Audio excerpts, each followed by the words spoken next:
I'm here for this next Let's Chat section. Yesterday got some decent feedback on the conversation I had with CW um, and other people. I've sent this to some other places, the Randos United channel, Jacob's channels. So hopefully more people will see it and more people will jump in either on the comments or just jumping in terms of coming on and chatting with me.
What are my hobbies? Ooh, that's a good one. It's hard to have hobbies with three kids, but recently I did sign up with my son and my daughter for karate class. So I guess karate right now is a bit of a hobby. I'm currently an orange belt, but I have a test in 2 weeks to potentially move up to a green belt.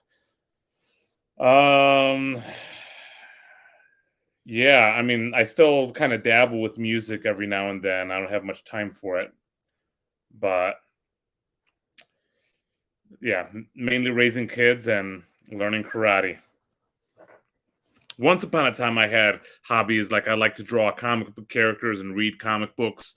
Actually, I have a buddy of mine that is getting ready to start his own channel with discussions on comic books and hip hop culture, which is kind of an interesting combination there.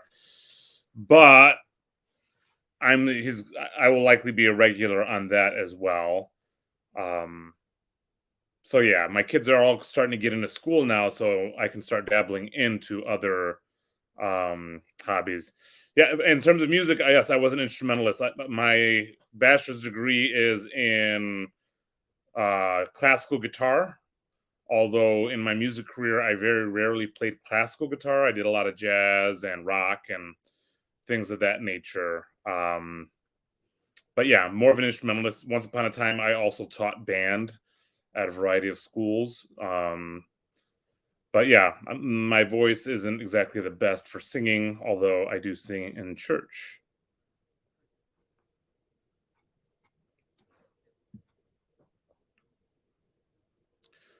How about a little bit of background music? Let's see if I can control the volume here.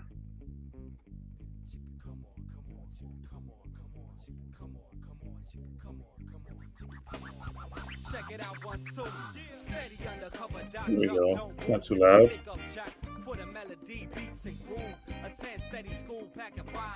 Yeah, leaving the music scene behind. It was tough. So I was in a band that did really well. We had some internal problems, and we broke up, or a couple guys left. Found out later that we had a record deal on the table. Um, that was rough to deal with. But then I started another band. We started to do well. I also met my wife around the same time, and so did some of the other band members. And pursuing a music career with a wife and kids, more difficult than I was able to balance. So yeah.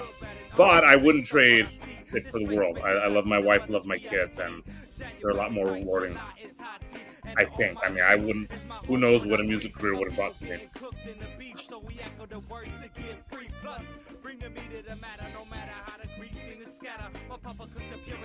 I'm curious, what kind of music did you guys play, Chad?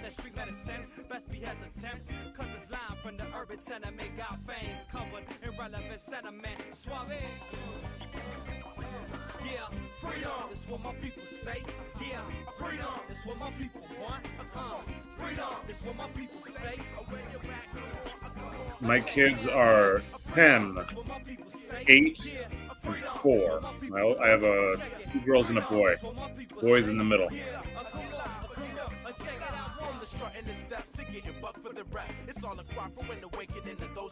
Hello to you too.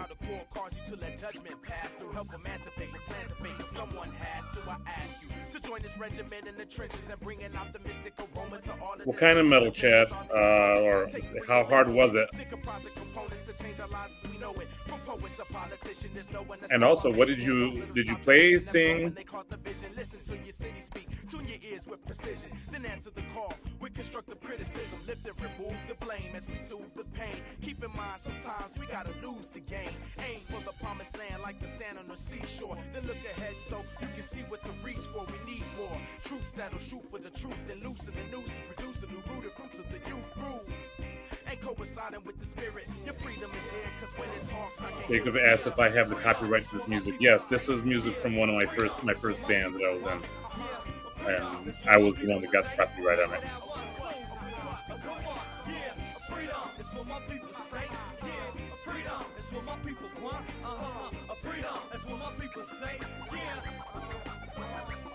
Sky and landscape drapes adjacent to our retinas, letting us experience samples of what's been set for us. We better clutch and get a touch of the rush before we think about the song Faithless.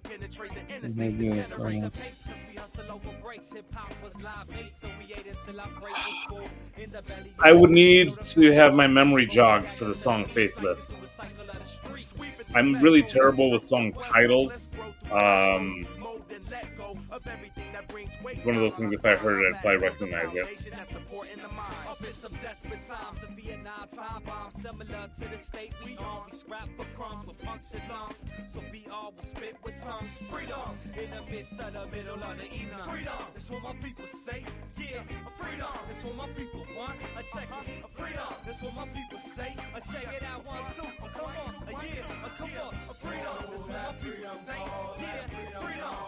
Oh, man, Faithless.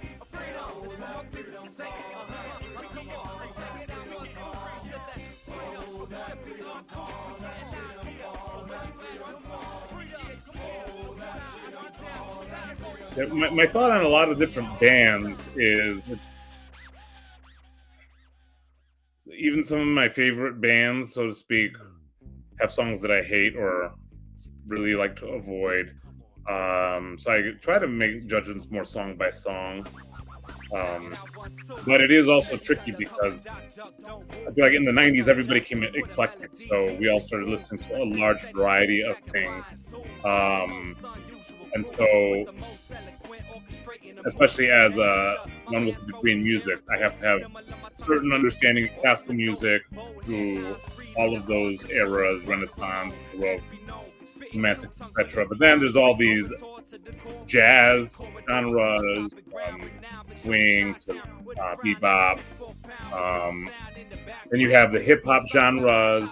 You have the different metal genres, hair metal, things like that. There's so much to keep track of.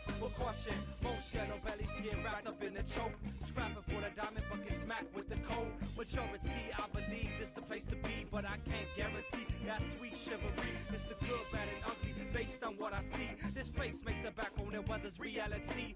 January's ice, July is hot tea, and the Almighty is my hope when I grieve. My people getting cooked in the beef, so we echo the words to get free. Plus, bring the meat to the matter. Is there any genre in general, Chad, that you, for the most part, don't listen to?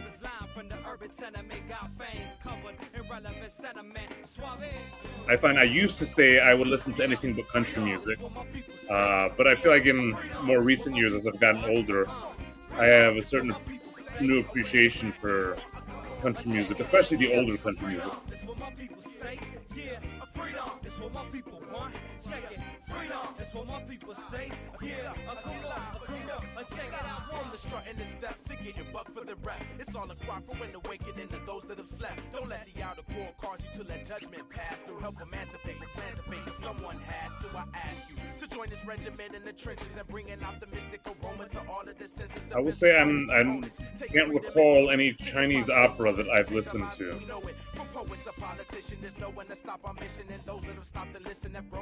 Vaporwave. Not familiar with Vaporwave. I might have to check that out. Maybe next time I visit UCW, you can leave a CD for me.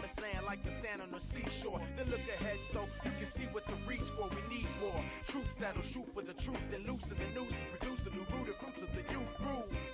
Ain't coinciding with the spirit. Your freedom is here, cause when it talks, I can hear it. Yeah, freedom, that's what my people say. I do contribute background vocals in this song specifically. That's what my people say. Check it out, yes, the Eagles. It was interesting to me because obviously when I first came across the Eagles music, it was through like Hotel California, which I really perceived them as a rock band. Then I started listening to, the entirety of their CDs and some of their older stuff, and that was kind of an intro to country for me.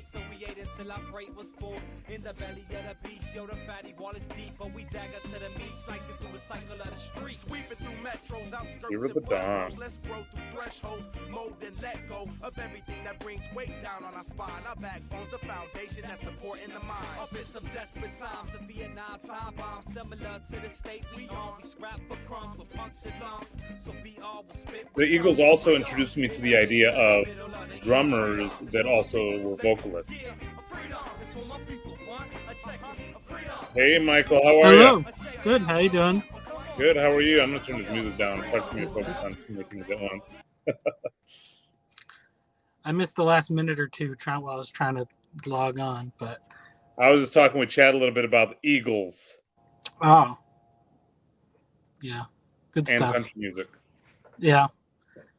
And now, so yeah, I noticed you said the typical thing of anything but country music, but yeah, now you've come around a little bit. Well, yeah, well, and what's funny is I feel like I got used to hearing that. Like that became a common phrase. Yeah. What do you listen to? Anything but country. But yeah, especially digging into like the older and the roots of it. I get really fascinated by history of different musicians and whatnot, and that was a helpful gateway to country music. Yeah, that was like I got into country music when I felt like I guess more of the rock stuff and like the classic rock, and it had become mapped territory, or there wasn't much new exciting stuff that I was really into. And then it was like, oh, there was similarity, because like the instrumentation is fairly similar. But yeah, I was able to learn and appreciate a little bit more, but especially some of that older stuff like Glenn Campbell and Willie Nelson and some of those. So yeah, I went in a deep dive on country music, and then I actually bought a pedal steel. So okay. Yeah, which I hadn't set it up in a long time, but it's really good for like you making like kind of ambient background music for videos and things like that. So now that I'm been experimenting with that a little bit, so you may see some of that on YouTube soon. But okay, yeah, I don't do nearly as much playing. I mean, part of it is that I used to have several guitars, but in the past few years, a couple of them had gotten stolen. And then I just wasn't in the position to replace them. They happened to be my electric guitars. I had one hollow body and then a solid body. Both of them were gone. So now I really only have an acoustic and a classical. I feel that pain. I mostly just had ones that I sold for some dumb reason, and then I said, why did I get rid of that guitar? And then I just regretted it later. But Yeah. So Chad says that he's going to be announcing a competing entity of the organization later. Sweet. I'll be happy to hear about that. I mean, and that's the idea that just I wanted to get on that a little bit, is the whole idea of starting an organization was hopefully to get the ball rolling on other people starting organizations as well. That would be partially competing and then also ideally cooperating to gain more exposure. Now, Mike, I don't know, you've shared with me what you're doing, Yep. which I think is pretty cool and awesome. I don't know how many others that are here have been in on that. Do you want to talk about that a little bit? Yeah, so I mean, I've talked about it a fair amount on my own channel and some of the other chatting things. I haven't released the official the name and all that stuff, but I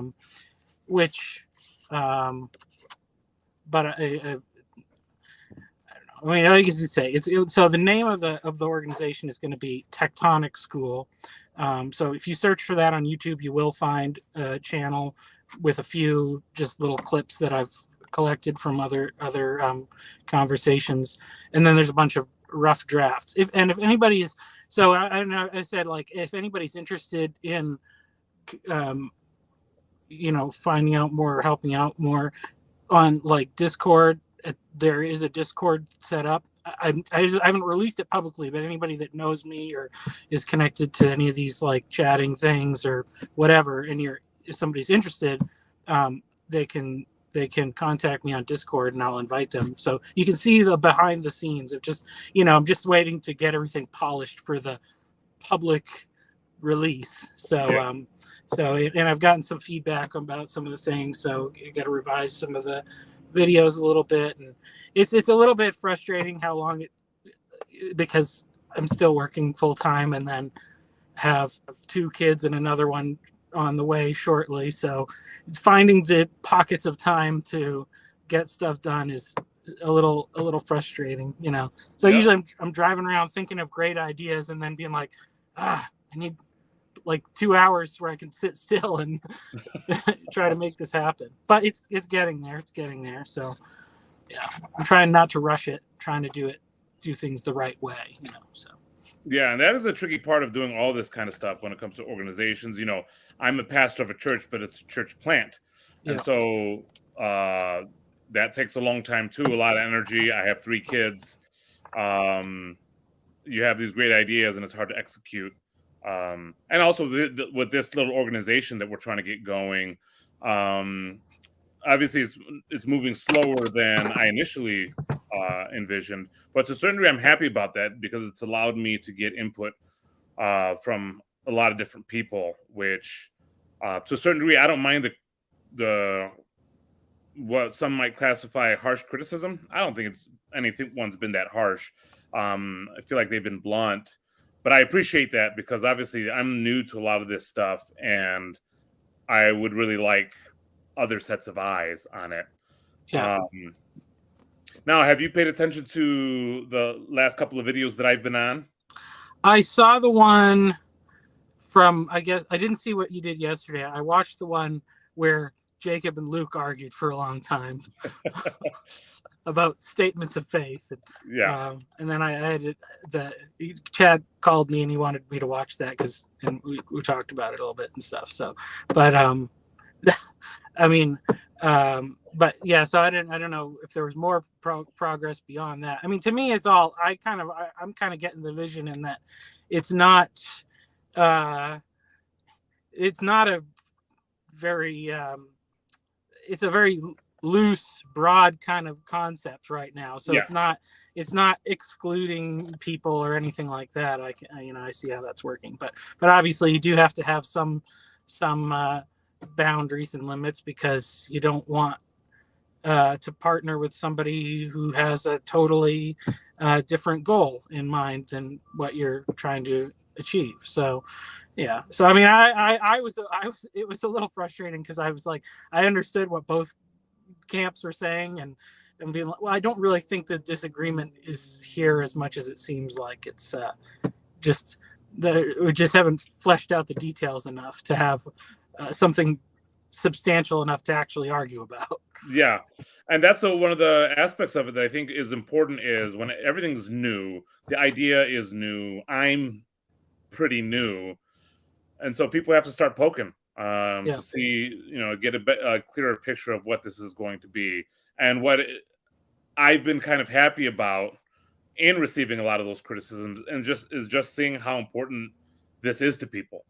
Yeah. And I don't want to take that for granted. I don't want to take that lightly.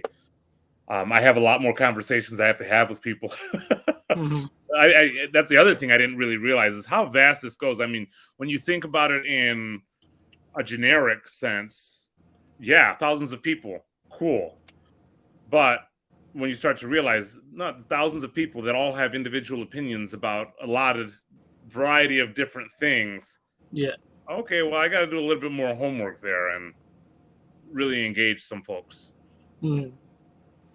Yeah, and it's there's always this this thing of like we would say whatever this little corner is like a certain amount, but once you start thinking about the big names, the Jordan Petersons and people like that, then you're really only one step away from even much larger audience of people, which it's just I think it's really interesting. The thing I keep comparing it to is that I go to a men's Bible study at my church once a week, and nobody in there, I've shared a few conversations of things that I've done, but nobody on there is really like participating in this space. But it's just interesting to see how just like getting on YouTube and like wanting to learn more about Christianity or things like that, this algorithm just suggests things that are outside of the comfort zone, whereas like 20 years ago everything you heard or read or listened to might all be like within your church's particular denomination. And so, yeah, it's just interesting. It's interesting to see how those kind of boxes and barriers are breaking down a little bit. Yeah. Did you listen to the conversation about the Israel trip, or have you been privy to that? Yeah. I think that was talked about quite a bit in that chat. So, what do you think about Hezi not being sure if he wants Jordan Peterson to come? Well, I mean, I think if you have a limited number of seats and all that stuff, and he gets one, then he's going to be there in a small crowd, which I think would be pretty cool. I mean, everybody has the right to sign up for a limited thing, and I'm sure every once in a while he would probably enjoy speaking to less than 20,000 people or whatever he normally. Yeah, I think the concern was like the disruptive aspect of it. So like maybe if he came in disguise. Yeah. Yeah, they make pretty good rubber masks these days. So maybe he can wear one of Chad's masks. And Chad Chad is asking, why does this have to be a religious organization? Before I get into that, do you have any thoughts about that, Mike, about it being a religious organization? Well, so this is something I actually talked to Chad about, and he was saying like, because he was worried about like a statement of faith and that it would exclude people, and I said like, okay, I think if you are like a reductionist materialist, like if you're Richard Dawkins or something, you're not. This is not the right organization for you. So like that, you could put a boundary there and say like, we believe that something other than matter is responsible for the existence of matter. And then it's like, okay, well, that's something that almost everybody can agree with. And it excludes the people that would really not be productive in anything that we're trying to do. So, Mm. you know, so I say, like, I guess, you know, it doesn't, you know, yeah, religious, I guess, you know, with all the discussions we have here, that is more of a narrower category than some other ones you could use. You know, like, obviously, because there's so many people that the cliche thing that everybody says of being spiritual but not religious. Yeah. You know, so maybe it would be better to say that it's a spiritual organization. I don't know. You know. Well, the reason why I think it's a good idea to make it a religious organization, and this is my opinion, obviously there's a lot of discussions that need to happen around this, is for protections under the law. Yeah. When you're a religious entity, there are certain things that you can do that you can't do under the law when you're not. And in the beginning, it wouldn't be a really big deal because there's not going to be a whole lot of people paying attention. But when people do start paying attention, or somebody that isn't happy with what we're doing starts paying attention, they're going to look for any way. Many times they'll look for whatever way they can to stop what you're doing. Mm-hmm. And so starting it as a religious organization kind of allows, at least on paper, as a religious organization, it allows for certain protections in a country that has freedom of religion. It allows us, in terms of the people that will give money, where we would direct that money, etc. And so it's a protective aspect of it, I think, because, like you said, there's different ways to interpret even the word religion. There's different ways of interpreting the word faith. If we have a statement of faith, well, what is faith? Well, a lot of people are going to look at that differently. Yeah. And so what I've done, you know, I've had to be part of a lot of statements of faith or sign on statements of faith that I wasn't sure I agreed with. Yeah. But if I felt like it was a productive organization, I would try to interpret those statements of faith with the loosest interpretation I could come to that would allow me not to fight with it. But with some of them, especially if I didn't have trust in the people that were active there, I was going to trust that I wasn't going to give them any leeway with that interpretation. Yeah. Because that might be used against me later. And if I'm vested in it and then people try to exclude me, well, that hurts a lot more than me just not joining. Yeah. Yeah. I mean, maybe that's good to say, like, you know, we're structuring this as a religious organization in the legal sense, because that word has a legal meaning, and that's the sense that you are referring to it. Yeah. To it as not in the philosophical sense or whatever somebody else's impression of it means. So yeah, that's good. That's a good. Good I point. don't, unless we put together a statement of faith that expressly went against the Catholic Church or what the Catholic Church teaches, I do not think your Catholic priest would punish you. Well, I don't know about your relationship with your priest, but in general, I don't think that would be an issue. And again, the statements of faith could be as broad as we all believe that there was something at the beginning. That doesn't mean that is the statement of faith, but that could be something like that. And some of us call that God. That's just an example. But obviously, a lot of thought will need to be put into it to try to. Because I can do it easily for a Protestant Christian statement of faith, but we're trying to be inclusive here of people that are Catholic, people that are Jewish, people that may be Buddhist or Muslim.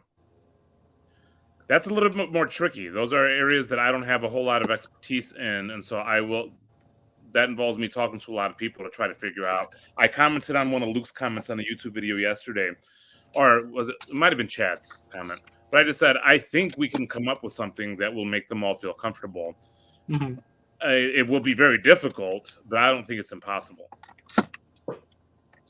Yeah, I wonder too, like, maybe it's, that's, I was thinking about, like, some of the problem with these things is that when like we get into the problem with like the Constitution. People always wonder about like, well, what did the founding fathers mean when they said this? And well, you know, paper's a lot cheaper now, and digital content creation's a lot easier. So you don't have to have everything in the official document, but you can very easily maybe explain the circumstances and try to think ahead about like, this is what's happening now. Like, if you were to imagine in 50 years, if somebody's coming across this thing, like, and they're going to say, why did they put these stipulations in? You could explain it. And then maybe it's something where you have a mechanism and say, we're going to reassess these things every 5 years or so, just to make sure we still, we still think that they're worded correctly. And, I know like organizations do, usually have provisions for things like that. Yeah. And Guile asked, could a statement of faith be more anthropologically centered? We believe in the importance of dialogue, or we believe in society rests on the exchange of ideas. So CW has mentioned that a bit. It's one of those things where statements like that, I don't know, would afford us the legal protections that we would want. And I'm not sure about that. So I'm not saying it wouldn't. I'm just saying I don't know. And that's something that I plan to look into because a few people have said that. I'm just not sure that would work. And then I think JBP as a guest, medium-sized group would be super cool. I think the concern would be drawing massive crowds and eclipsing the village. Yeah. I think the other aspect with Peterson would be if we have other guest speakers, that people would be less inclined to pay attention to those speakers than, oh, Peterson's there. Something like that. Yeah. Yeah, I think, I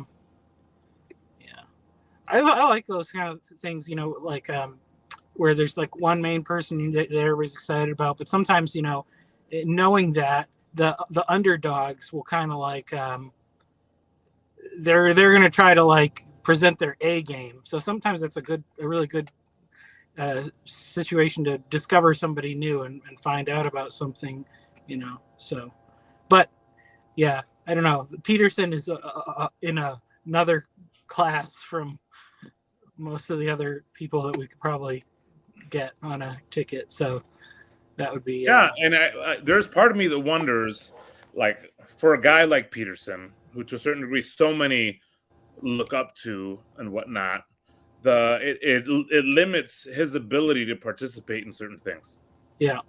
And how beneficial would it be for him to be able to do something like that?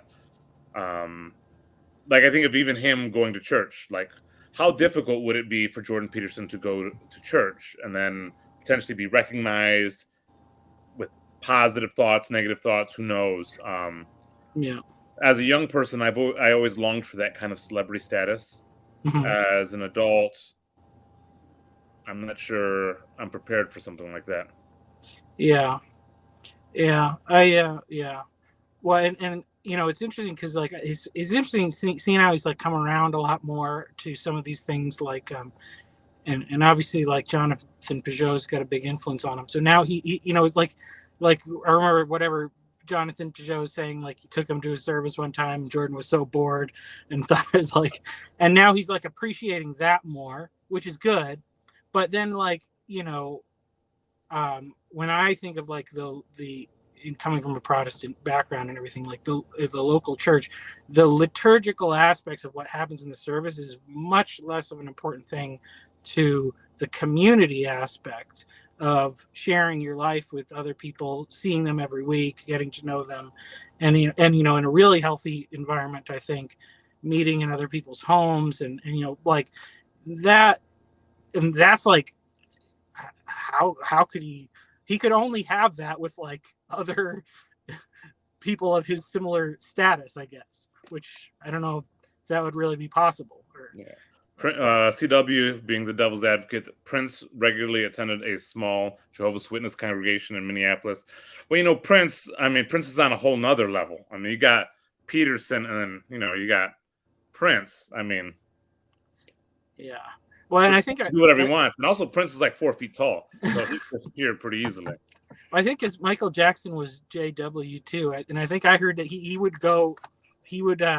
put on a disguise to go witnessing door to door. So maybe Peterson could do that if he wants to come. Yeah, that would be interesting. Chezi has joined the chat. Good evening. What is it, like 6:30 over in where he's at?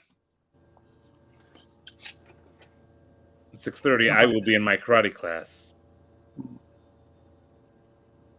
which that's fun. So I'm in a karate class where I'm pretty much the only adult in the class. It's as awkward as you would expect. Yeah.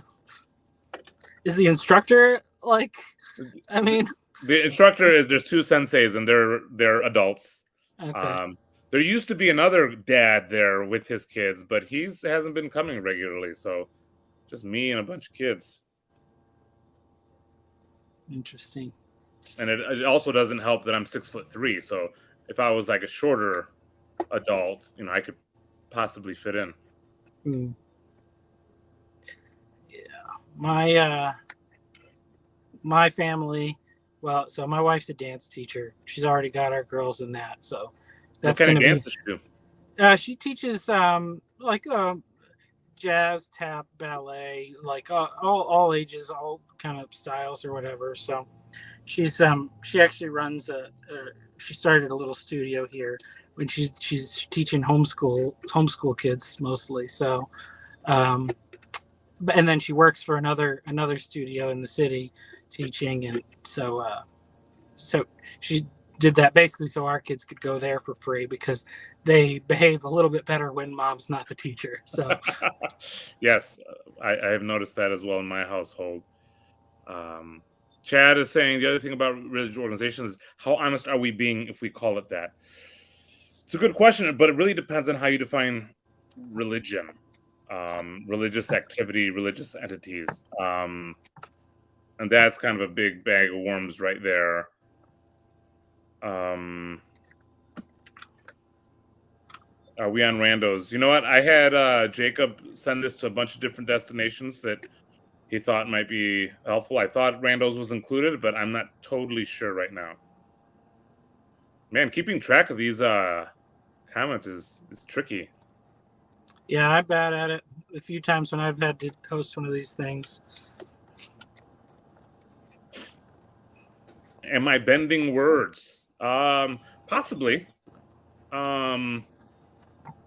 But bending words with the understanding that people use words differently. I think that's one of the big issues that people take for granted is we assume that because we all speak English, we're speaking the same language. How I'm talking to you guys, how I'm talking to Mike right here. If I'm out on my street corner talking with some of the guys out there, I'm not talking like this. I'm using a lot of different words that'll mean a lot of different things to other people, but it would make sense to them. And so different people, many from this corner, will use the word religion differently. Some broader, some narrower. So I don't think I'm bending words in bad faith, if that makes sense. Words are flexible. Yes. Am I familiar with religio versus credo? I am familiar with the concept, but I'm confident that you could probably explain it and help me understand it better. Yes, I will do my best not to lie. But one thing to understand there is there's a big difference between what I say and what people hear. And that's, there's the idea of what I'm meaning, and I'm doing my best to articulate what I mean in a way that people will understand it. But especially when I'm getting to meet so many new people, I have no idea how you're receiving what I'm saying, which is why I really like listening to the Lukes, the Gavins, the Chads that are kind of like asking me a ton of questions, maybe even making some accusations. That's helpful because it helps me understand how you're perceiving the things that I'm saying. Is it a lie?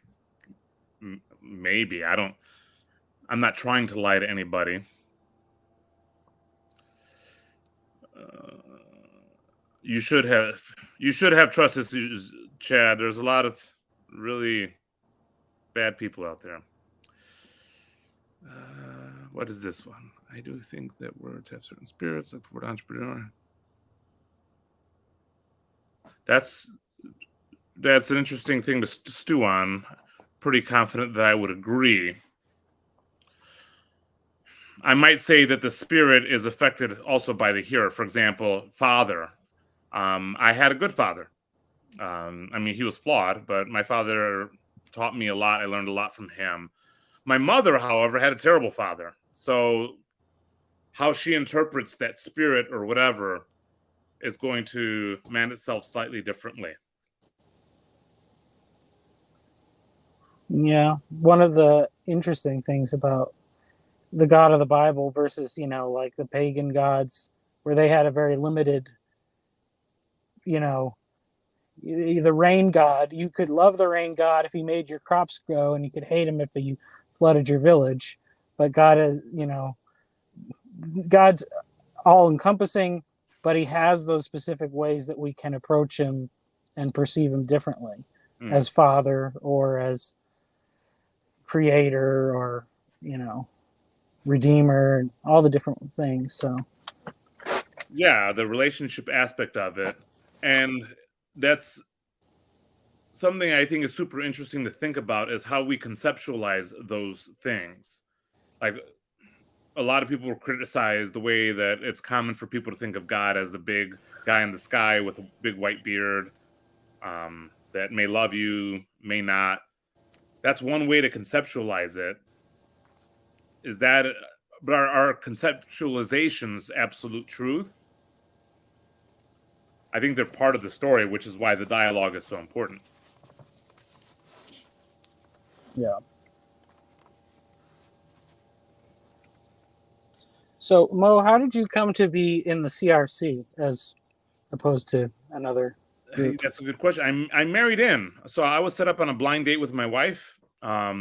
Well, actually, it's a combination. I'm married in. My wife grew up CRC. She's Dutch. Her parents are Dutch. All her grandparents are Dutch. Dutch CRC, a lot of generations. But we got married, and we attended a variety of different kinds of churches. Once I decided I wanted to plant a church in my community, we were attending an Anglican church and a CRC church. And so I grew up evangelical free. So in deciding, well, which denomination do I want to go into, I didn't want to do EV free because there were no accountability structures. And I'm the kind of guy that needs accountability structures. So I reached out to the Anglican priests and the CRC pastor, and the CRC pastor responded first and was totally digging the idea and wanted to walk alongside me. So I started along that path, and it's just kind of worked out well there. Okay. And what about like doctrinally? Was that like any was it any big shift from like what you grew up in or anything? Yeah, I mean, EV free was very dispensational, especially on eschatology, end time stuff. The CRC is not, and to a certain degree, they try to de-emphasize eschatological stuff in terms of just thinking end times. They try to think of more here and now. One of the biggest aspects that I kind of latched onto in Reformed theology is just the tea and the tea and tulip total depravity, that we're all kind of messed up, and I see that in myself. I see that in everybody else, and I like that. CW says, we see those wooden shoes. Yes, up on my bookshelf, I have a pair of wooden shoes. It was a wedding gift. Oh, this is interesting. Chezi says, and Chezi, if I'm pronouncing your name wrong, you're going to have to teach me later. But it says, can we do a little exercise? How would the foundation assist a project such as Michael's great idea? Yes, Michael has a phenomenal idea that he's working on. Can I share some thoughts from myself on your? Yeah, sure. So everywhere I go, everybody's talking about trades right now. Not a whole lot of people doing stuff about trades, but there's a lot of people talking about it. We need the workers.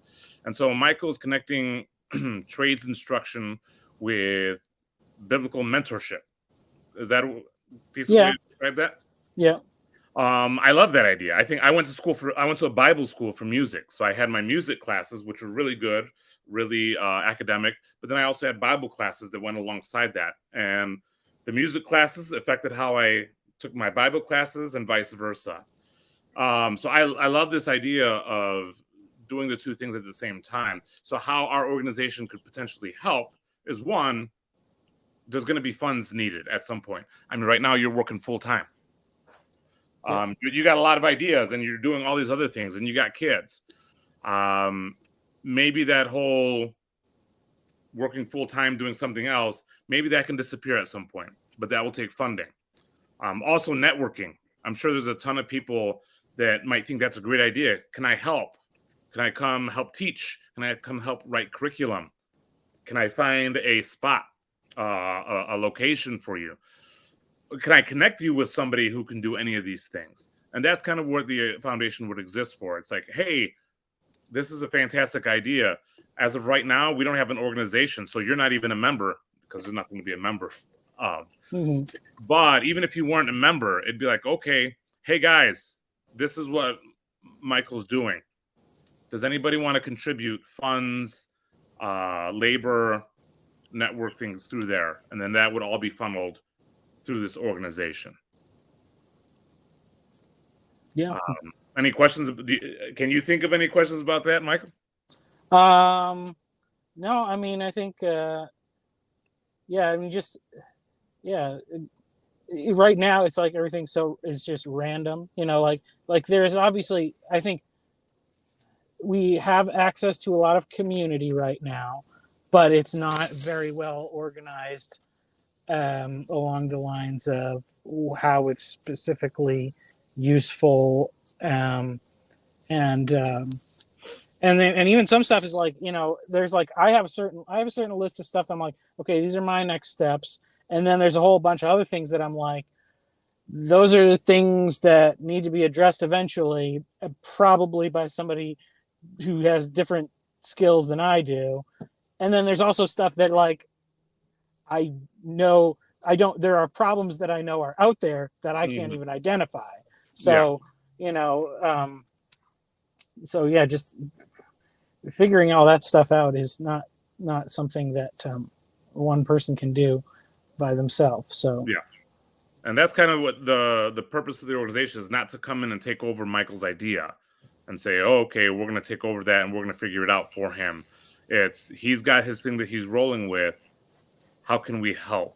And how can we have an entity that, say, people wanted to donate money to his organization? Well, maybe he doesn't have to figure out all those legal ramifications and tax implications of all that. Maybe we can do that for him. Yeah, that would be good. Yeah. And I mean, I had that when I was with a band, right? You know, all of a sudden we were selling CDs and we were making money from the different venues that we played. Okay, well, what account does that money go into? What do we do with that money after we buy more merch to sell? What do we do with the surplus? Who gets it? How do we make that decision? Who makes that decision? It gets really complex, and for you to have a great idea, and then you also have to think about all those logistics at the same time. Hopefully we can help.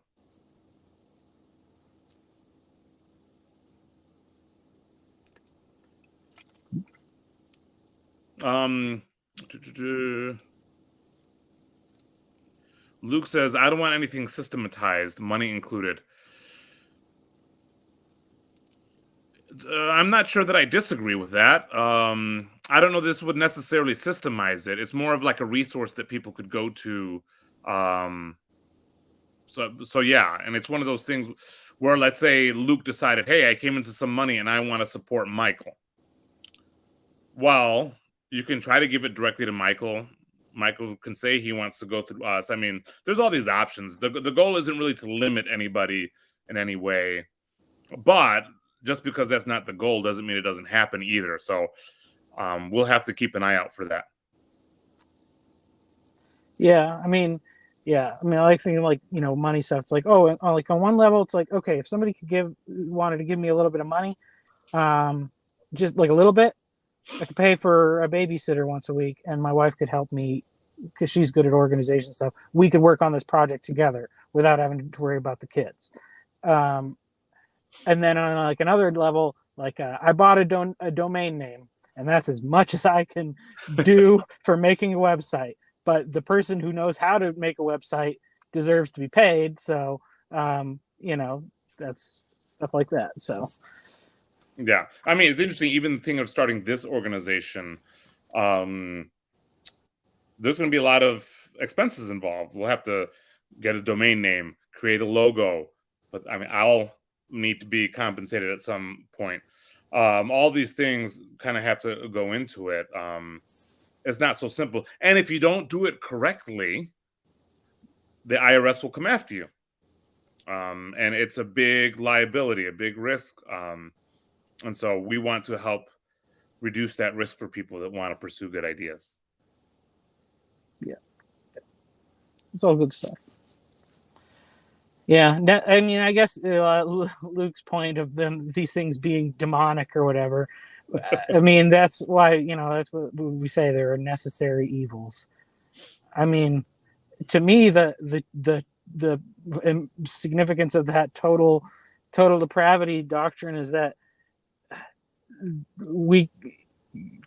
it lifts our burden from having to worry about constantly, like, is every little thing I'm doing like the most perfectly moral? I mean, obviously we know the big ones, like the big things we should be avoiding, but like when it comes down to some of this minutia, it's just you make a decision and you kind of assume God's okay with it, and it's still like what allows you to get work done at the end of the day. It's not, I think the striving for like perfection in setting up these kind of things, it really keeps a lot of stuff from not getting done.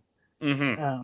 And it doesn't have to be perfect. You just have to start somewhere, Yeah.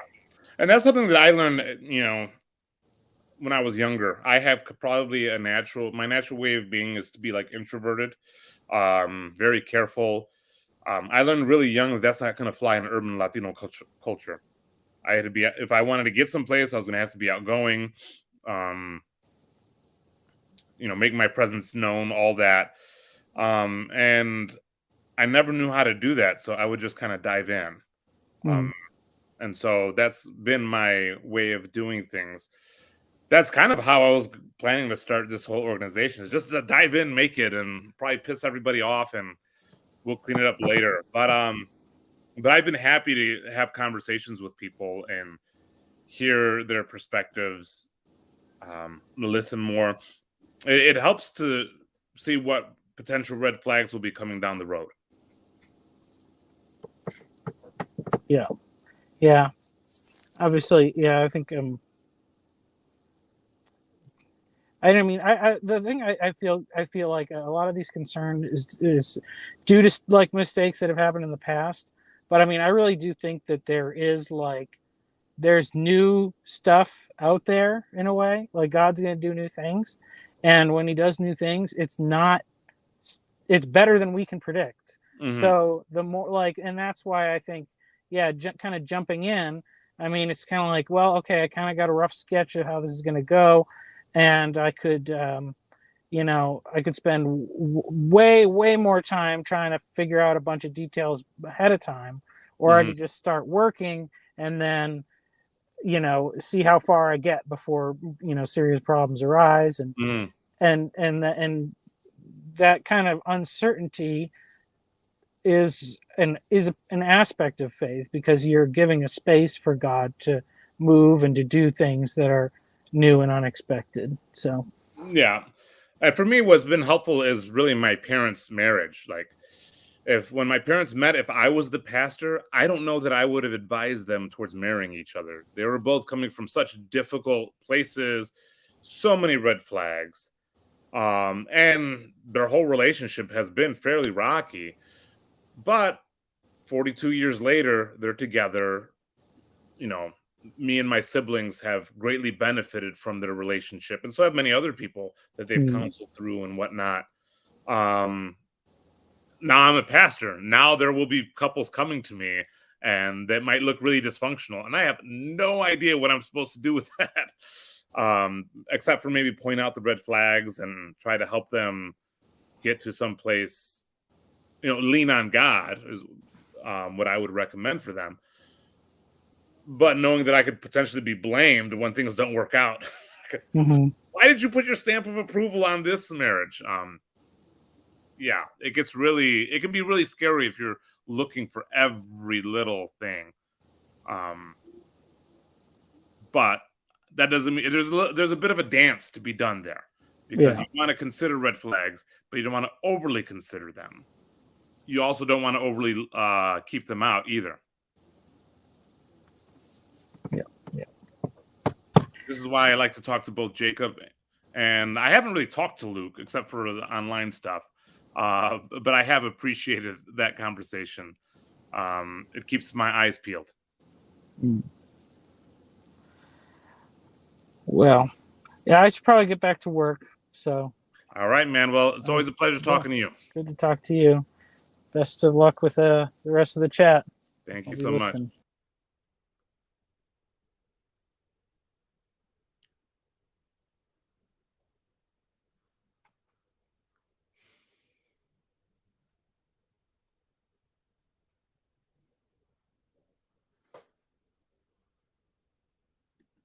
Let's get my music back on a little bit.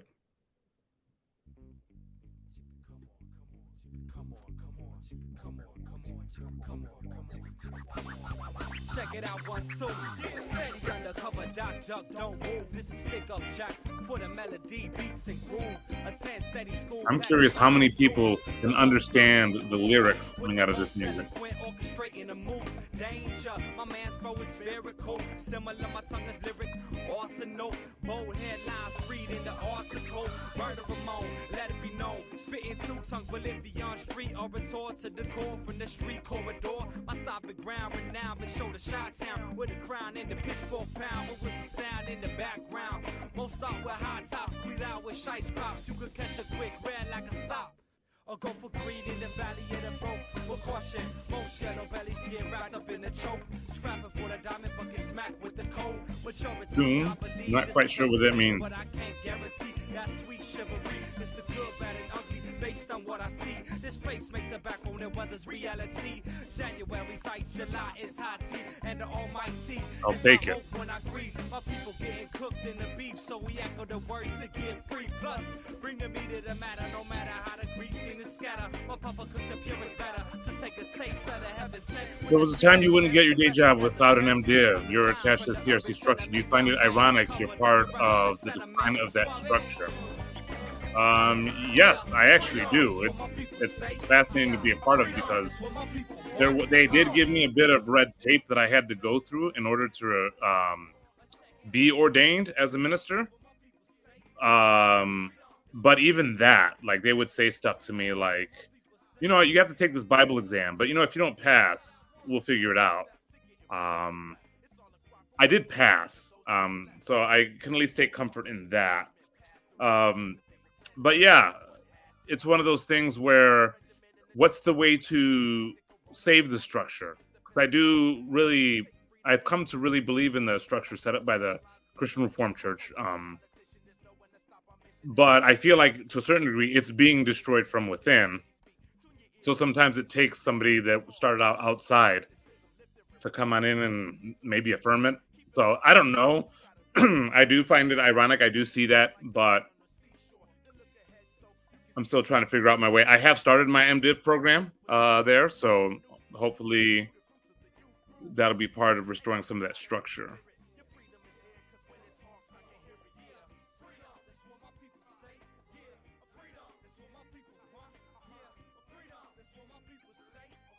Thanks, Kyle. I appreciate that.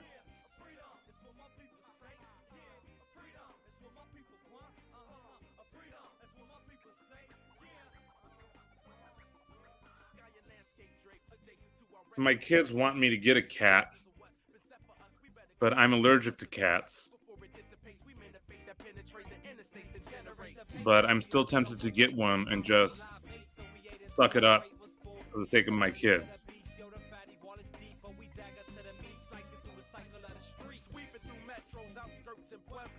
grow through thresholds, mold and let go of everything that brings weight down on our spine. Our backbone's the foundation that's supporting the mind. Up in some desperate times, a Vietnam time bomb similar to the state we on. We scrap for I'm sure my brothers told me the same thing. Biological brother, I mean.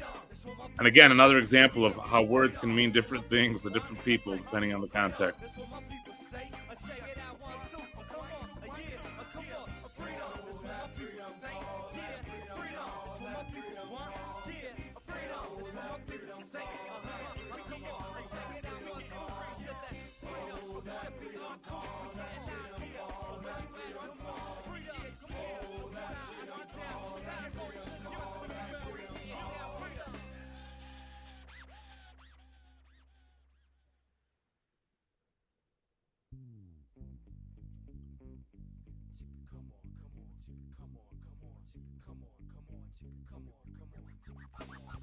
Check it out, 1, 2.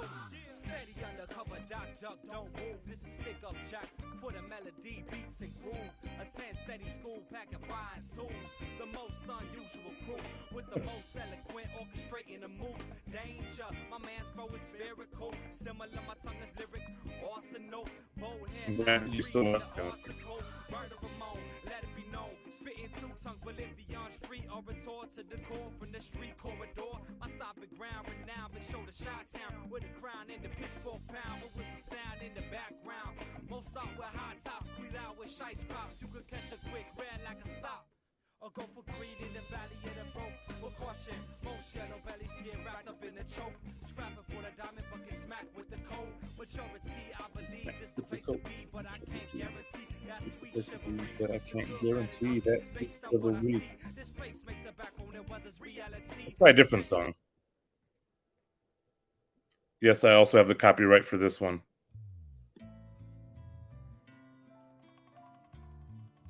That's me on the guitar.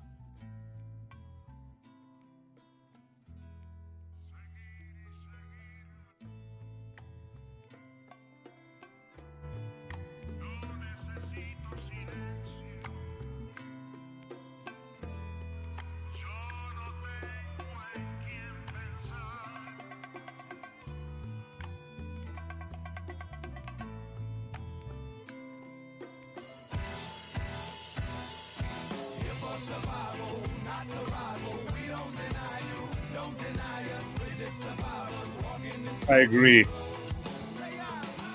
Sometimes I think I'm super smart. Sometimes I see more of the truth.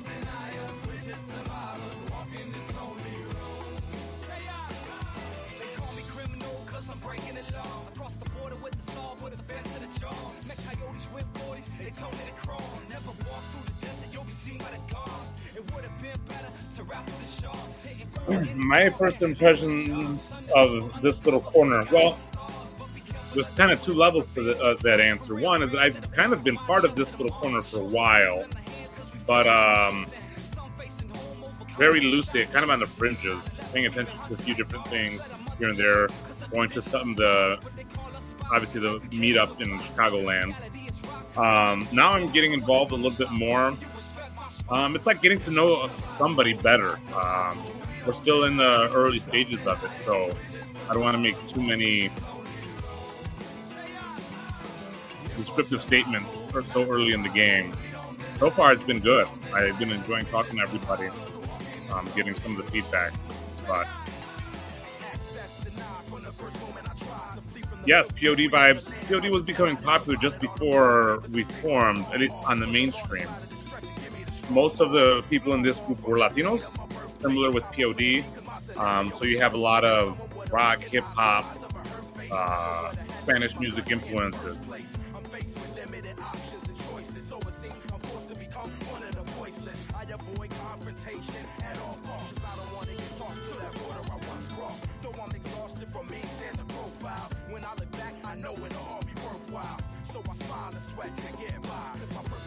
I believe I saw them at a Cornerstone Festival, but I don't remember what year. It was a long time ago.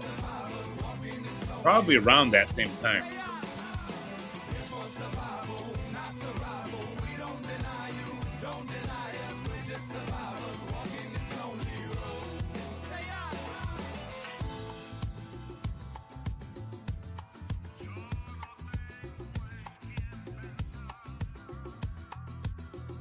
We actually had a show with my group. We played at a club here called Funky Buddha Lounge. It was pretty big in its heyday. Kanye performed there, but we were mostly Christians in the band. Most of us went to Moody Bible Institute when we started. Actually, when we did that show, and as soon as we finished our set, and this was a packed club, the DJ started spinning, and his first song that he chose to play was just 2 words on repeat: mother, mother, mother. For about 5 minutes straight, as we were taking down our equipment, it was just MFer, MFer, MFer. Yeah, it was awkward.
Yowzers, where's America headed?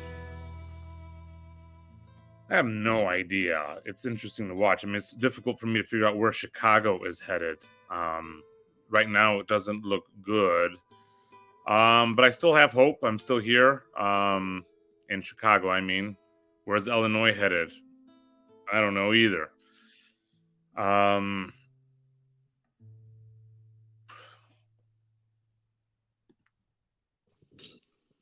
Here is Luke.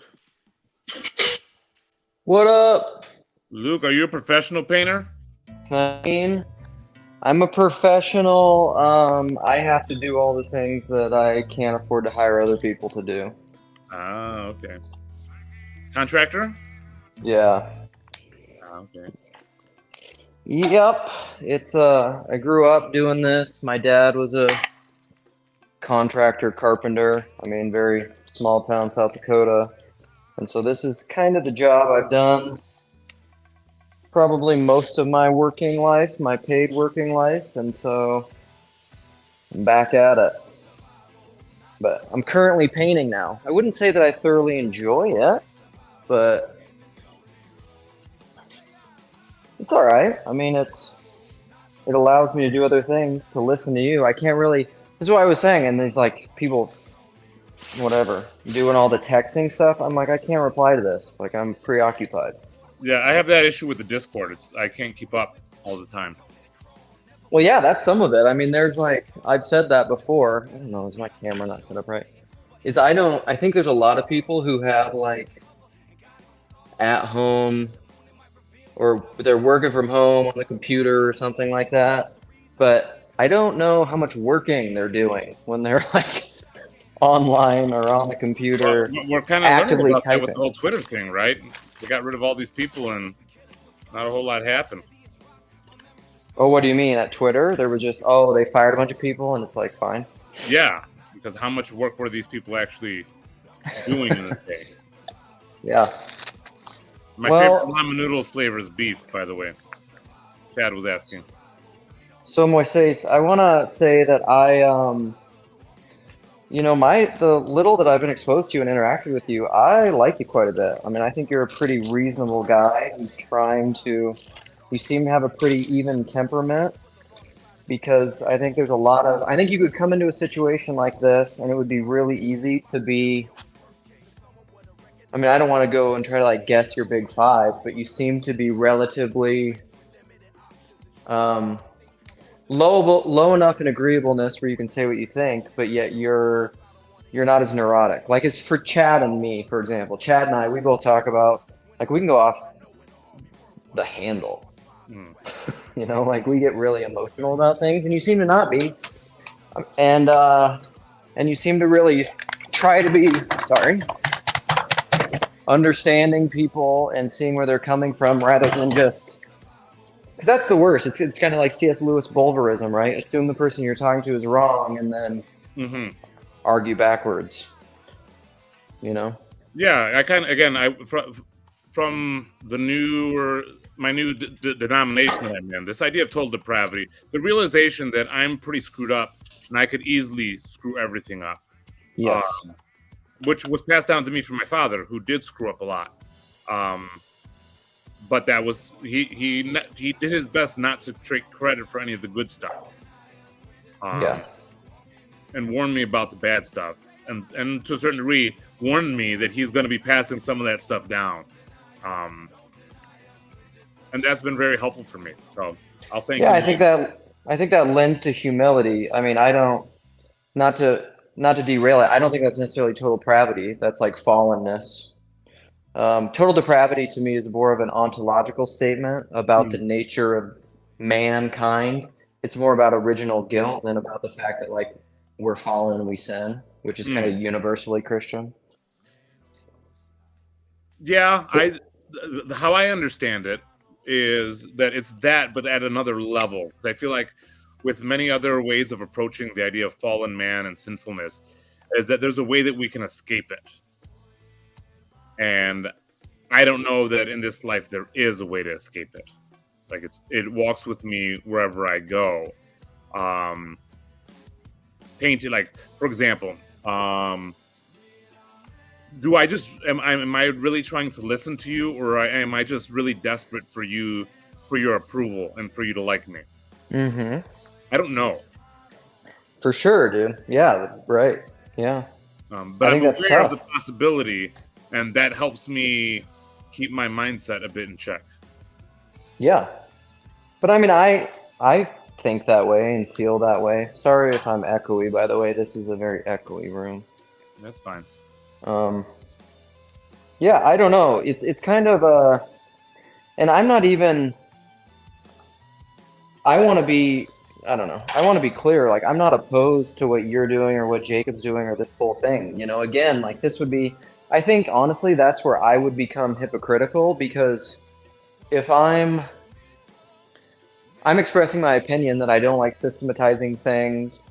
I don't like. I was having this conversation with some friends like Jason and Mitch and Craig and my friend Cal this morning about because this is often a thing that comes up with me is like people will say like I'm anti-confession or I'm anti-proposition, and I'm like no, there's a distinction. I'm anti-confessionalism. I'm anti-propositionalism. Like those are different things. Of course, I use propositions and speak with propositions. So all that to say, like I'm not. I will express my opinions about what you guys are doing here because that's kind of what this little corner does. But also at the same time, I'm not like trying to stop you from doing it. Do it. Yeah. No, and You the know, thing is, to a fantastic. certain degree, I appreciate a bit of resistance because it's like if the only way for us to move forward and survive is without any resistance, well, then that kind of says that we're a bit weak. But I do like kind of what you're saying about the difference between confessions and being confessional, or you know. I what has helped me with that is really studying music. When I studied music in college, you know, my first year of Music Theory 101, it was never do this. You can never do this. This is bad. This is bad. This is bad. You can't do this. And then Music Theory 2, it was you couldn't do. Well, you can do them, but here's why. Yeah. But well, that's kind of the way. That's how that works, right? Yeah. I mean, that's like I've heard. Rogan will talk about this with martial arts, or I've heard Richard Rohr. Sorry, I will talk about Richard Rohr, but he has this this teaching that he calls the 3 boxes, which is like order, disorder, reorder. And he says like you need, and we all know this, it's even within the classical education system, grammar, logic, rhetoric. Well, anytime you learn, you have to learn the rules. Like Rogan will talk about this in martial arts. He'll say the hardest people to teach that he's ever had are the people who learned the fundamentals improperly, because he's like, they just will not unlearn them. Yeah. And you have to, in order to get really good, to become elite, to get to the poetic or the rhetoric phase within classical education, you have to learn to break the logic. But you have to learn the logic. Yes. You know? So, like, yeah, I totally agree, man. Music is for sure that way. Like, anything's that way. Yeah, and that's the one thing that it's easier to see within music or arts or martial arts. But the concept there applies almost universally. I'm sure somebody will correct me about that if they'll find something that it doesn't apply to. I think it does. I mean, yeah, I think it's universal that there's, and I think Pajot would word it as the norms and the exceptions. Yeah, center and fringe, or yeah, and so, and that was for me when I was in Bible school. When I was in Bible school, there were a lot of rules that I didn't obey. You know, I went to Moody Bible Institute in an era where you weren't allowed to dance. I'm Puerto Rican. Dancing is part of what we do. Yep. And so I didn't really pay attention to that rule. And people asked me, how can you? I said, well, I understand why they wrote that rule. You know, I've been to a lot of clubs. There's a lot of unholy things that happen there. And that's kind of what the rule was for. It wasn't for me celebrating the marriage of my cousin. Yeah. No, for sure. Together myself. And then one day, the president of the institution, speaking in chapel, said, hey, we have a no dancing policy. But if you come from a culture where you dance in celebration at marriages, we're not talking to you, you know. Yeah. But yes, I valued the rule. Yep. But I also understood that rule didn't really apply to me. And I operated freely in that. But I still think I was operating in a way that showed integrity. Yeah. Yes. No, I think that's good. One of my favorite verses and texts is from 1 Timothy 1:23, I believe. But like, the law is just if you use it lawfully. And it's kind of like where I'm, you know, or like Jesus said, you know, Sabbath was created for man, not man for the Sabbath. It's like, laws are great. Like, there's nothing wrong with the law. The law is good. It's wonderful. Paul talks about this also a lot in the book of Romans. But it's not it's meant for the good of man, you know? And so if you take the law and you elevate it to a point that excludes all exceptions and harvests the fringe and like takes all the outliers away, it's bad. You know, that's bad. And so that's, as we develop this organization, that's the goal, is on paper, we're going to have this norm, so to speak, or this law. But obviously there are going to be exceptions. And we want to write things or put things down in a way that helps those exceptions know that they're still welcome. So you see it as kind of like writing the law for those who are not under the law. well, at least with them in mind.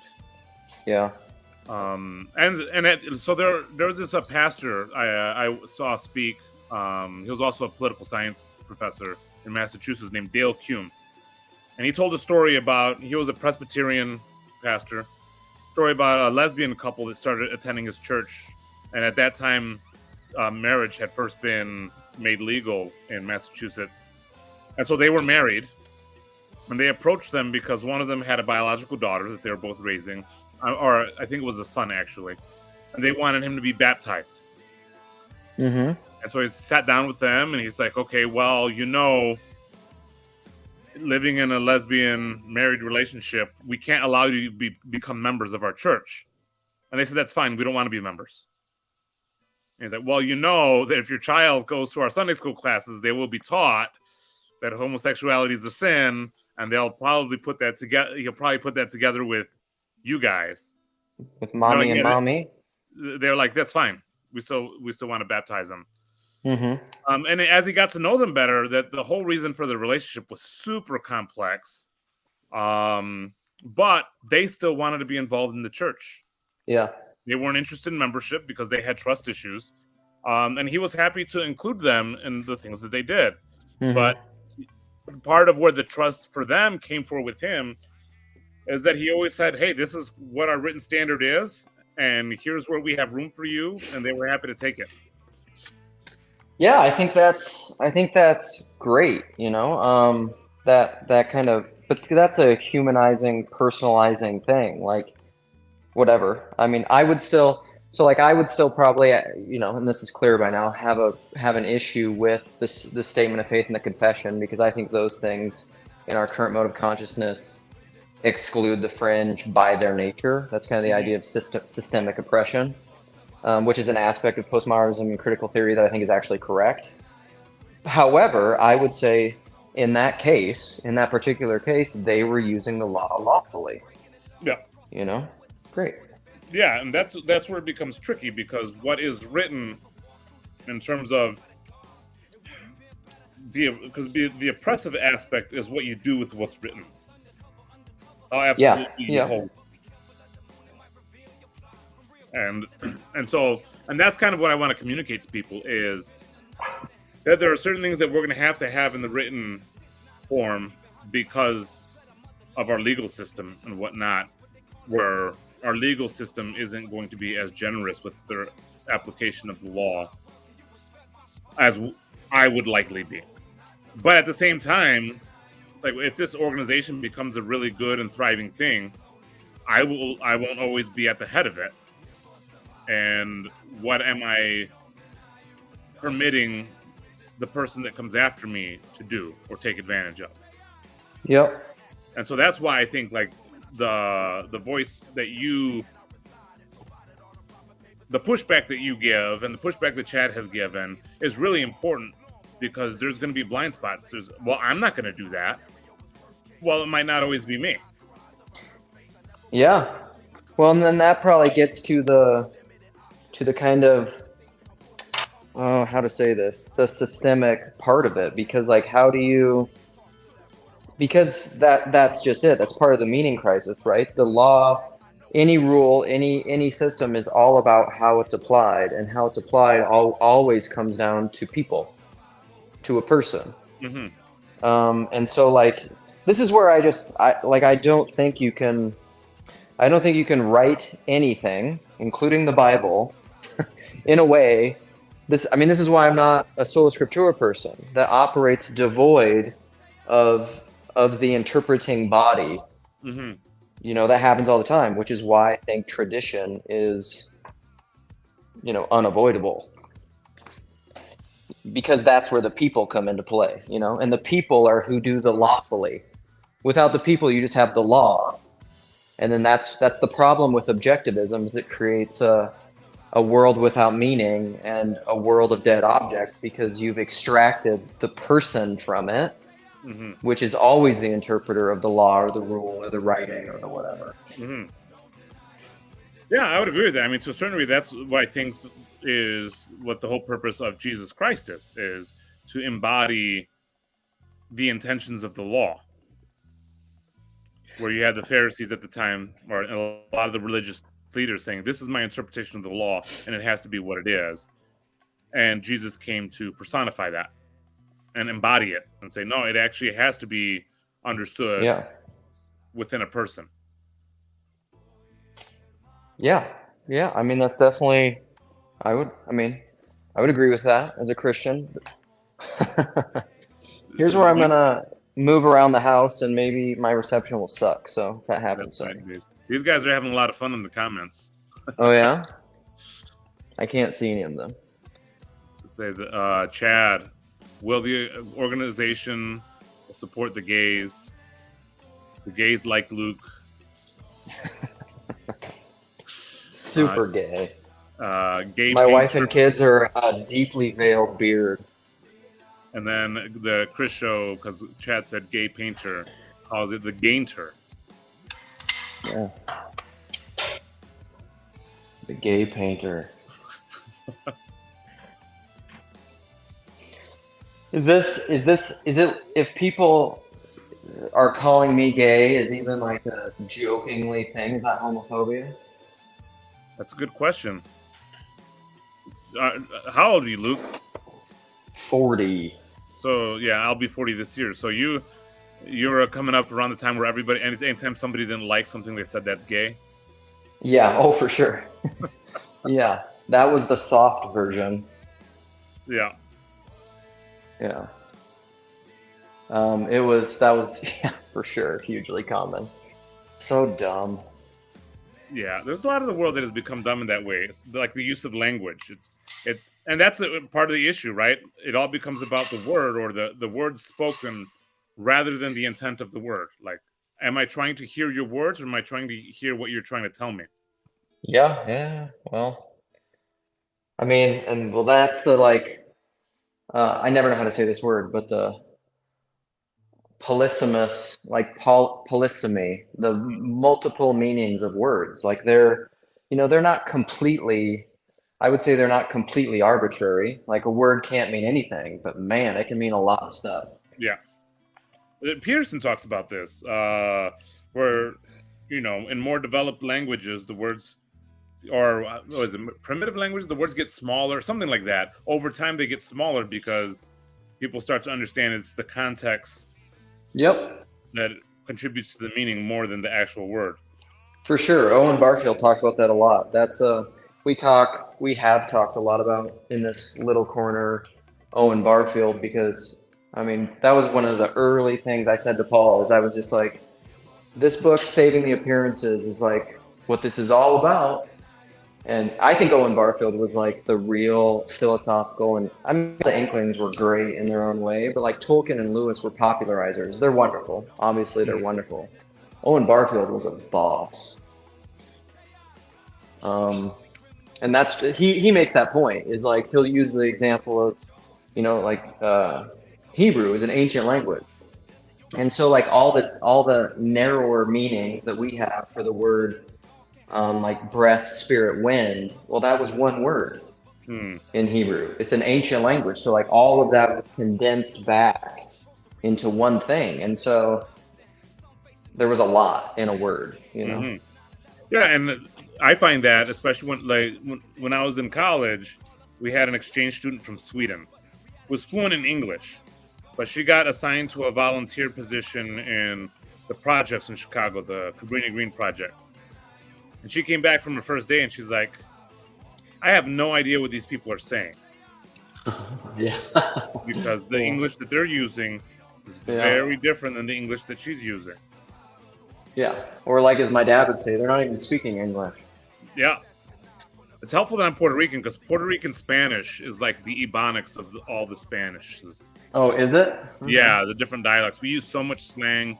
We slur a lot of the words. A lot of people that learn Spanish have trouble rolling their R's. We don't really roll our R's very often. We L the R's. For example, a Mexican would say the word suerte. They'd roll the R. Suerte. A Puerto Rican would say suelte. Oh, okay. Or interesting. Verdad is, right? Verdad. Yep. We would say verdad. Verdad. Really? That's fascinating.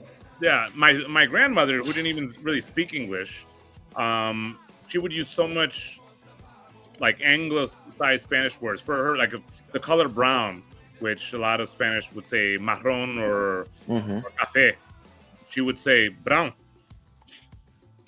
Okay. And so, yeah, it's interesting. And so as one that grew up on the west side of Chicago, speaking, some of the Ebonics and whatnot, translating just different English words, people trying to say things in different ways. It's fascinating.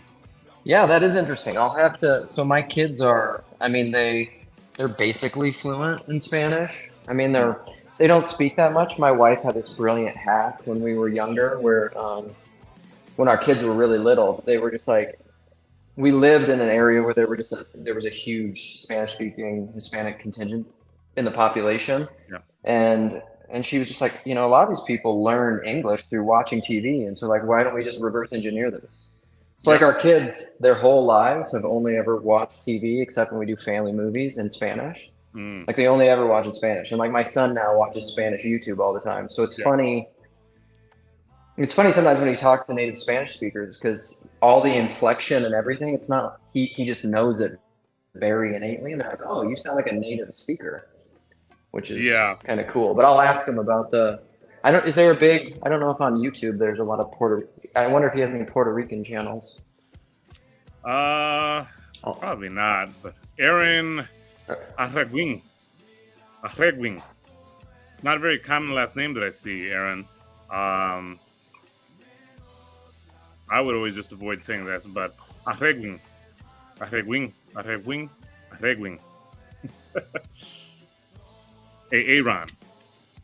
That's the other tricky part, is how would a Spanish person pronounce Aaron? Aaron. That was tricky when I married a Dutch woman, because we wanted to name our kids something that both of our grandmothers could pronounce. And her grandmother, had a very Dutch accent, and mine Spanish accent. So we have Gloria Moises after me, and Joanna. Huh. Or you could just be like my grandma who never could pronounce any of my kids' names. That's just rural South Dakota thing. I don't even want to say my kids' names, but they're not like Sue and Tom. Yeah, and a lot of Puerto Ricans don't go by their names either. Okay. Like I have family that I never found out their real names until we were grown, until I was an adult. Oh, that's hilarious. So many nicknames: Papo, Kiko. My brother, we call him JJ because he's the third. So the J's stand for Junior. But I didn't know his real name till I was like 8 years old. That's awesome. I like it. I'm a big fan of nicknames.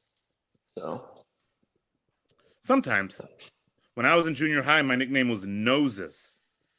Oh, well, that's a mean name, though, right?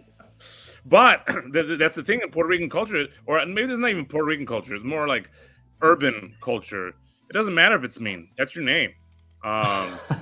We used to. I had a guy that I used to play basketball with in high school who was an albino, and we called him Cornbread. And I never learned Cornbread's name.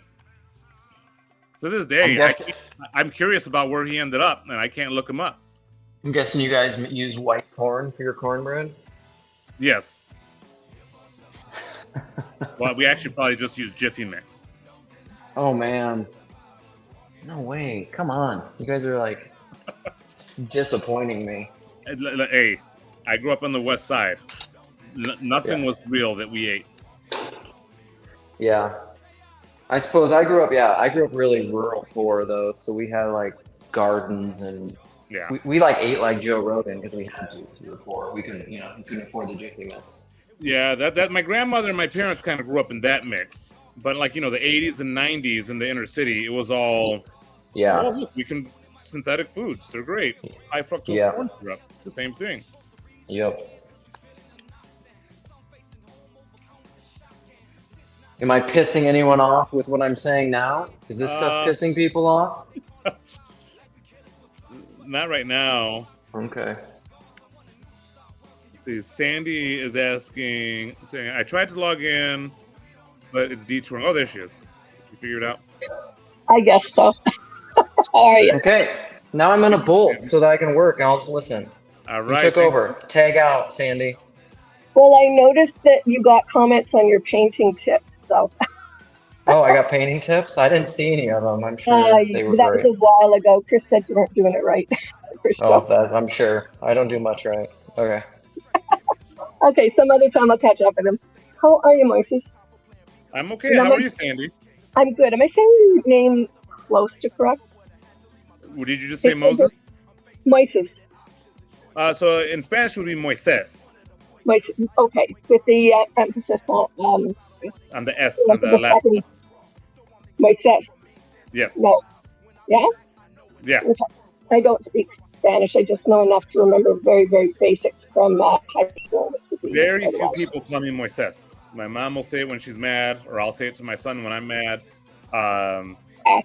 Most people call me Moses or Mo. Okay. Do you want okay, so either or.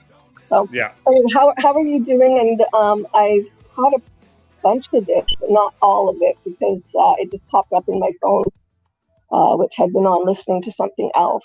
So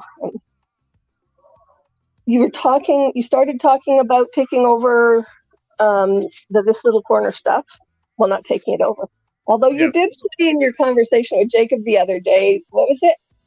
The CRC are taking over his channel and you're taking them over. So therefore, by definition, you'd be taking over this channel.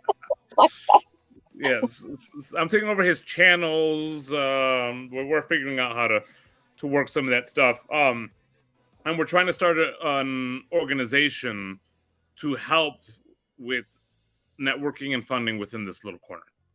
So it's not an organization to be over this little corner. It's one little organization to just help people get going. I noticed you were talking about starting it as a foundation, which I found interesting because my oldest, who I've talked to Jacob about a bit, being deaf, where he is now is one of several, what would you call it, under the heading of the name of the overarching organization, but it automatically tends to link you to Bob Rumble Associations for the Deaf with the original, plus Bob Rumble Foundations for the Deaf, which then became this rather awkward acronym, which is from something longer, where they kind of melded everything under one umbrella. Yeah. So I was thinking of all of that as you were mentioning that component.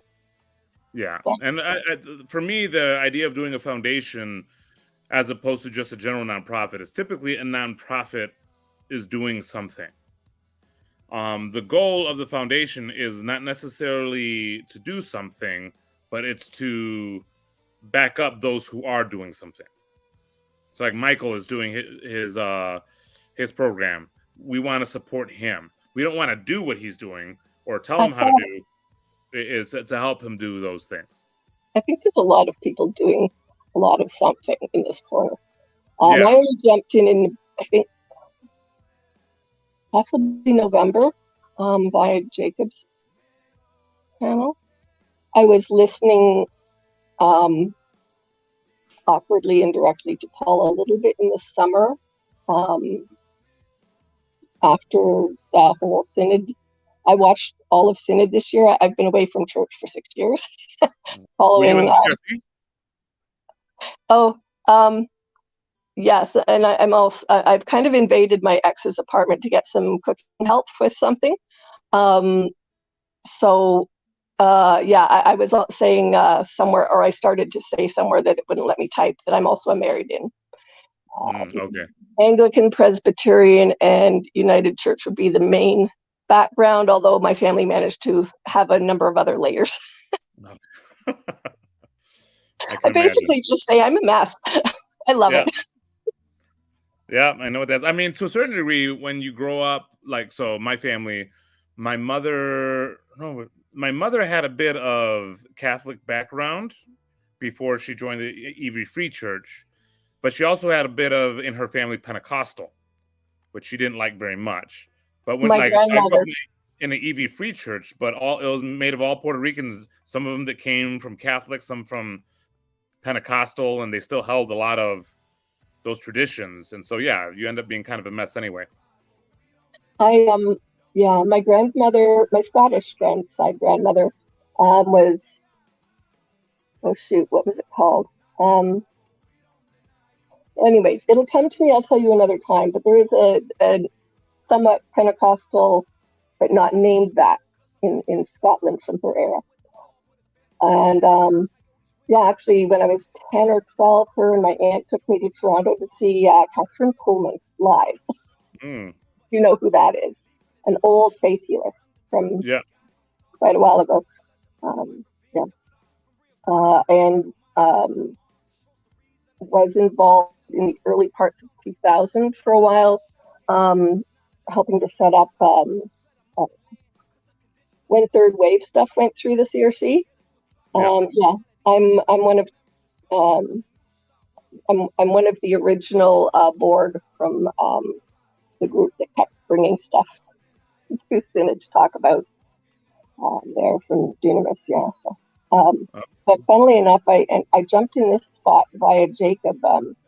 My recent partner died a year and a half ago, and he was Jewish. He's Jewish, Okay. whatever. And so I was very interested in some of the opportunities that Jacob was offering for learning some of that portion of my life that really isn't big enough personal portion to have any clue about. But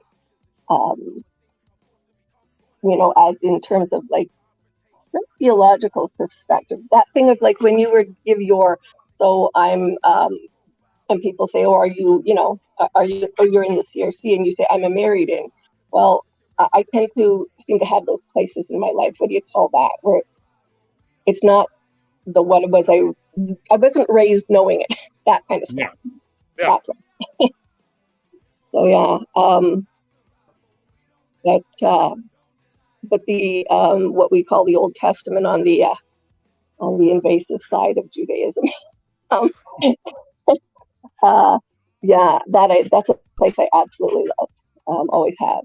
And so yeah, it's really nice getting to hear from people that know it from that place where it touches them directly in that how you were raised. Like there's, like you say, there's things about being Latino and about how you were raised that are just a part of who you are. You know? So yeah. And it gets tricky to like dismantle all that, because there's part of like the way I was raised that was Latino culture, or more specifically Puerto Rican culture, but then there's part of it that's urban, and then not just urban but urban poor, so what we would call ghetto culture, and where's the line? Like, how much of what am I doing comes from the Puerto Rican culture? How much of it is coming from the ghetto culture? How much is it coming from ghetto Christian culture? You throw in all these little ingredients, so to speak. The scary part of that question for me, is that there's too many people that want to define that in a linear fashion, and it's not a linear question. Like saying my son's deaf, he has autism. He had some surgeries and things that he needed to have when he was born. So I'm a Scottish English background Canadian married into Dutch culture context. Literally had an angry all out fight with them the year that my church in Acton wanted to stop singing Ere Thy God, Glory to God in the highest, is an old Dutch hymn, because they wanted to be more Canadian, and relevant. So I'm hanging out in the Voices context of CRC culture, having this weird sort of self-examination of saying, well, I think I'm one of those people that could probably get hated by both ends, because I'm trying to just live my life the way I've lived it the last 17 decades, and being as real as I can be to everybody. And yeah, interesting talk you had a while ago with somebody about truth. And I was like, I'm a writer. They go, don't let the facts get in the way of truth. Yeah.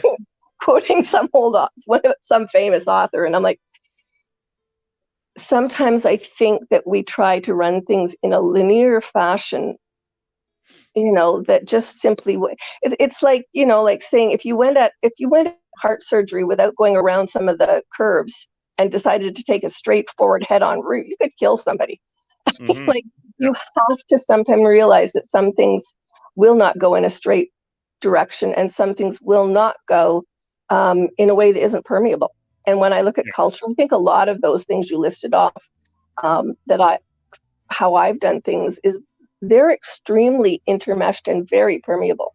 Like we learned sign language with my son because my Dutch mother-in-law sent me to my doctor to get a hearing test for him at 4 months old. The doctor said I was a neurotic first-time mother whose child needed surgery, and sort of just looked at him and went, my mother-in-law raised 12 kids and grew up with a deaf girl in Holland. I'm simply forwarding a question. You know? And so like I'm really taking a listening to you talk, because I think from that place of a lot of life has been fashioned by my mother-in-law, who's been gone since I was 30. That place where you just engage with things, you know, and some deaf people who, when we were learning sign language, you know, I love laughter, and I love the places where you can laugh at yourself, in those places where you realize that something makes complete sense and no sense at all, because you're not quite sure how to explain it. So I'm fascinated with where you're going to take this, because I'm listening to you going, I love this. I absolutely love this, that you're coming at it from that place of having had to struggle with who you are in a number of contexts, and even talking about being introverted and that wasn't going to work for you. And I'm like, yeah. Well, and I do think like the arts, in my case, music definitely helps in that, because like you approach a jam session, right? And I'm coming in with my guitar, and there's this guy that maybe I've never played before, and he's a bass player. And when you do this over and over again, you find, man, this guy's a really great bass player, but he's so into what he's doing, I don't really like playing with him. You know, Jordan Peterson talks about this a lot, about being able to play together. But on the musical scene, it's like, but there's this guy that isn't that great, but he's listening to me, and we could play off each other. And then in the context of church, one of the most fun things in the world is taking a kid who plays an instrument, but you know, probably isn't a professional, but making them sound good. That I get to use, you know, the years of study and playing that I've had, and my wife does this very well, too. Using those skills to make this person be able to utilize their gift and still sound great. I think that's awesome. And I've had the advantage of being able to play with people that do country music, that do Spanish salsa or merengue music, rock and roll, a little bit of metal, some hip hop, you know, all these different things. And you kind of, the main goal when you're playing with these musicians is to make the end product sound good, not necessarily to show off. And so you learn how you have to listen to the other players, feel their grooves, and then be able to contribute to that. And I feel like Paul PVK does that really well in his conversations. He's able to make other people sound good. I need to talk to him. I told him he scares me. What's that? I talk to him. I told him he scares me. There's some truth to that, although not completely. It's just kind of sometimes timing. When I jumped in, why I jumped in, what's all going on in the background, and whether I've got my feet under me, you know. Yeah. But I jump in and talk to other people, obviously. So I'm thinking, yeah, I will eventually talk, maybe chat with Paul sometime. I still haven't really formally talked with Paul. I mean, obviously I've communicated with him via email, especially on CRC Voices. Yeah. We talked in person when he came to Chicago. We've been on a couple live chats together, but I haven't really had like a one-on-one sit down with him. No, same. Email, others, you know, other places, voices. Yeah. Yeah. But so I'm curious, some of the conversation around the wide spectrum of people in this corner. You know, like in this little corner, there is like a ton of people. You've had some, you know, conversation, and I'm looking at this going, okay, and I've jumped in this place mostly because I was watching I'm watching and talking to people who was telling me that the church I spent 25 years in and then left because I needed to heal from a whole lot of crap is blowing itself up.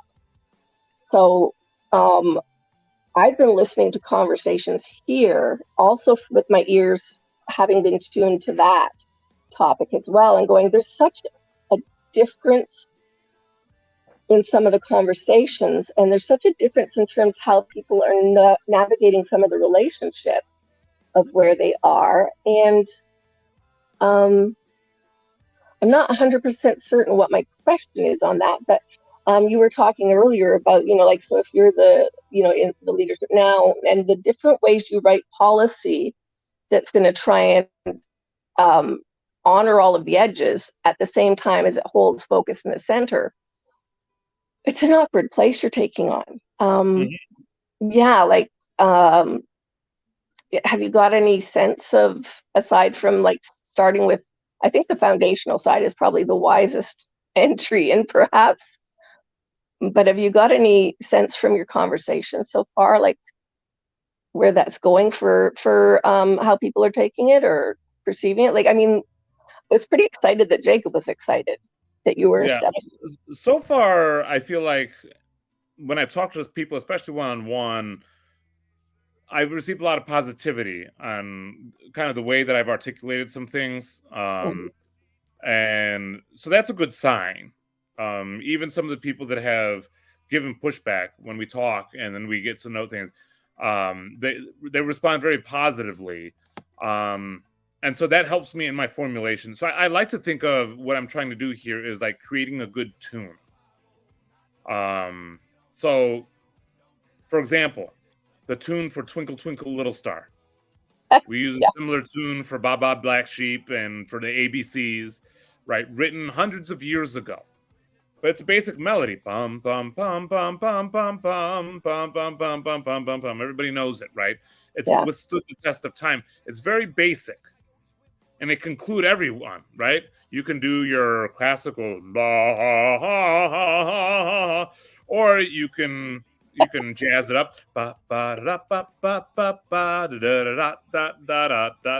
You can add passing tones. You can do all kinds of I sing, and I took piano for 10 years and can't play piano. Guitar for a few years and can't play guitar. You're up to the third class and passed and don't get there. And I'm following what you're saying. Yeah, and so that's what I'm trying to create. It's something that's going to be a foundational statement, but that people can play with it and they can interpret it in a variety of ways, but it still has to stay the statement. And I'm not sure what it is. Definition of, that's an awesome explanation for foundational. Something around which you build that it's going to, a melody, to have a melody, you can't. And that's interesting.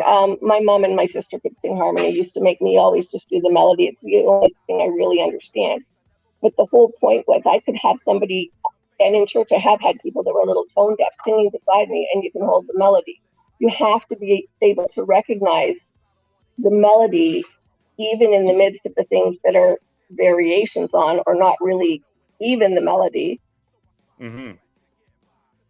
And at the same time, then when you know that, you can have a whole lot of fun. Yeah. Interesting. Yeah, and so that's the goal with what we're trying to do is create something, especially in the statements, the mission statement, the statement of faith that some people don't really want to even exist there. But the point is that there's this thing that everybody can riff off of. And it takes a little bit of learning because you have to learn those basics. But once you have those basics, there's all kinds of cool things that you can do with it. This is part of the reason I loved being in a hip hop band, was because I could play jazz riffs, I could play reggae rhythms, anything really, as long as somebody could figure out how to rap over it. And that's what hip hop was. That is my first explanation of hip hop. Thank you.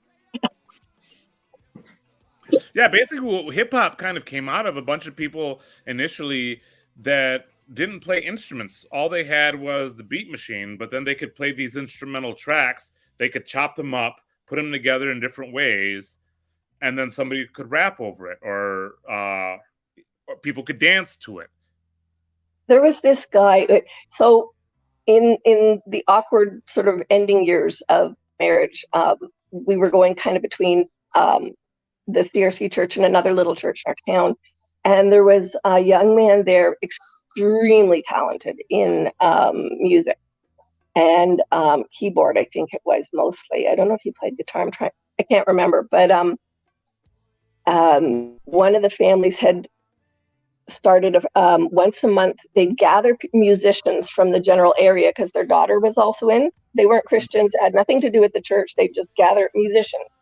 And I remember the one time there, he came and he set a table and a plastic or one of those paper sort of coated in whatever drink cups. And did this whole tune just with the drink cup, you know, and I think I've seen that sort of version since done, you know, places, but I was just like the flipping, the movement, the entire thing was just phenomenal. Mm-hmm. So a comment from Zach Souza, I'm pronouncing that right. Hip hop is really more than music. It involves breakdancing, graffiti, fashion, and rapping. Yes, there is all that stuff included in hip hop culture, and you see it even it gets into like the breakdancing. So you know, I was part of an organization that we went to Shanghai to the World Expo in 2020, representing Chicago hip hop, and breakdancing was a huge part of it. We had this guy Poppin' Chuck because pop blocking was an aspect of a big aspect of breakdancing. That, you know, for a lot of people, they think of breakdancing, they just think of people spitting on their heads and something like that. But you have pop blocking as the aspect of breakdancing. And then other people found ways to include like capoeira, which is like a Brazilian dance martial arts, into breakdancing. And the graffiti, you know, the tagging, and how much of graffiti was hip hop culture versus gang culture. I mean, it gets really complex, but with art forms, you can really, that's what I love about art, is you can really delve into and combine things and push.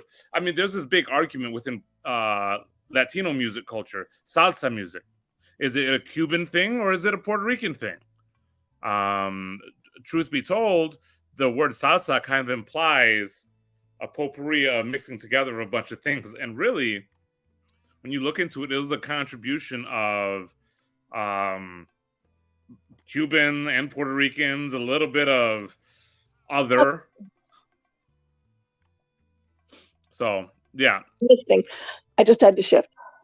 That's, yeah. That could be why I thought of the cup story, because I'm a bit of a visual tactile thinker, and with my son being deaf, we use sign language. So yeah, movement and meaning. Like, you know, I'll talk about, you know, I mean, I've been writing a memoir, and one of the things I was writing about in one spot was about drawing sermons in the air, you know, because I'd be sitting there going, so I got to figure out, what do I know in English? What are they talking about theologically? What does it mean from their perspective? What is it like? All of so where are we at here? And then somehow translate it over to my son in simplified ASL. Mm-hmm. And so, I mean, like, I was going, okay, so this actually asks me a ton of non-spoken questions, because you got to know, I mean, somebody who thinks differently theologically than I was taught would probably sign things completely different, because you're speaking from your linguistic culture as well as your lived experience of something. Mm-hmm. And I mean, considering like sign language, what's tone like? And you know, there's we'll talk a lot in hip hop or in rapping or even in speaking, but the cadences. How does that translate into an ASL? I will have to look that up. That would be fascinating, especially because there's a number of there's a number of deaf people who love music, but they don't all hear the music in the same pitches or degree. Yeah. My former pastor, where we were in Acton at one point, he gifted me a loaned video on based about a young woman named Evelyn Glennie, who I think might have been from Britain somewhere, went deaf when she was around 10, perhaps. And one of my favorite questions that she discussed in this video was, she would be working with people. She took up drums after she lost her hearing, and she would say to people, so tell me where you hear this. And she'd said, hearing people would look at me like I was, you know, like it was a stupid question, and go, well, in my ears? And she'd go, no, where do you hear it? Because she said our whole bodies listen, and you hear things throughout your body. And so I started thinking about that with different songs and things. I'm like, yeah, that is an incredibly true reality that would sound very stupid to a lot of people. Because they go, well, of course I hear it in my ears. That's what ears are for. You know. Yeah, Anyways, like where you hear things, how you see things. So, you know, for certain people, certain sounds have colors. For some people, even numbers are associated with colors. I was like that for a long time. Like the number 4 will always be blue to me. 3 is red. And so on and so forth. And the rhythm, how do you feel the beat? Because there is an aspect, and this is where dance kind of comes in a little bit, but it's not always, it doesn't always manifest itself in something that looks like dance. Yeah, it gets real complex. And it's really fun to really get into and think about and unpack, and then also consider, well, what are the theological implications of this? Or maybe something not even theological implications, but how can this help me understand certain theological concepts? Okay, I'm going to say something really strange, perhaps. I don't know, maybe it's not. You were talking about sort of some people not wanting a statement of faith, and and I brought up theology a bit, but so having just jumped into and tried to dog paddle really hard, talking to some of the people at there in Jacob's, mostly in the Jacob's Discord or over on the Bridge of the Meaning. There's an entire range, and you were talking about it earlier when you were talking about truth and about forming, documents around words and how we all take words differently and mean things differently.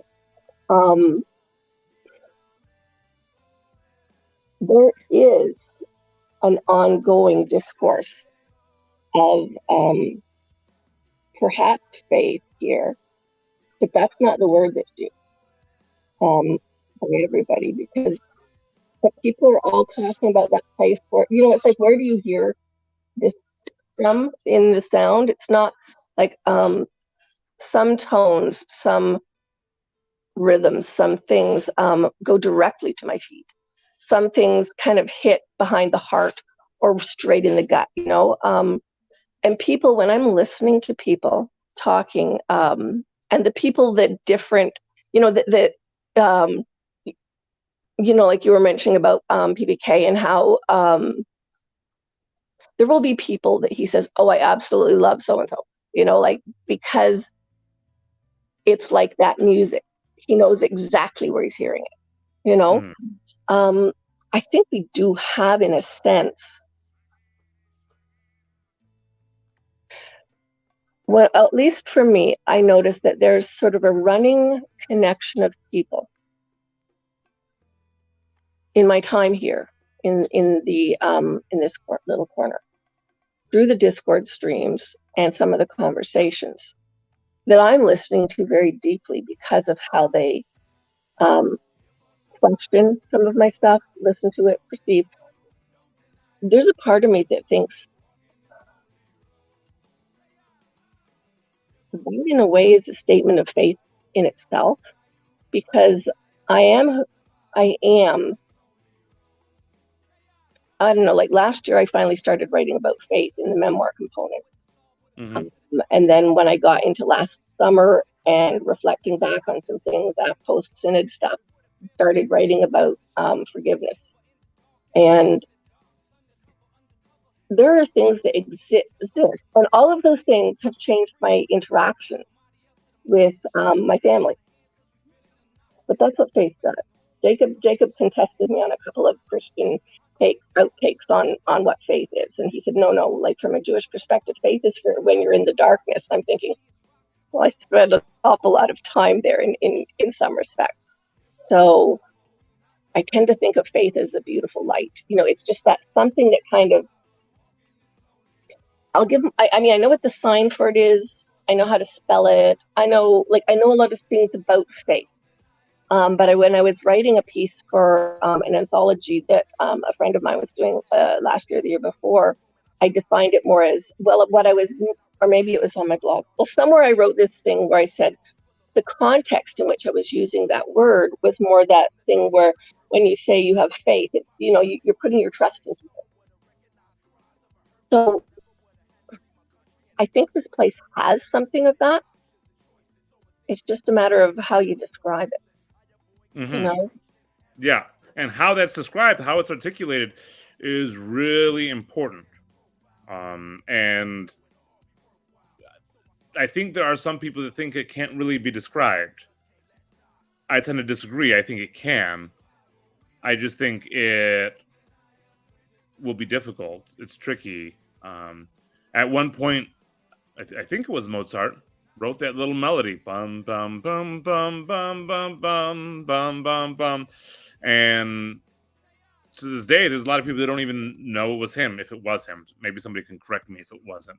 I think it was, but it's one of those things where he had to do it at some point, and I'm going to try to do it too, and we'll see. Yeah. We'll see how it goes. I think you're doing fabulous already. Thank you for jumping. I don't know if this was scheduled and other people knew about it, but I'm certainly glad that I got it. I'm glad too. I'm not always exactly sure how to market these things. Let people know that are happening. I put it in the Discord promos area in the Bridges of Meaning promo section. CW told me to do that. I put it on my Twitter. So I don't even know where to let people know that they can follow me on Twitter and try to get information there as well. I will look for it. I've at the moment mostly only used Twitter for following some of my poet friends and a couple of my writing buddies. So yeah, my YouTube channel is just my name, Moises Pacheco. Okay. My Twitter handle is Pasta Mo Betta, because it reminds me of my immature days where everything was Mo Betta when I was a teenager, and I don't want to think of myself as matured too much past that. Don't. Honestly, I've been told by a few people that I don't look as old as I am, and I have very strongly advocated that they stick with my theory of life is immaturity counteracts chronological time, and I'm sticking with that. So very young.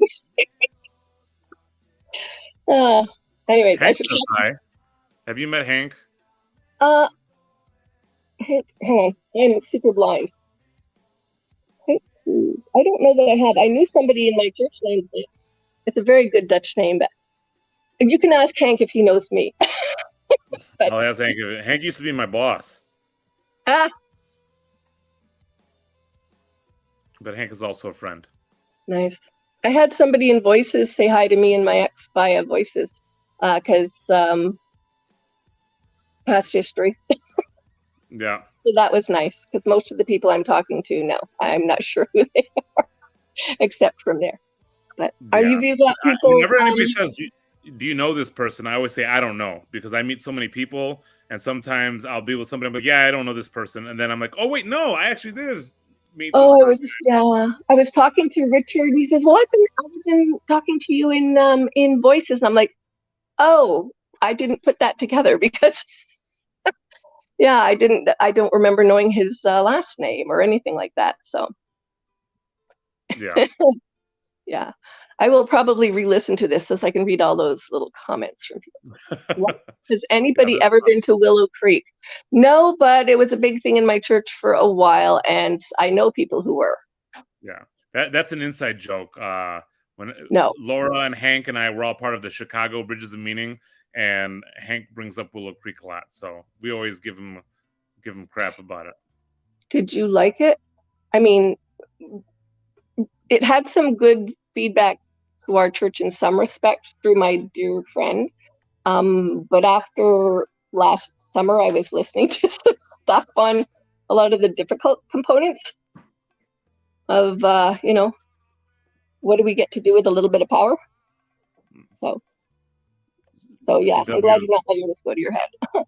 CW is speaking gibberish to me. Is it?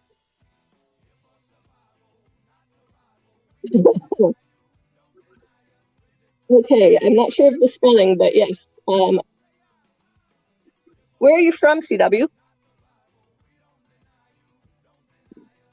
CW is from Minnesota. Hey. Hi, Sandy. Hi, Moises. Oui, je peux parler seulement un peu français, and it's not even proper Canadian French. It's not Québécois. A French folk song. Hey, is Nechama? Is that how you say that? Yeah, that's perfect. Okay, sweet. I Yeah. don't. I've always a little bit uncomfortable Yeah. saying other people's names when I'm not sure exactly how to pronounce it. No, that's really good. And you got Chazi's name right too. Sweet. Yeah. Yeah. How are you? I'm good. I'm good, thank God. I loved what you guys were talking about, like the parallels between music, dance, and language. Because to me, honestly, like in my life experience, they're kind of like there's hardly any separation between those. They're almost all the same thing. Like when I'm experiencing language myself and with others, to me, it's like primarily not the word. I think very deeply about the words that I say, but underneath all of that, like first is the body language, and to me, that's dance. And then the tonality, and like you were talking about I forget the word for it, but like that's the music. So it's just language is like dance and music. It's like how well can we play together? I know we're talking about like the statement of faith thing, which I think is very interesting. I can't speak for anybody else, but like my brain is going, oh, maybe people are thinking that we all have to agree on something. Like we all have to agree to this belief or that belief. I think we actually do play really well together. Like relatively speaking, for this day and age, it seems like we play really well together. And so maybe some of the anxiety, again, this could be all me projecting. I'm representing myself, not anybody else, you know? But like maybe some of the anxiety is like, oh, is this thing going to ruin the good play that we have? By like forcing us all to believe something or have some faith or something. And yeah, I really like what you said about like the tune, the row, row, row. We're just looking for a tune, because it's like, oh yeah, maybe we just want to continue playing together and play at higher levels or more multifaceted levels, and like bring this out into the real world and create cool things together, and without having to be like, we all believe in the same thing. And that's, I think, completely unnecessary. There's no reason why we have to believe, agree, and all of this stuff. Like I'm not and it gets tricky, because it's like, well, when we're all having a good time, when we're all playing together and it's sounding good, well, what happens when we write it down, or when we write down the melody? Does that limit us? Does that mean we can't play any other notes? You know what's really interesting in that question? I think in that respect, I would rather see us defer to the Jewish side of the discussion, because they've had the written law and the oral law, and the written and oral components of the rest of all of the Old Testament.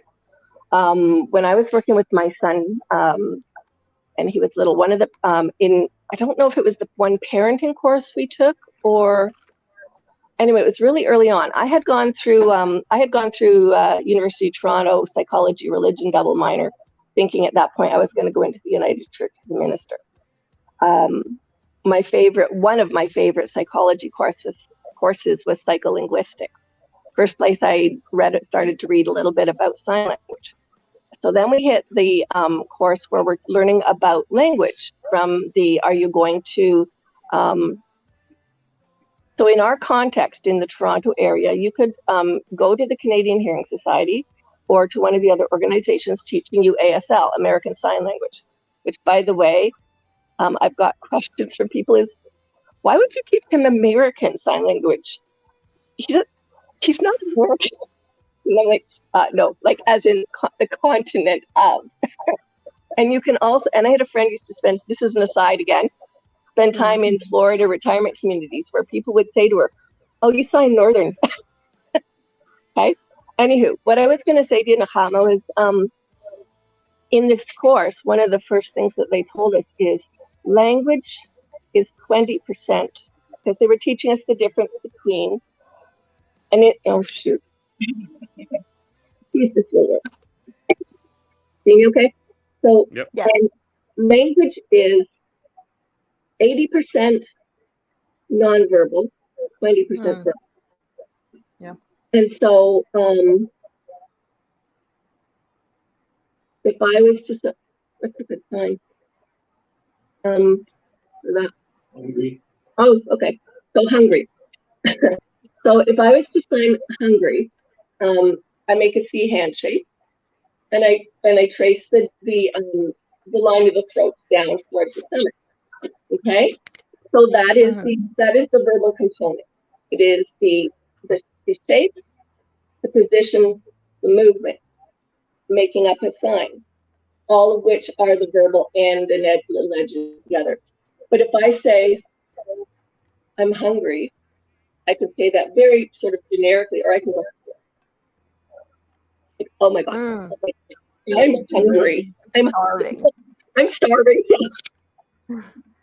And so when I'm saying that I would love to, in a sense, to defer to that sense of it, people who understand not just writing language in a written culture, but in an oral culture, I think really is an important component of what we're doing here, because we live in that context already where we've got a real blending of, and yeah, and then some of the people who I don't understand at all speak in yeah, which I think is fine. I think that's always going to happen. I don't aim to understand everybody unless I'm going to be interacting with them and working together with them on a regular basis. I don't think I need to.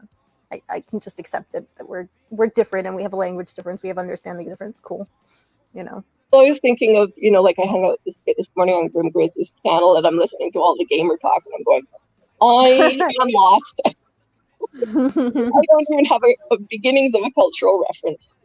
Yeah.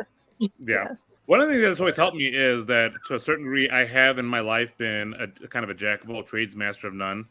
So I'll like go into a context. Like I had lunch a couple weeks ago with Hank and a couple other guys, and they're talking sports.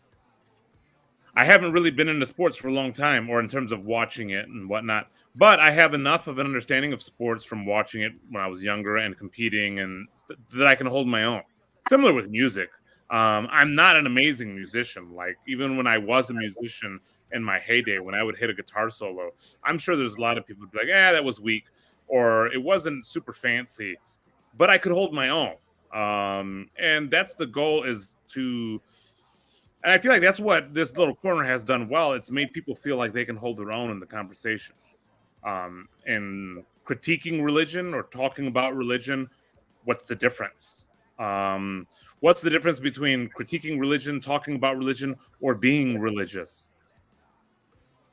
I'm not totally sure what the difference is.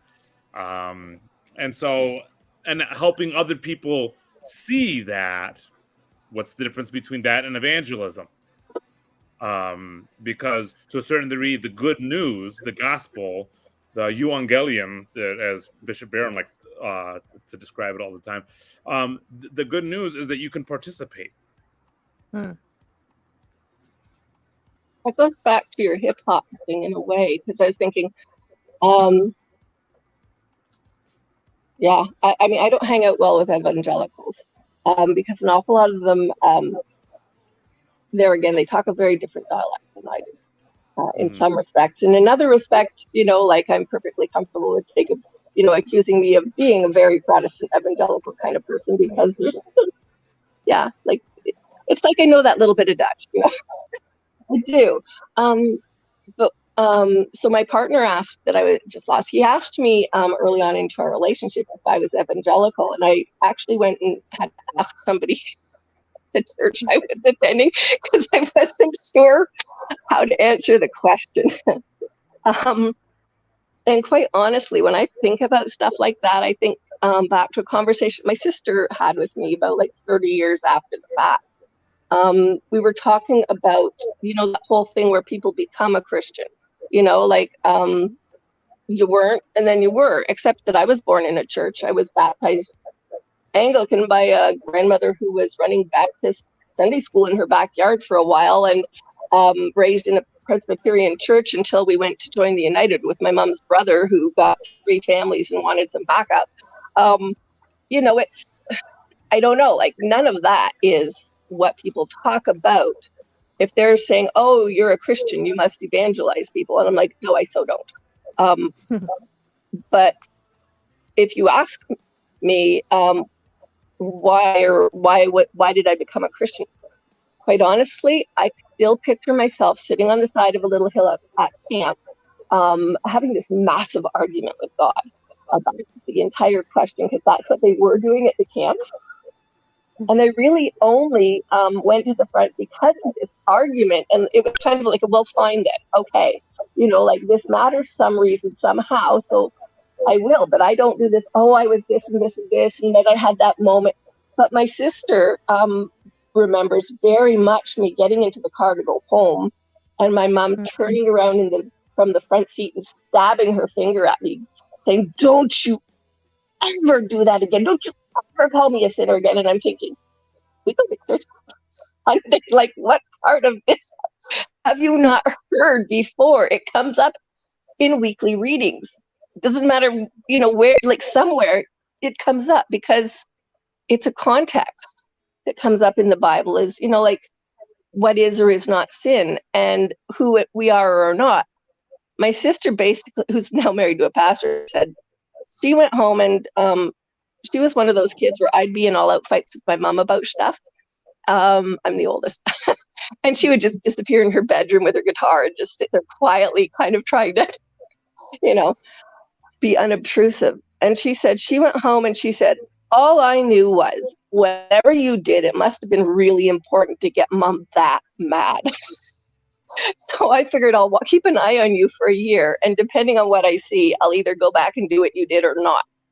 That's my only understood version of evangelism, because apparently that was, go do something, put your foot in your mouth and let people stare at you, and they're going to react one way or another to it.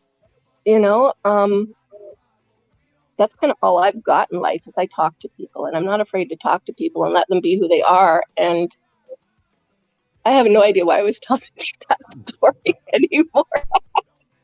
Well, to a certain degree, it's helpful because right now it helps, there is, like when you first came on, there is this big blurry thing that is Sandy. And the more you talk, the more the details kind of start to fill in, for better or for worse. That's why I'm laughing.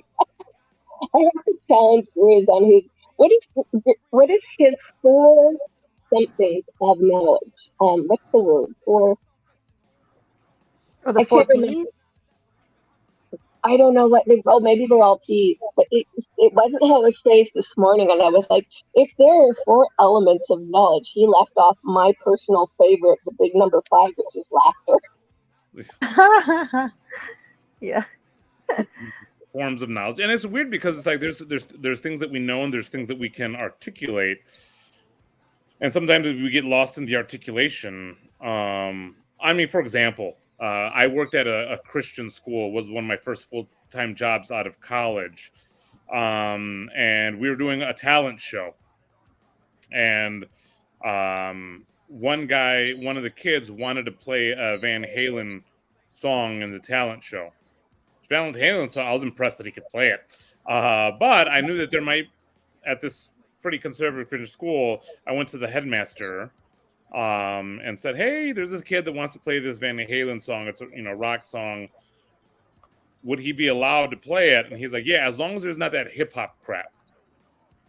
And I was like, "Okay." Now at the time, I was in a professional hip hop band. I don't think he knew that. Maybe he did, but I was like, "Okay, whatever." So I let the kid play. But all of a sudden, I knew this guy's understanding of hip hop. But his reason he was calling it hip hop crap or whatever was that hip hop meant something to him. It meant something different to me, but I wasn't going to address that at the time.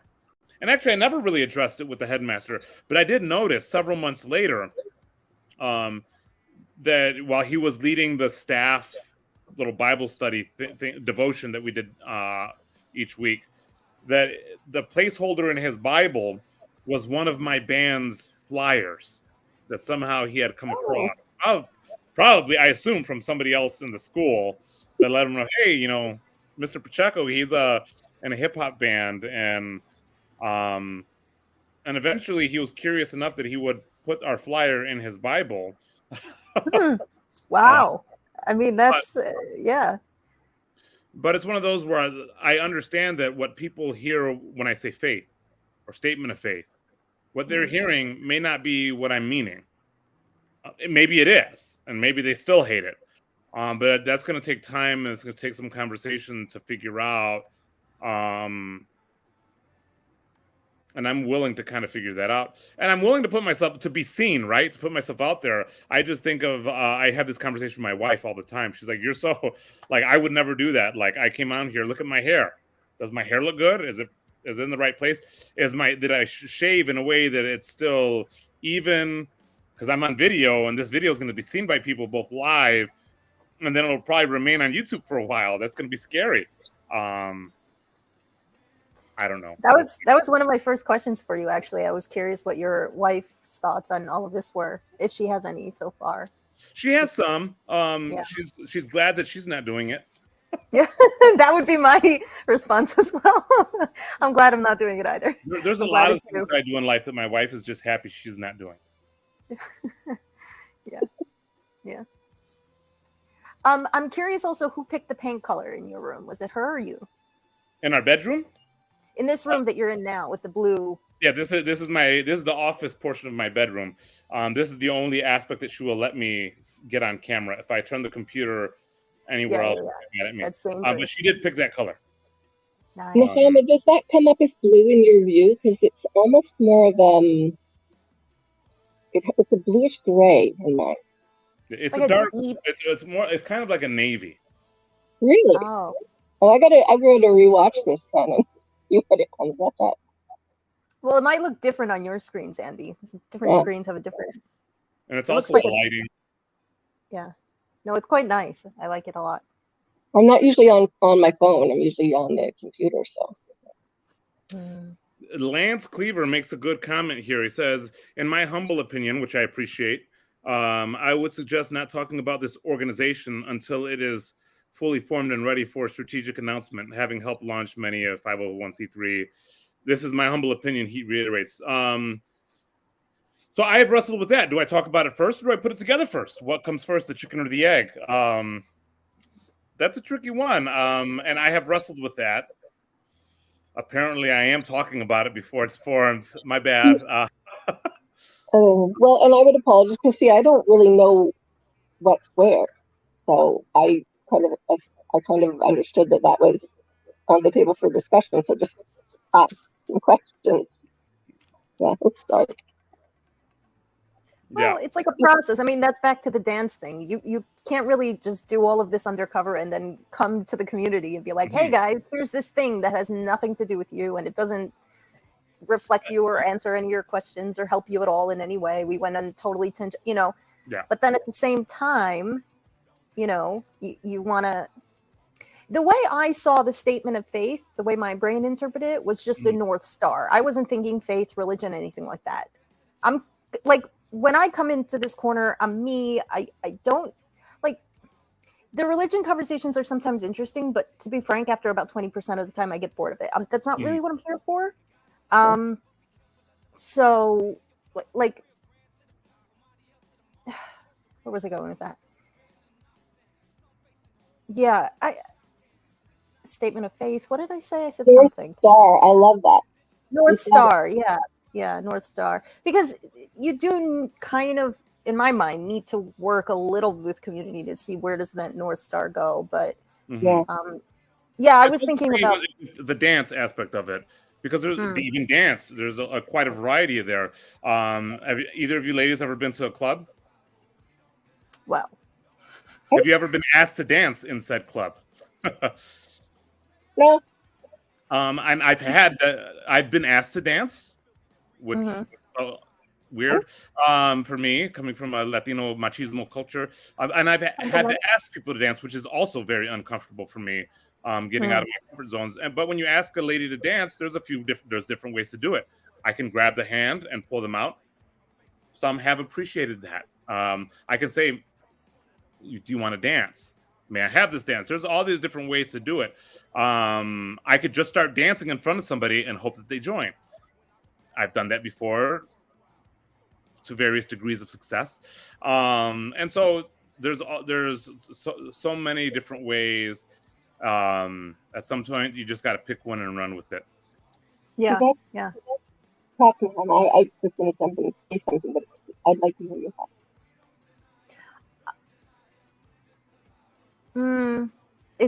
Sandy, it flew out of my brain. Okay. It's gone like the wind. I will say briefly what I was going to say, but please just jump in and talk. Sure. I was just thinking that reminds me there again of language, because to me, like I was saying, I'm a visual tactile processor in a lot of ways. So I don't. You asked if I'd been to a club. Well, that's a context. No, I don't think so. But I spent time in a music circle at a local cafe, and on one of my significant birthdays, I had somebody come and just basically do the, here, let me take the hand. You are going to dance on your birthday. There's an entire dialogue, spoken and unspoken, that goes with something like that. A lot of people will hear this discussion and go, oh, well, that's just so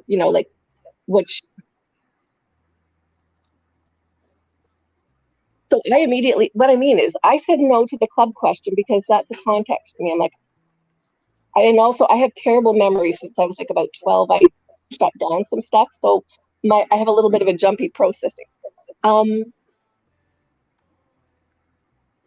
But when I step back and think about the question, I'm like, oh my gosh, yeah, I know those kinds of dialogue that you have without saying, hey, do you want to dance? Because, it's in other contexts. So, yeah.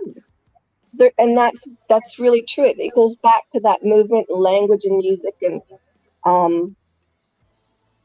and beyond that sometimes to relationships that you have on different spoken and unspoken levels with people, which is what we do a lot of here.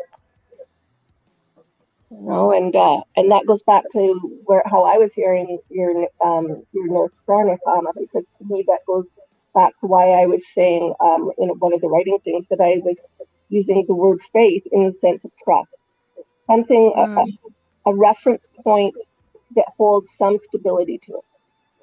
Some context of having your feet under you on the ground, or something you can depend on, like the North Star. That's really nice. I really like that. I didn't think of it that way, using the word faith in terms of relationships. Because if I think about the important relationships in my life, like faith as trust has a huge function in those, right? Being faithful. Yeah. That's a really nice way to look at that. Yeah, there's a great song. It's sung by a lot of people. I think Joe Cocker sings it. Jewel has the front. It's called "Have a Little Faith in Me." Oh yeah, that's a great one. Is that a religious faith? I mean, am I faithful to my wife religiously? Well, what do I mean by religiously? Regularly, within the context of a religious institution. And I would like to, as I think when I think about statement of faith, I think about all those things. When I think about religion, I think about all those things, regularity. And so I think there's room for a lot of people in a statement of faith in a religious institution. I see it as yeah. Have a little faith in me. Yeah. You pinged me off of something I was thinking about when you first came on, which is not at all really related to this topic, and yet totally is, because so I hang out in some of the music circles, and I don't play guitar, which makes it really awkward when I go to song critique things. And had somebody ask if they could participate in a song I was writing. Can I write this with you? Which happened at the beginning of COVID. And I was really, I spent all of my time sort of either in my retail zone that I have, or my small apartment that I have. I wanted that interaction of, hey, maybe we can get on Zoom, maybe we can bounce ideas off each other, maybe we can whatever. Because I had taken this, while things were still open, a few in-person group, and then gotten an email. But there was really no interaction around it. They just changed the name, and they rewrote the tune, which I asked somebody else who does more symphony kind of stuff, and went, when I think of faith, and when I think of the things we're discussing now, actually, I'm super tired is one of the things, and I've been through a couple of rough years. but I haven't made it back to any of the music things.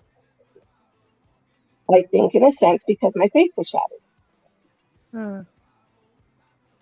But I haven't done anything about it. Not like I am here, but that goes to what you were saying, Nefama, about hearing that faith is about relationship as well. And in so many respects, I think whether we're talking a religious culture or a family or any other culture, we use that word as a statement of relationship in so many respects. And I think, I would agree that's kind of an important context for it, whatever we do. As a bit of an aside, I will be keeping this going until 12:45 Central Standard Time. That gives us about 7.5 minutes to keep going. Just want to give a heads up. I have to go see my mother. Oh, lovely. That's which important. Means reason to go. you need to feed me. Yeah. Feeding you. There you go. Yeah, my mother lives like 3 doors down from me, and so oftentimes I can go down there, and she loves to feed me. Oh my gosh, that's dangerous. What do you think she's gonna have for you today? I believe it's chicken soup. Nice. It's good winter food. Chicken Yes. soup. That would be the statement of faith of 90% of the cultures I know. Chicken soup and what you put in it. Right? Chicken. I mean, she makes chicken soup the Puerto Rican way. What does that mean? Well, typically it means there's an ingredient called sazon in it. Gives it a little bit of a flavor. Sometimes she'll put a little bit of sofrito, which is another seasoning that she makes in it. Yeah. Sounds good. My ex makes the best chicken soup I have tasted a lot of places. Learned it from his mother, but then runs it on instinct. Yeah. Jewish chicken soup doesn't have that many spices. Salt, yes. I gathered that from my partner, whose kids said they tried taking him out to a restaurant on one of their birthdays, and there was nothing on the menu. Yeah. He was sad because he wanted them to give him the dressing on the side. Yeah. Although maybe Jacob's family is different. His family is Sephardi, so they're more on the Spanish end. They probably have something more. Just the last thing that's on my mind here, like, it's so interesting to me. Like, I'm very new to this corner, Moises, like very new, right? So, I have I just as much catching up as you do, right? Probably, but to me, like, to me personally, it's not relevant whether this organization is religious or not. In the same way that it's not relevant to me if my family is religious or not. Like Sandy was saying, to me, it's all relational, and I like. The thing I'm excited about, and whether this is how things play out or not, or what other people's goals are or not, that's like the past couple of years has been really rough for most people on this planet, and particularly in socialization. And we've sort of taken a step back and regressed a bit in terms of play and dance and interpersonal dance. So that's what I find interesting and exciting about the corner, is talking to people who are Baha'i and Muslim and Jewish and from different Jewish denominations and learning so much about Christianity, different Christian, the fact that people here are religious was sort of like a side thing to me. It was like an after thing. It was like, oh, there's a lot of religious people here. That's interesting. Yeah. Why is that? But for me, first and foremost was that relational aspect, and then sort of getting our feet back into the water of the dance of interacting as humans, where this I can respect all of you for what you believe, and it doesn't really matter to me, and I frankly don't even have to know what you believe, as long as we have some joining North Stars in our interactions. There's a couple comments here that I wanted to point out. One, Luke says, religio, that which binds us, is relational. Same thing. I kind of see it in a similar way. Chad also said earlier, and I wanted to point out, I'm honestly fine. I just want to know if I'm dealing with honest actors. Lots of this feels fudgy, and intentionally so. And to a certain degree, I would say I'm honestly being fudgy. Like, I'm, honest. I'm trying to be honest with everything that I'm trying to do. I'm honestly wanting to include Chad, because I've talked to him, and he seems like a really cool dude, and I think he's got a lot to offer. Now, whether or not Chad will be a member, feels comfortable signing on to something, I would like to include him whether or not he does. He doesn't have to be a member, but I would like to keep talking to him. But I thought those were the relational aspect. I think is important because that to a certain degree that's how we get to know. How do you know what I believe? Is it because I told you what I believe? People like Chad keep us honest. I've had a number of really good friendships in life where one of my things I tell them I love about them is how free they feel being blunt with me when you know, because if you're real with people and you let them do that, that's important. You know, I like the respect that people give Chad. That says a lot to me about people here. It's interesting that you mentioned respect, because as much as I like respect, I have also come to really appreciate disrespect. That's how you know that you're really close with somebody is when they're comfortable enough to disrespect you. That's what I was getting at with how Chad challenged a while ago, and then everybody spoke up for him. Well, not everybody, but you know what I mean. Enough people that it was like really noticeable. That's what I mean about, you know, people being willing to be blunt, and then I've had other people challenge me. Chad's not afraid of Chad is not afraid of disrespecting a concept, an idea, in, you know, a person perhaps in a sense, and then saying, I'm not being disrespectful. I'm just telling you how it is, sort of thing, you know? That is full of life in my mind in relationships I've had. Here's something that Jacob says: Nechama can keep the stream going after Moises leaves if you so desire. I don't know how to make that happen, but if one of you does, neither do I know how to make that happen. But I think we just don't shut it down and we say, "Hey, but I'm not doing it." Does it just happen automatically, Jacob, or do I have to like press a button? I'm new to this StreamYard thing. Yeah, I know I have this thing that says end broadcast. Maybe it's I can leave studio without ending broadcast. Oh, maybe that'll work. Yeah. Okay. Well. So I am going to leave the studio now. I'm not going to end broadcast. We'll see what happens. We'll see what happens. All right. Great talking to you guys. It's a pleasure to meet you, Moises. All right. Okay, Sandy, can you hold the crowd for like 2 minutes? I gotta run for a second. I'll be right back. Yep. Great. So I have no way of actually seeing, maybe if I click something different on my phone, whether somebody else is out there in chat world here. Like, oh, wait, maybe. But now I don't know how to get back to pictures. Go back.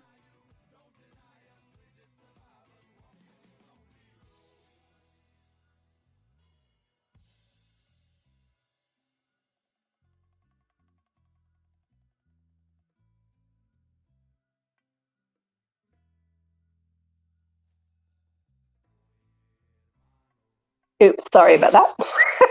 I hit the wrong button. So, yeah. So one of the things do you want, oh, that's awesome. Do I know you yet, Laura? Your name looks familiar. Are you on Jacob's channel? Does she know you? I think if you go, I don't know if,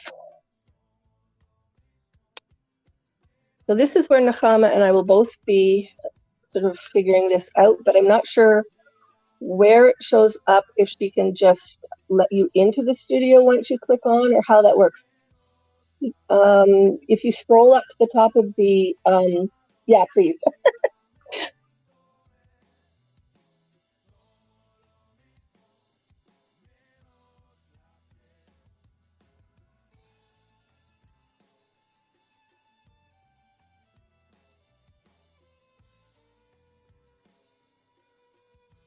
So let me see.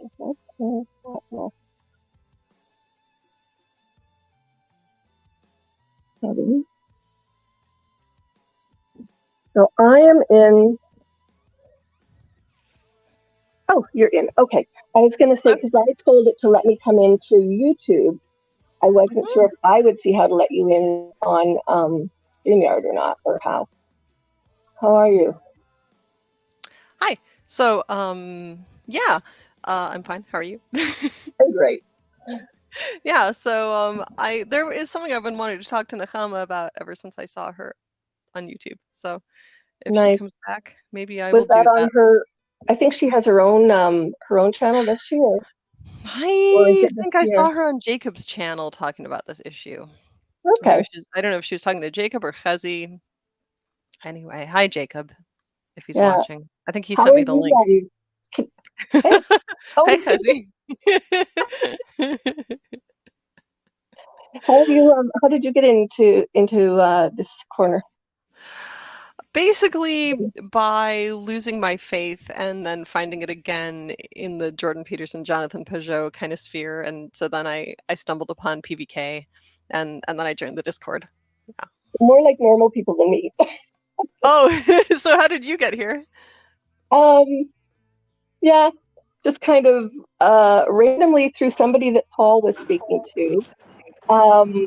last summer, and then I heard him. But I was kind of just watching a little bit, and then he was talking about interpreting Jacob to some people on one channel, and where I wasn't really comfortable, sort of trying to jump in to talk with PBK. I jumped in via one of the Tuesday evening, now Wednesday evening Bible studies that Jacob was doing with Jason. And so that was kind of, I jumped in talking to people there. But holding down the fort till Laura can ask you a question. Hi. Hi, Hi, Laura. Nakama. Hi. So I saw you talking about this on YouTube once. You were talking to someone, I don't remember if it was Chezi or Jacob, about your thoughts on whether you should talk about your upbringing or how much you should talk about it. Remember that? Yeah. Yeah. So I had thoughts on that too because I was part of a like a very serious and pretty insular Catholic community, and I talked to Paul about it. And in the course of talking to Paul, I sort of gave a lot of specific examples of stuff people did, like by way of trying to illustrate what the spirit of the place was. But then, like later, it was up for a few months, but later I felt bad about it because I felt like if they ever came across it on YouTube, they were going to be really upset, you know? Yeah.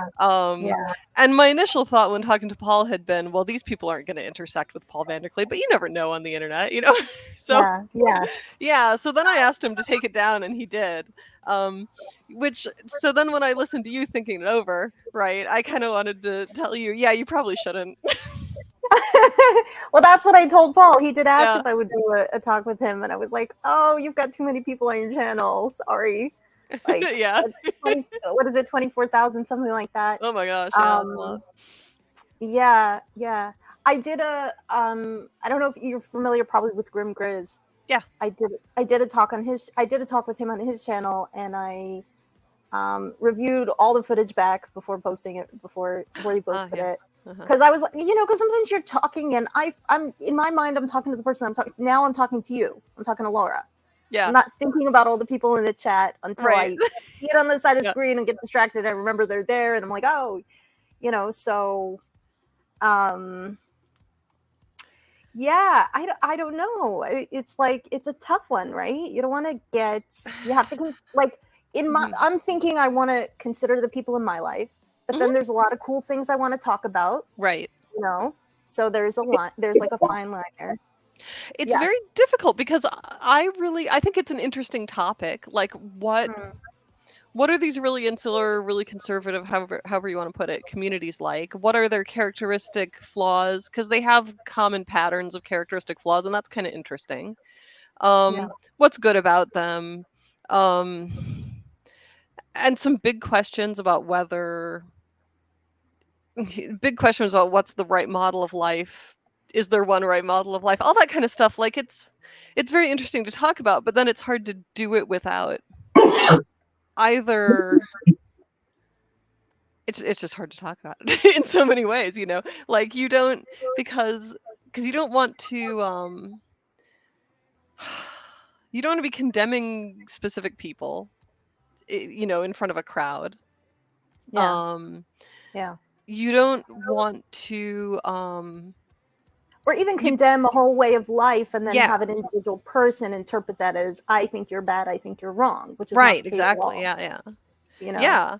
And yes, exactly. And then like when I was trying to describe some of the problems with this stuff, a lot of the comments I got on the YouTube video were very positive, but the ones that were negative tended to be along the lines of like, why would you complain about people wanting to give their children a good upbringing, you know? And like,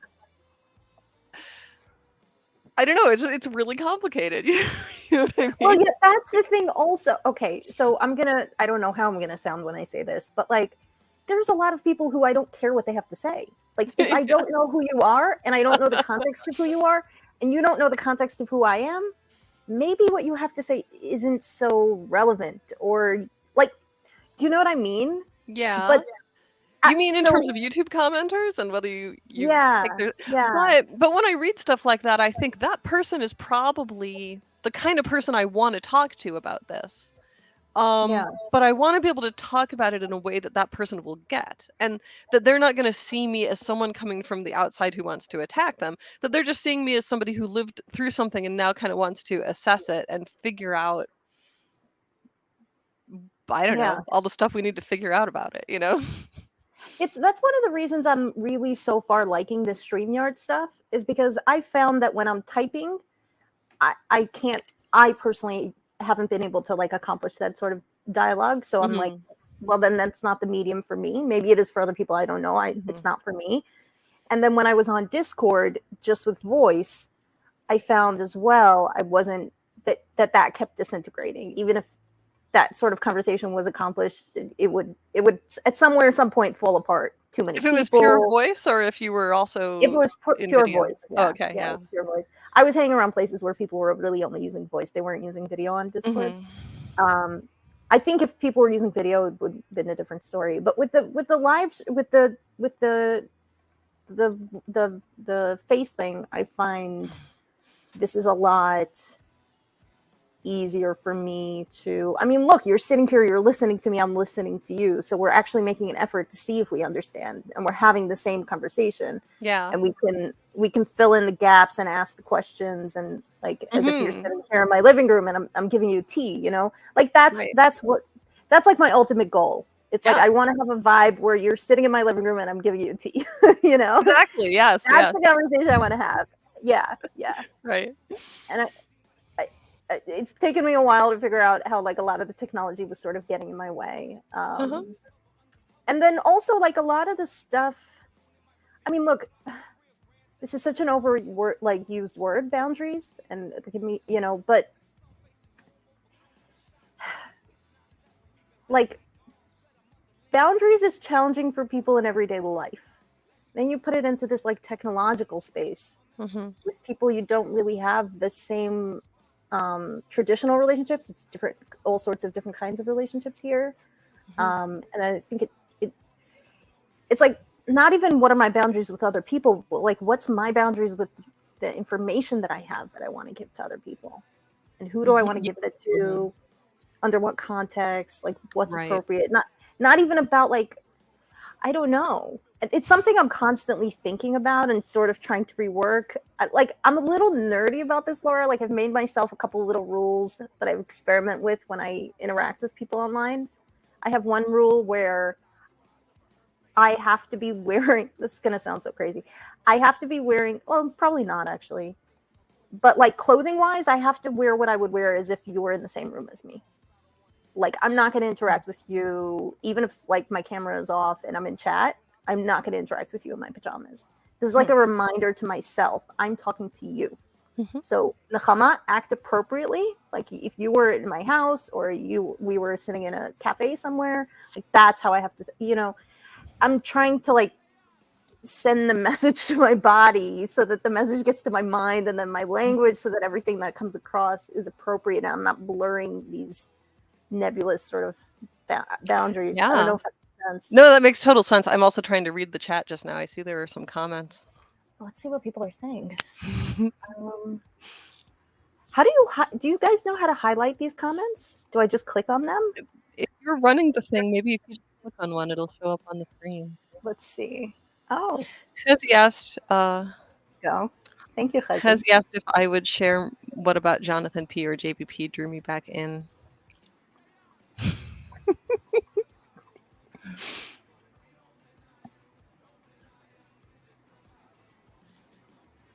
Oops. Oh, wait. This level of proactive consideration of others is very refreshing and rejuvenating. Just think of it like a spa, CW. It's a spa. Do you feel comfortable talking about that? Do you have any interest in talking I about could say a that? little bit. Hmm. I think, in short, it was basically just that I needed a new direction to approach the faith from, because it had shattered the first time and I couldn't follow it the same way again. So they just gave me a new perspective on it. That's the short answer. Yeah. Can I ask a clarifying question? Because I very purposefully did not watch any Jordan Peterson. Didn't watch any. I've watched, not when his name first sort of hit my consciousness a few years ago. Some of the people that are listened to, I've listened to some of Jonathan Pajot, and I've listened to a bit of Reiki, and a very little bit of Peterson. What are the types of things that helps you to want to stay listening to the things, to whoever it was you were drawn in through and were listening through? What were the kinds of things that what? You were breaking up a little bit. Oh, apologies. Yeah, my battery's probably getting lower on the phone, so I will eventually bail, or if I just disappear, it wasn't anything said.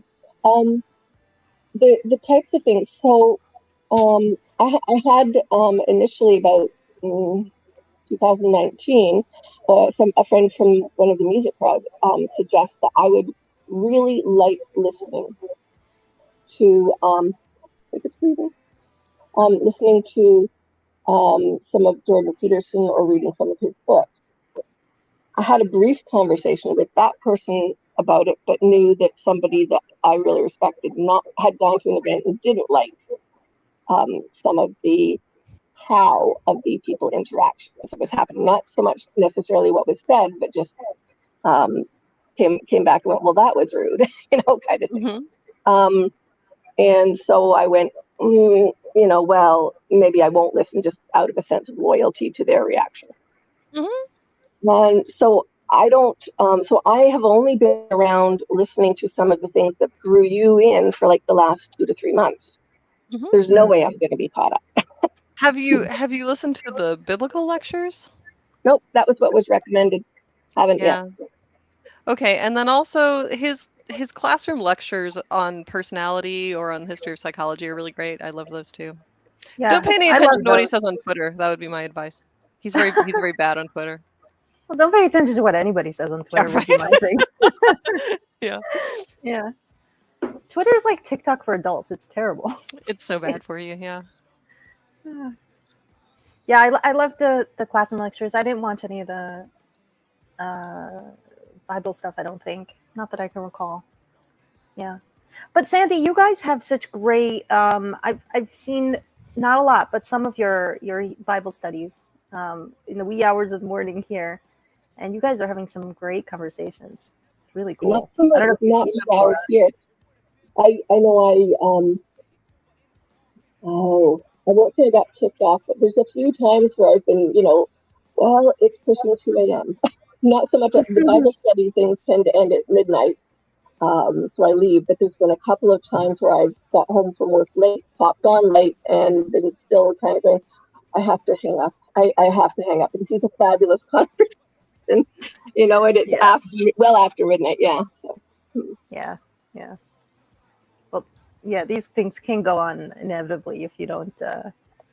And I get kind of tired as well. For me, it's interesting. I noticed that I think everybody's different with this, but I've noticed that like socializing online to me, it takes as much energy as it does in person.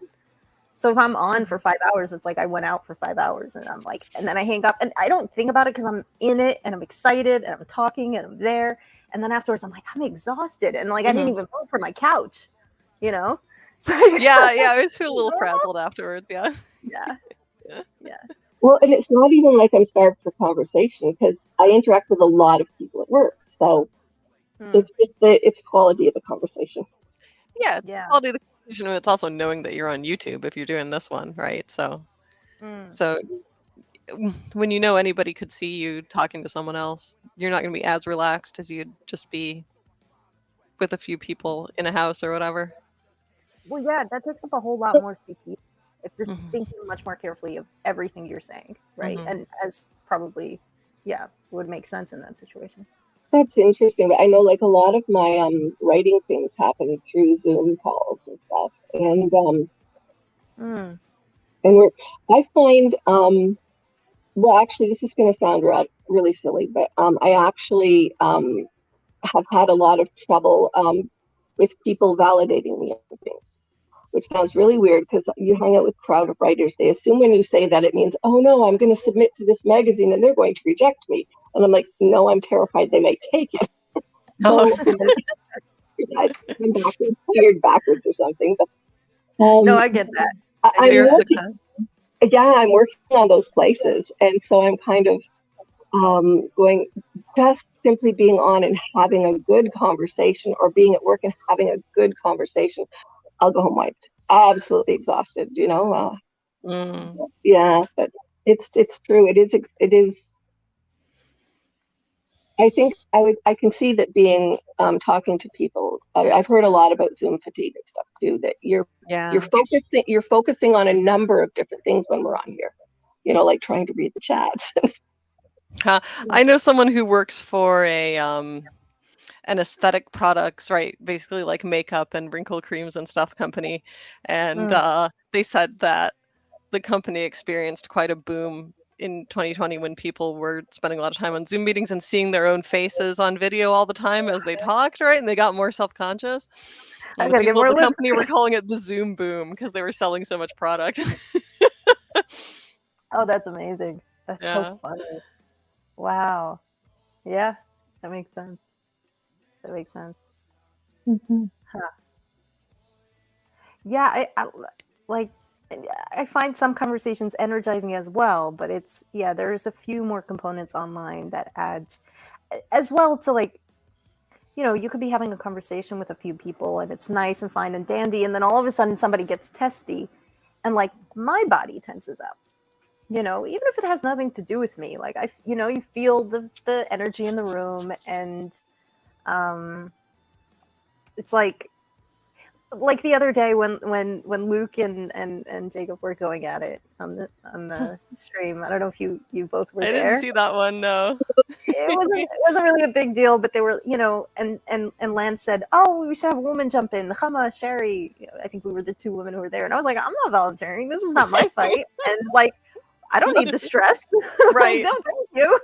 No, yeah, I've been pretty low conflict on here. So generally, yeah. I don't really want to get. I'm definitely not looking for extra stress in my life. Like, if I do need to iron something out with someone, like Sandy, if you and I had an issue and we needed to talk about it, I'd talk about it. But I'm definitely not looking for to get into any extra stressful situations. And because I think we as a globe potentially have gotten a little rusty in the communication department when you're online and like one or two people sort of go off track and there's like 5 people in the room or 10 people in the room, everybody feels the tension, and it's building those skills to learn how to get back on track is like the whole thing, and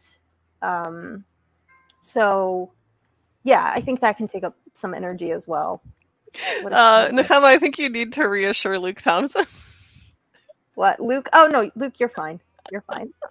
Whatever you and Jacob have going on is your guys' business. That's all I'm saying. It's not my job to mediate or. Mm-hmm. And for me, like, religious disputations belong to my former life. Now I'm in a much more exploratory kind of mode, and also more prayerful, less focused on like news and arguments. So I want to stay that way. Yeah. So if I hear people fighting about stuff, I usually don't get involved. Yeah. That was kind of like I was saying earlier with my sister. She'd say, so, I'd hear you and Mom having this conversation, and I would just quietly disappear down my bedroom. I'd take my Bible and my guitar, and I would just sing it Yep. there until everything got quiet. Well, I have daughters. I have 3 daughters, and I recognize that dynamic. Yeah. Hmm. Me, I'm Yeah. kind of like, my best friends were boys, and I'm like, yeah, whatever. Oh yeah. No, I used to really love to argue, and there's a place for argument, but I've kind of it's just not my thing at the moment. So yeah. It would really depend on the type of energy coming off the argument, because sometimes I can pick up, like people will be butting heads and they're just absolutely, having fun. But sometimes they're butting heads and, they're going to look like they aren't, even if they still are. And it's one of those discerning which it is kind of thing. So, yeah. There's been some Discord conversations, that I'll just kind of put a quieter comment into the mid stuff, because I'm kind of like, so what are we actually talking about here? Right. Yeah. You're right. You can't pick up the tone necessarily. Sometimes you can, but you're not really sure if it's tongue in cheek or if it's, yeah. Do you go on the chat, the Discord, Flora? Yeah. Have we seen you in there? Okay. Yeah, I'll ping you next time I'm in there. Awesome. You'll Thank see you. which one I am. Yeah. I'm curious, Laura, as well, what you think about this. Like, one of my other sort of reasons that I'm like reticent to share of myself with, I don't know, the world, the internet, this little corner. That's it as well. I don't know who I'm really sharing with, but it's like some of the experiences that I've had are somewhat unique, and the combination of experiences that I've had, I've not necessarily met other people who've had those combination of experience. Maybe like people can relate to me here and can relate to me here and here and here, but like all together, because I come from a very interesting place. And so like, and honestly, like I didn't realize that until like getting exposed to more people. To me, my life is normal, right? Like my life is normal and boring. But then the more I get into the world and people are like, oh, this is weird and unique. I'm like, is it really? Oh, okay. Yeah. That's really all I know, but cool. But like one of my, it's like, I hate if I'm interacting with people. If you don't know me, it's like, whatever, fine. You don't need to understand me. You don't need to validate me. But if I'm interacting with someone, like, I do want to be understood. I do want to be seen. And I feel like it's really hard. It feels difficult for me to accomplish that in an online space. Like, yeah, that makes sense. Yeah, because it's inevitable if you put something out there where the whole world can access it. It's inevitable a bunch of people are going to misunderstand you, and people get triggered because you said some phrase, that they have some association with, and they need to write a comment. But yeah, that's part of talking online. I guess you got to accept that. Yeah, you're talking to everyone. Not everyone understands you. But yeah, that's why that's a good reason to limit what you're willing to discuss online. Yeah. I tend to be one of those people that, I think Jacob said I tend to. Did he say I overthink or I overthink? So it could be even. But I find that even at service retail, so, you're chatting with people as they're going through, because I worked in the cash area, and got to know an awful lot of people that were regulars. And then we had the last 2 years, and you find that the conversation's totally shifted. So my reaction is, not reaction. In some respects, my boundaries are vastly informed by my life. From dysfunctional family. Didn't really develop great ones. Then have a deaf autistic child, and your life is kind of an open book, whether you want it to be every time you walk into a store, every time you sit down at a restaurant, every time, whatever, right? And then some of the positive and negative off the charts comments of the last few years. And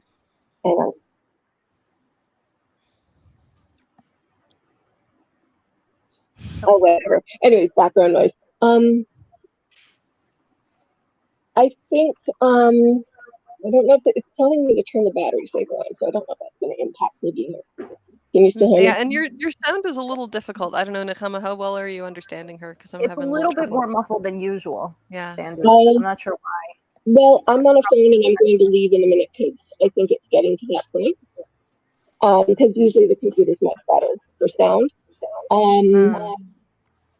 Could be how I'm doing it. I have no idea. I'm not really on a phone and I don't have any ear. Like, I don't It's a have a. little better now. Yeah. Yeah, it could actually, be it does the sound better distance. now. Well, I'm Yeah. holding it closer. Yeah. Yeah, maybe that's all you needed. Yeah. Shout into the phone, Sandy. You can stare into my left eyeball. So Flabus is saying, I recommend Laura's conversation with PVK. So my conversation with PVK is not on YouTube anymore, but it is Oh. accessible. If you look at any podcast app that has Paul's podcast on it, we'll have it in the app history, so you can listen to it. You just can't In the watch it on YouTube. podcast. Okay. And it is called, I think it's called Living with Your Father instead of Rescuing Him from the Underworld. Ooh. Oh. That's a very interesting title. Indeed. It was because when I thought about when I was listening to Peterson at first, and I just thought about what my life up to that point had been like. I had this image that because he talks about rescuing your father from the underworld, I had this image that maybe what I had been doing for a lot of my early adult life was just kind of sitting with my dead father in the underworld, right? But not knowing actually how to bring him up out of there and move forward in the world above ground as it currently exists, you know? Mm-hmm. I will definitely try to. I will definitely try to find it. If I don't find that and you ping me, in Discord, then yeah, I'll let you know if I haven't found it because I'd like to listen. Okay. To that. Yeah, I definitely. Are you comfortable with me watching it now, Laura? I mean, I know you wanted to listen to it for sure. Yeah. Yeah. Yeah. It's just not on YouTube. I feel like I felt like YouTube was a little more dangerous, partly because I think people are more likely to stumble across stuff on YouTube than they are on like a list of audio podcasts. Also, yeah. Also, it would be way more galling, I think, for like if somebody from my old community happened to watch it, I think it'd be much more galling if they were like watching me talk about them. You know what I mean? Than if it was just an audio thing. I don't know. Maybe it's not. But also, people are in the habit of like sharing YouTube links or like dropping YouTube videos into discussions or whatever. They might be like, "Oh, you're talking about this kind of thing. Oh, here's this one lady who was talking about the same thing. Bang, there she is." Right? Like it spreads that way. Whereas again, if it's just the pure audio, it's not really the same. Right. It doesn't proliferate as much. Yeah. Well, I'm staring at this and the boredom behind me both, and I think I'd better take pity on my battery and company. So, Sandy, it's been such a pleasure to see you. Yeah, thank you. I really have liked listening to some of your share comments with people in the comment, and it's really nice to meet you too, Laura. Thank you for this time. Talk to you both later. Nice to see you. Bye. See you soon. Okay, let's see what people have to say, Laura. Chazi's excited because Shabbos is coming. What's today? Is it Thursday? Yes. Shabbos is tomorrow. I'm excited too. Things quiet down. Here in Israel, the whole country shuts down. Keeping Sabbath in America and keeping it in Israel, worlds apart. It's such a different cultural difference. Mm-hmm. Both amazing, but here in Israel, the whole country shuts down, which is always to do that every week. Like it's such a different experience. Yeah. Let's see. Zach is dancing, which is good. We like that for you, Zach. Keep dancing. Let's see what else people have to say. You can trap spirits inside rings when people die, so a medium doesn't see them. Good to Laura know. got that. I did not understand it, but it no, seems I only laughed because it seemed so random. I don't know what inspired that comment, but it's good. It sounds like good advice, so I'm gonna remember that. You can trap spirits inside rings when people die, so a medium doesn't see them. Interesting. Mm-hmm. I'm not trying to trap anybody's spirits, though. Just full disclosure. Not today. Not today. It reminds me of Babylon 5. Is that a movie? It was a sci-fi TV show in the 90s, and they had some characters on there who belonged to like a religious group that would find important people who were dying and like trap their souls in like bottles or jewels or something and keep them in like a museum or whatever. But the dead people's spirits didn't really want to be trapped inside the vessels that they were in, and eventually they escaped. That sounds. Is it a good watch? Should I watch it? I don't know. It depends on if you like cheesy sci-fi shows from the 90s. I do. I Oh do yeah, like you probably like it then. Yeah. Let's see. Khazi says, Nahama, you were seen and you were heard. Thank you, Khazi. That's very sweet and thoughtful of you to say. Thank you for always coming back and sharing your story. Yeah, it's. I'll tell you, like, I'll be really honest. It takes a lot of courage for me to keep coming back. Just if we're gonna be real, like it does.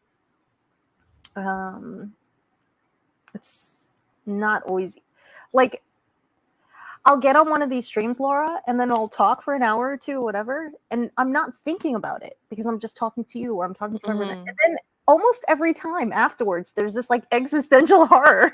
I'm like, right. What did I say? What did I just do? What did I do? What happened?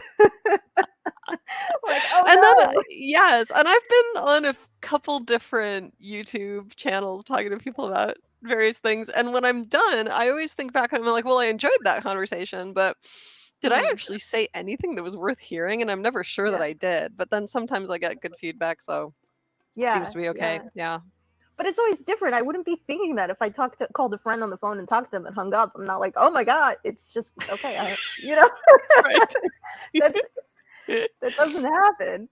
I don't know. Yeah, it's a different kind of thing. It's a whole different. I haven't really regretted it yet, though. I haven't yet had cause to. We'll see. Yeah. I have done things that I would not do again. Like I have said things online I would not say again. There are videos of me that exist, not many, but there are videos of me that exist that I will not point anybody to. That I'm like, okay, I'll own up to them being there. I'm happy for them to stay there, but I wouldn't necessarily say all the things that I said again. Oh yeah. Well, I mean, along those lines, I did regret some of what I said to Paul, which is why I wanted it off YouTube. But I haven't, like, just the appearing on YouTube thing in general, I haven't regretted as a decision. Yeah. I wonder if it's Seems worth so far like no chopping some parts out, unless that would sort of just ruin the flow of the thing. Oh, I mean, I don't know. I'm happy enough for it not to be on YouTube. I don't think it would be a matter of chopping parts out, because I think like I didn't realize this is another thing, like when you're talking to everyone doesn't know you, right? And they don't really get where you're coming from if they only see you for an hour or whatever it is. So no, I don't know. There are just a lot of things. Like in order for that, I don't know. I don't want that video floating around without like a lot more context. Like people who talk to me on the Discord know a lot of context about me, right? So I think when the video came out, if they saw it, they had so much context to place it in. Whereas like people who didn't have context to place it in, like I felt like a lot of them were quite offended by it or like kind of misinterpreted it in ways that they wouldn't if they had known where I was coming from or whatever. So, whatever. Yeah, I mean that's one of the main reasons. I've said this a few times already, but it's one of the main reasons that I have been comfortable coming here. Is because Jacob and Khazi come from the same, very similar background as I do, which is very niche. Like an ultra Orthodox Jewish background, and like I've talked to some people who are like, "Oh, that doesn't exist. What you're talking about, you're making it up and you're lying." I'm like, "Okay, wow, I can't talk to you then. Like that's not helpful." But even like that's on the most extreme end, obviously. But even as far as just being able to have certain conversations and people just understand the context, let's see what I missed a bunch of comments here. Yes, Fawad, I do live in Israel. I'm curious if you're interested in disclosing what area of the world you are. I'm curious where you are, but of course don't have to share that. We're doing Fawad. We're doing a Israel trip, February 2024. So you're most welcome. You and your wife, feel free to join. I don't know if you guys have children, but I'm sure they can come too. So plenty of time to plan for that. If you guys want to make it out here, that'd be super, super cool to have you in person. What does Zach have to say? I think maybe this little corner would be better sometimes if we were all essayists. Instead Get of on just that. people shooting out all their random thoughts on Yeah. video. Maybe Well, I there's like a beauty in being human too, you know? don't read anymore though. I have such a hard time reading these days. It's so It's frustrating. becoming harder for me too, and I have always done a lot of reading and writing. But like I was working in a writing career for a long, long time, and towards the end, I started to get this feeling that like I'm putting all this effort into making these texts really, really good and Mm, really clean. mm. Um, who's ever gonna read them? Especially just like I don't want to go into too much detail, but the particular things I was writing. What I imagined people were going to do with them was fleetingly glance at them as they walked past a wall somewhere, or they were Mm. going to buy a book with some of my text in it as a souvenir at an event, and then they were going to go flip and look at some of the pictures in the book and then put the book away forever. But they were probably never actually going to read any of the stuff that was in You were the writing. book. Yeah. Oh, well, what kind of writing do you like to do? Like, what do you like to write about? What do you like to think Um, about? I like to write about language questions and literature and like literary history and etymology, stuff like that. I would Mm, write about religion too, I guess, but I never really have. But I could yeah. if I were called upon to do so. Yeah. Etymology is amazing. Mm. I love it. It's such a brilliant, like, that's like underneath everything, right? Yeah. Yeah. It's, that's the coolest. I think, the thing about an audience is that, well, I think nowadays in terms of a global audience. So I think like, okay, if there's 8 billion people, are there 50 people who are going to want to read it? I'm like, yeah, probably. Whereas Yeah. I used to think locally, and then my answer would be like, oh, nobody's going to read this. So if there's enough etymology nerds out there and enough people Mhm. who are interested in literature and stuff like that. But for me, I think the most important thing is that you're enjoying it. So if you're enjoying it, good. If you're not, Mhm. move on to something you're enjoying. Yeah. I don't know. I definitely sometimes I can get in my head about the audience part of it. I'm always really good at creating if I'm not thinking about other people. If I start thinking about other Mhm. people, that's when things for me personally start going downhill. Um, Yeah. But in terms of the discussions we're having in this little corner, if we were all just trading essays, do you think it mm, would be anything like what it is? Probably not. no, but it is cool to see. Like there are a few Substacks that I'm following. I didn't even realize that people had Substacks only the past like couple weeks. And it is interesting to see people who I interact with, their writing style and what they write about, because it's a different side of them. Yes. I don't think I would interact just literarily. But as a now getting interested in people, I really want to hear what they have to say. Yeah. Luke says essays are too ego bound. I don't think so. I think they can be, but it certainly doesn't need to be. I don't know. Put up the next one. He says, thinking out loud is thinking ahead of your head. He needs to come on here and explain what all these things mean. Yeah, Luke. Tell us what you think. Thinking out loud is thinking ahead of your head. Thinking ahead of your head. Hmm. Hold on. See, if I was talking to you, I wouldn't be. I don't know. It's a new kind of etiquette and a new kind of CPU for my brain and a new. Sure. Because I'm interrupting you, I'm looking at the comments, and I'll find a flow with this. Yeah, it's just a different format. It's fine. Yeah. And I can't come and drink tea at your house because you're in Israel, so. Yeah. It's You're kind of in a the jaunt. States, I assume, or are you in Europe? Yeah, I'm in Wisconsin. Oh, lovely. Oh. Wow. Yeah, I see it's still very sunny by you. Oh, yeah. Uh-huh. Yeah. I am hoping to create more this year, though. Whether or not I share that with people, I don't know. But because, oh gosh, what's her name? There's a lovely woman in this corner somewhere, and she did a video about consuming versus creating and the balance between those two.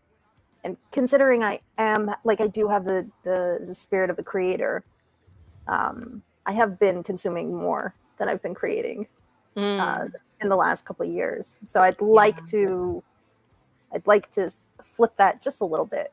And that's also one of the reasons for me to come on and be alive and contribute and participate, so that I'm not just passively consuming.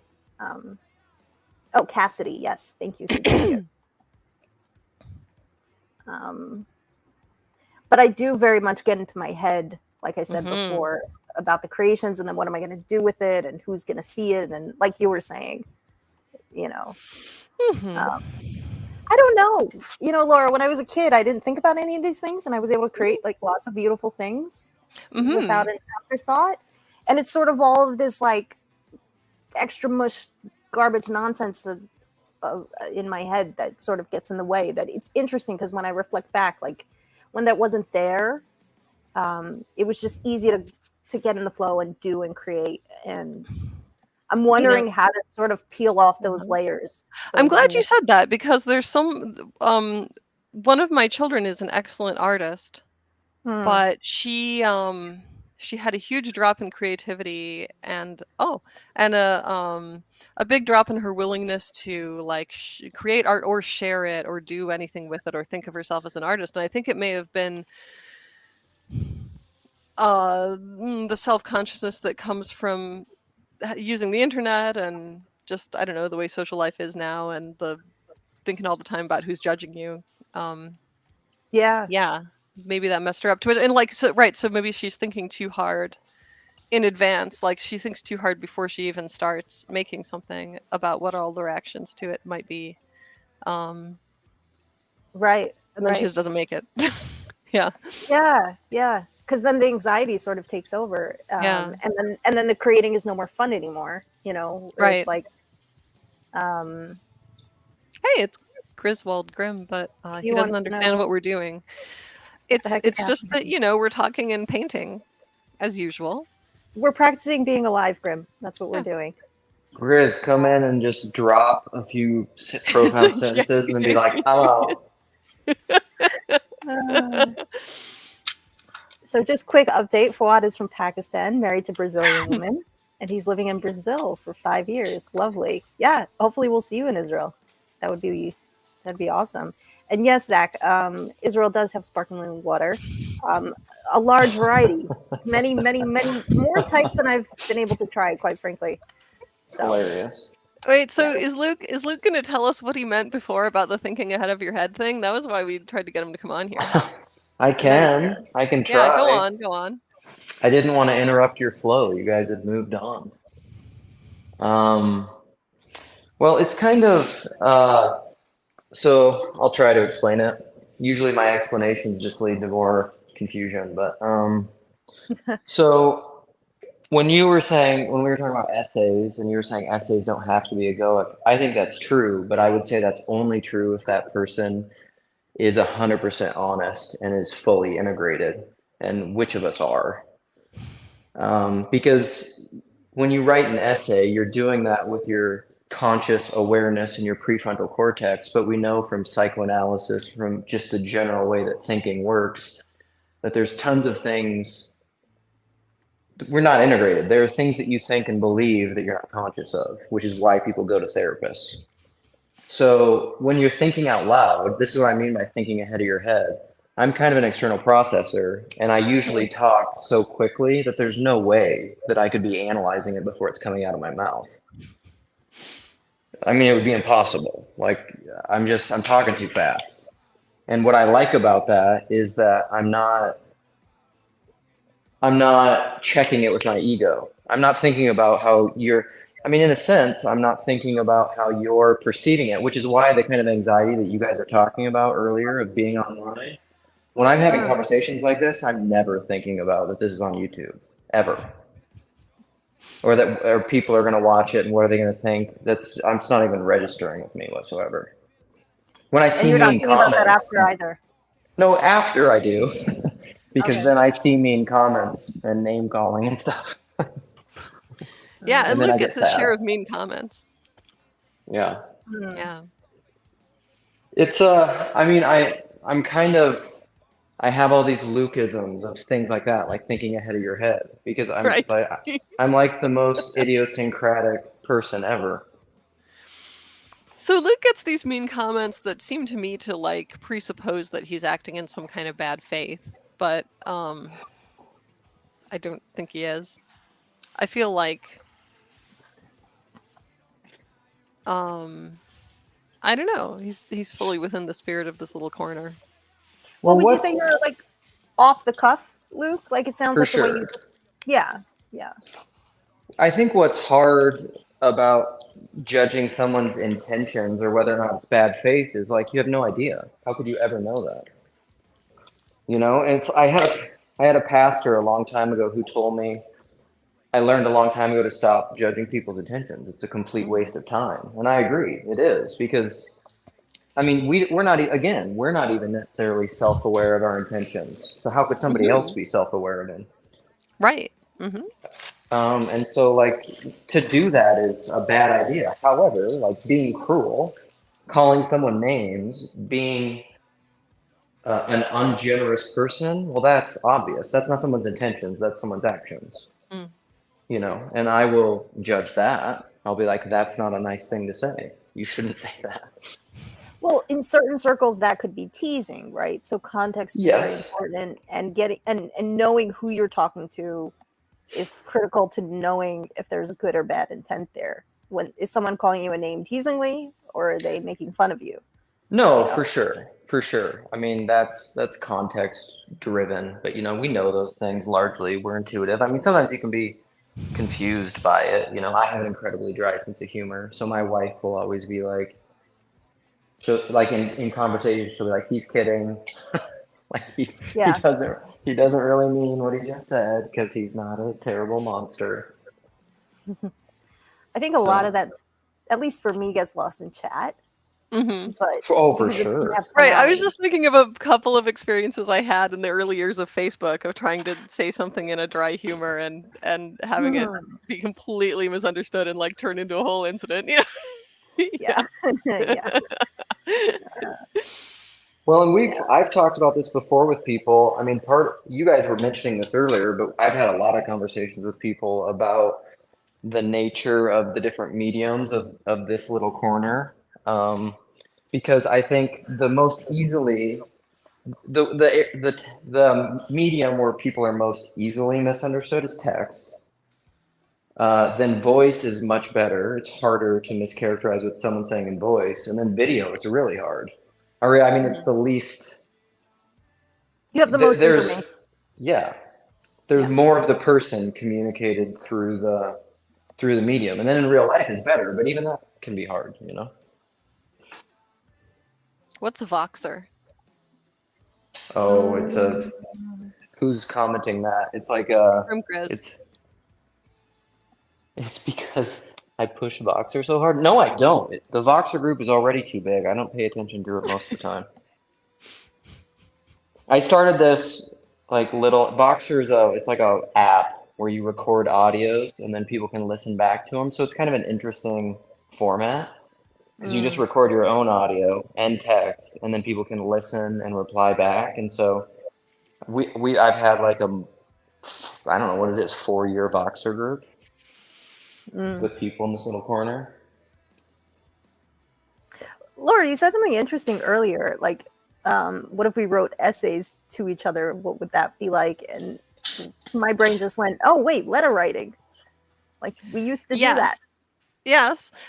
Yes, but like, right, but we're a group of people, right? Like, it's not like writing a letter to a friend.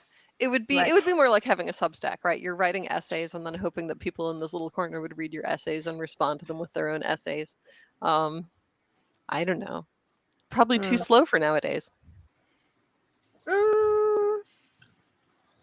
Maybe not. It depends. I think there's some people who might have the sensibilities to want to do that. Like, just because so many stuff are fast. If anything, the more fast things are, the less I want to interact with them.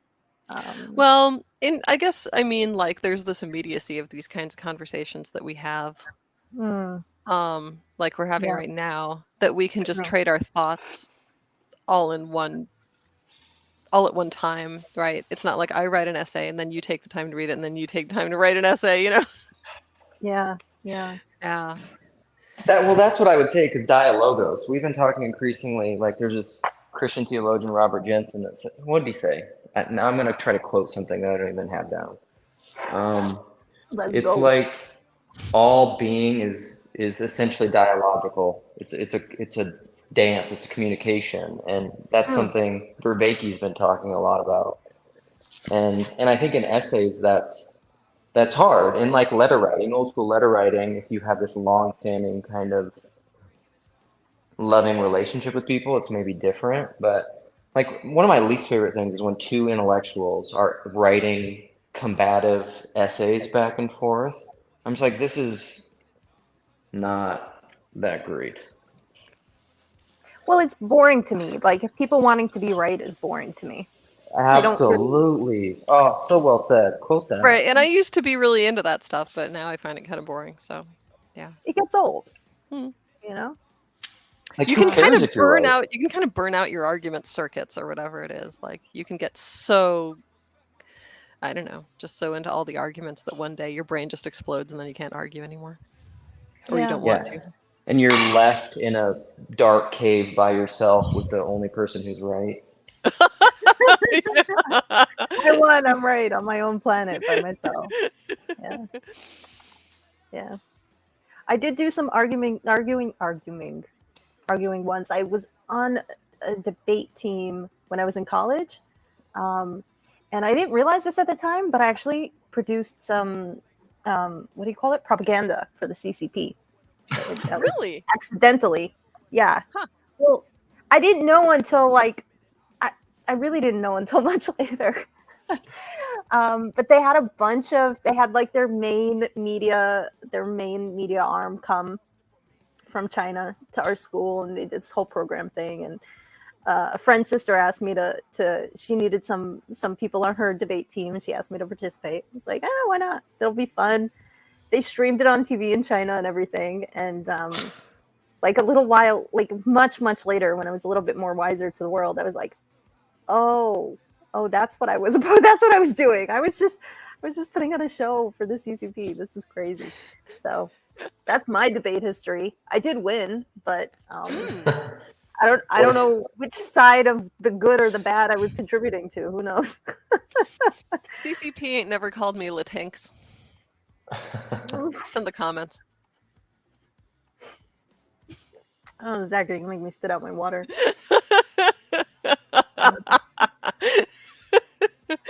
Oh my god. What does Grim have to say? Yep. Mm-hmm. Yeah, I love how find Moises' music is still subtly going in the background. Is it really? Oh, I don't hear it. Yeah. Oh, I can't hear it at all. I wonder if other people can. Huh. Or I'm crazy. Or I just love Moises' music. It's actually just in my head. No, it's very impressive. It's very clean sound.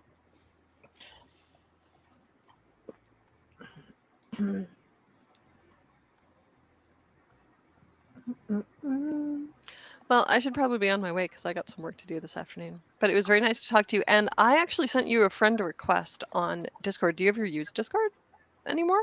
Nahama? Me or Luke? I don't. You. No, Oh, you're no. not on it. Okay. No, but we can I'll stay check in it touch every this 2 way. months or so to see if I have messages, but like increasingly less and less. Yeah. Okay.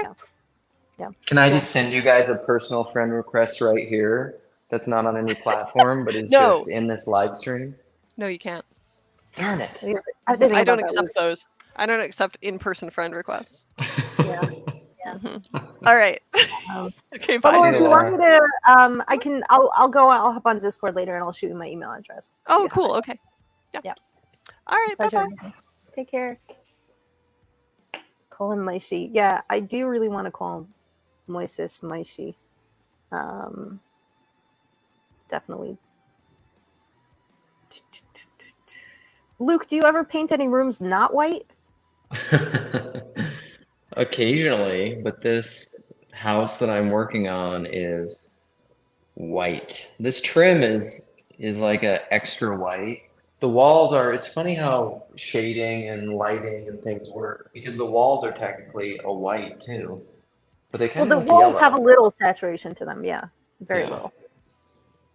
So I don't know. It's hard to predict. This is not a, it's not my personal home. And so, you know, you can get crazier in your own home. Yeah, I've been thinking about doing some repainting. It's hard to choose the colors. I don't know. Like Yeah, you I'm could in the mood of doing yellow, but I also know I'll get bored of it after like 6 months. So it means I'm gonna have to, plan to repaint pretty quickly. But I don't know. Yellow's nice. I like to go bold. Why not? Yellow is nice. Like I want to do like a golden yellow, but it's a little fatiguing on my eyes after a while. I don't know. Not sure. The paint that they have here in Israel is super expensive. Really? Yeah. And it's super, super thick. Like you can, once it dries, you can actually peel it off the wall in like a whole solid layer. It's crazy. There's not like different grades of paint? There are, but most of them are like that. At least most that I've used so far. So it definitely makes painting here a bit more of a commitment.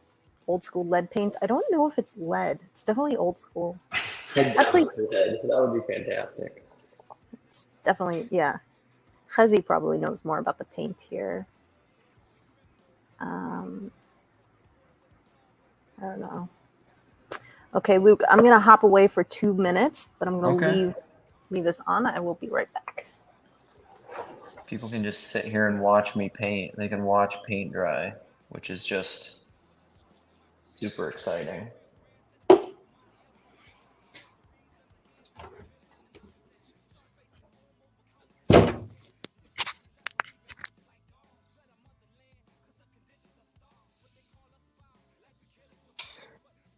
I don't like edging. I don't like painting, really, to be honest, but I have to. So, yeah.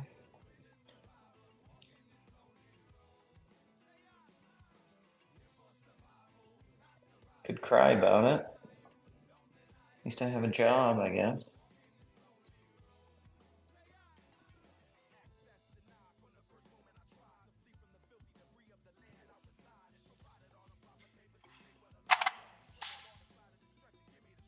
How long has this live stream been going? I can't read any comments. I'm like flying dead.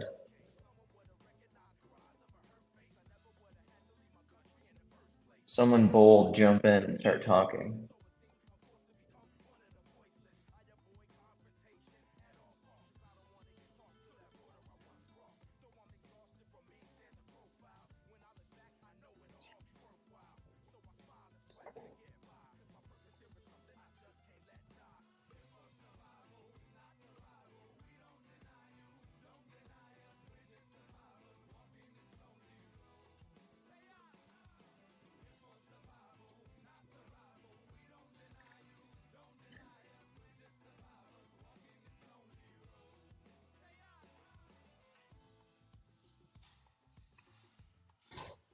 I can't see comments in StreamYard anyhow.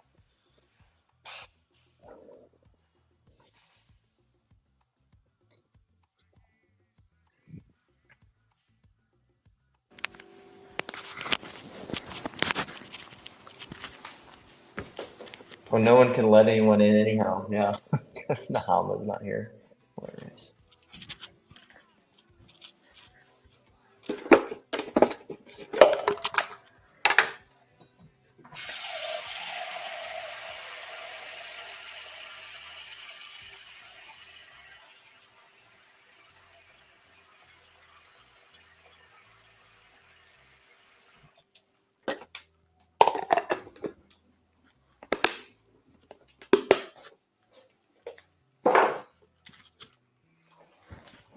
Did someone else pop in?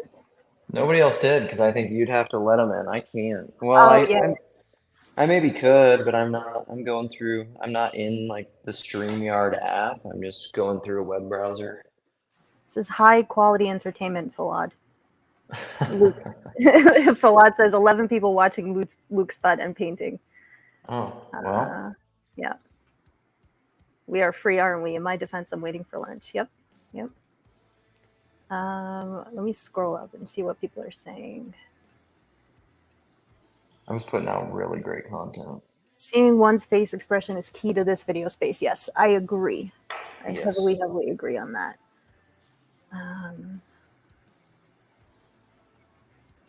Has it been 3.5 hours? Well, I haven't been on that long. No, probably since it started. Yeah, it started like, Since voices started? yeah, that sounds right. 'Cause it was 10 o'clock my time. I have no idea what time it is in the Holy Land. There's super chats on here? No. In StreamYard? It's not like a YouTube thing? Grim says something they has for super chat. I don't know what that is referencing, but maybe he's saying on YouTube there's someone put it now. This is a postmodern masterpiece. Thank you, Zach. Thank you. Khazi and Khama have made it, so I started saying 40% of my age is funny. You're welcome, Grim. You're very welcome. Can you pronounce the kh, Luke? Probably not. Yeah. Oh, it's not in the English language, so I don't fault anybody for it. Mahama? Is that how you Yeah. say it? No? It is a little awkward though, because Nakama means revenge. So if you pronounce Okay. my name that way, it's a little. I'm getting used to it trying to pronounce Kethy all the time. And Mm. that's actually easier for me than rolling your R's. Like I was saying that to Moises earlier, that my kids speak Spanish, and when I try to say something in Spanish, they all just laugh at me and think I'm ridiculous. How old are they? They're 3, so they range from like 11 to mid-teens. Oh wow, full-time So hobby they're- having those kids, huh? Yeah, they're at I mean, that's just like what parents say all the time, busy, but they're all at very, Active in ages. yes, in my experience with all the different age categories, this is when they are. It's just a different kind of busy, I'm not like changing diapers, but Hmm. running around a lot. Yeah. I'm curious if you are comfortable sharing what state you're in. Oh, Minnesota. I live in Minneapolis. I think I've said that a bunch before. Oh, So I Minneapolis. live in the land of George Floyd. That's the most recent thing. Oh, is that where he's from? Hmm. Yeah, that all happened in Minneapolis. That was the center of all that stuff. Very dramatic. Yeah. Minneapolis is it's a cool place, but I mean the George Floyd stuff, the police, politics and situation that happened. I mean, there was stuff that was happening before that. George Floyd was kind of just the Mm-hmm. straw that broke the camel's back, really. Yeah. Yeah. Well, it's one of the reasons I'm like happy to not be in New York at this particular moment in time. Just I don't enjoy being at like the flashpoint places. Mm-hmm. I kind of want more of a quiet existence. Yeah. Yeah, theoretically. Yeah. Well. I grew up really very rural though, and so I like living in the city, but I feel you. Like there's I've always benefits thought to it would. not being. Yeah, I always thought it would be nice to do like 50-50. That is my dream, to have 2 places, 1 country, 1 city. Suburbs is a Yeah. no-go for me. Yeah. No. Look who we've got, Khazi, in the flesh. Virtually. The man himself? The man himself. The man, the myth, the legend.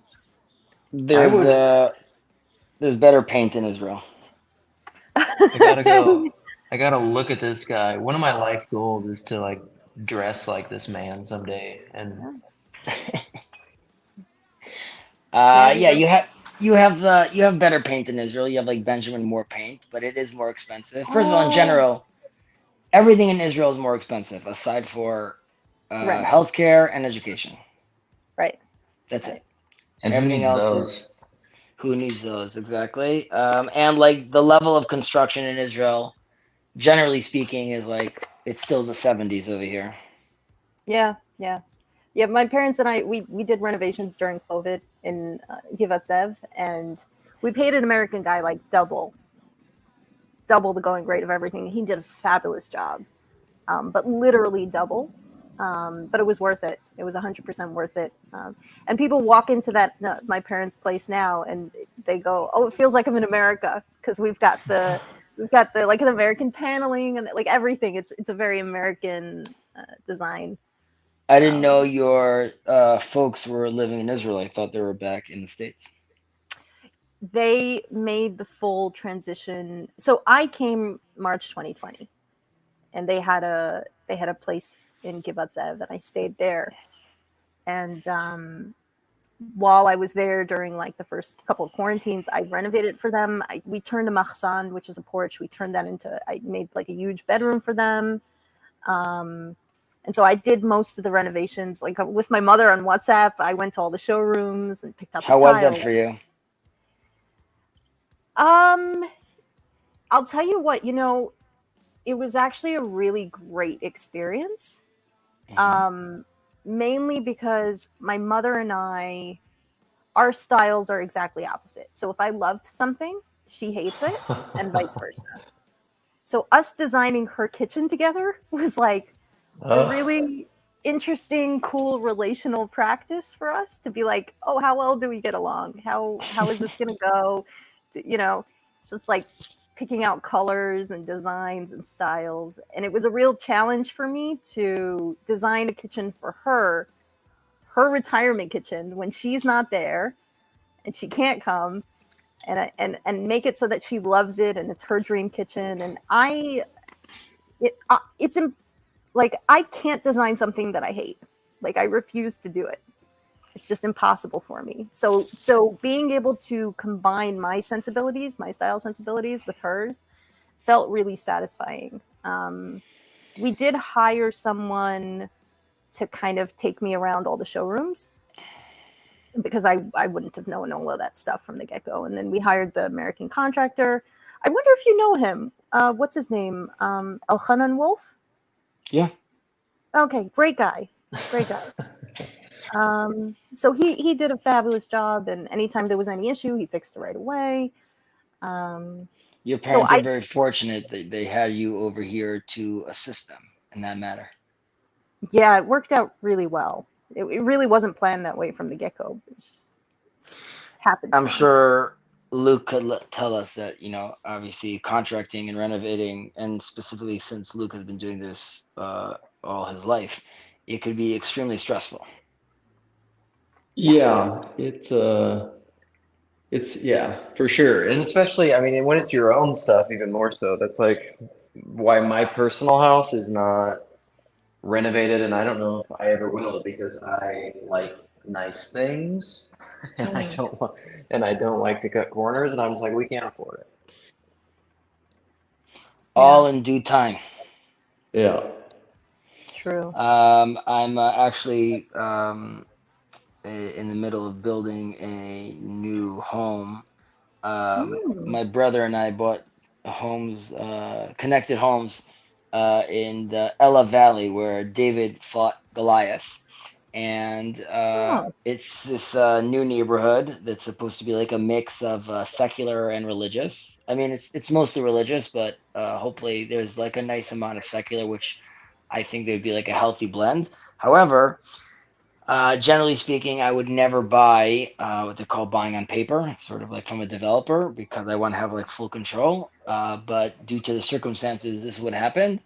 So it's not stressful because I know what sort of to expect. But I told my wife that like there's going to be a lot of mistakes. We're going to have to redo some work. So just don't stress about these things. But yes, I haven't really plunged into it yet.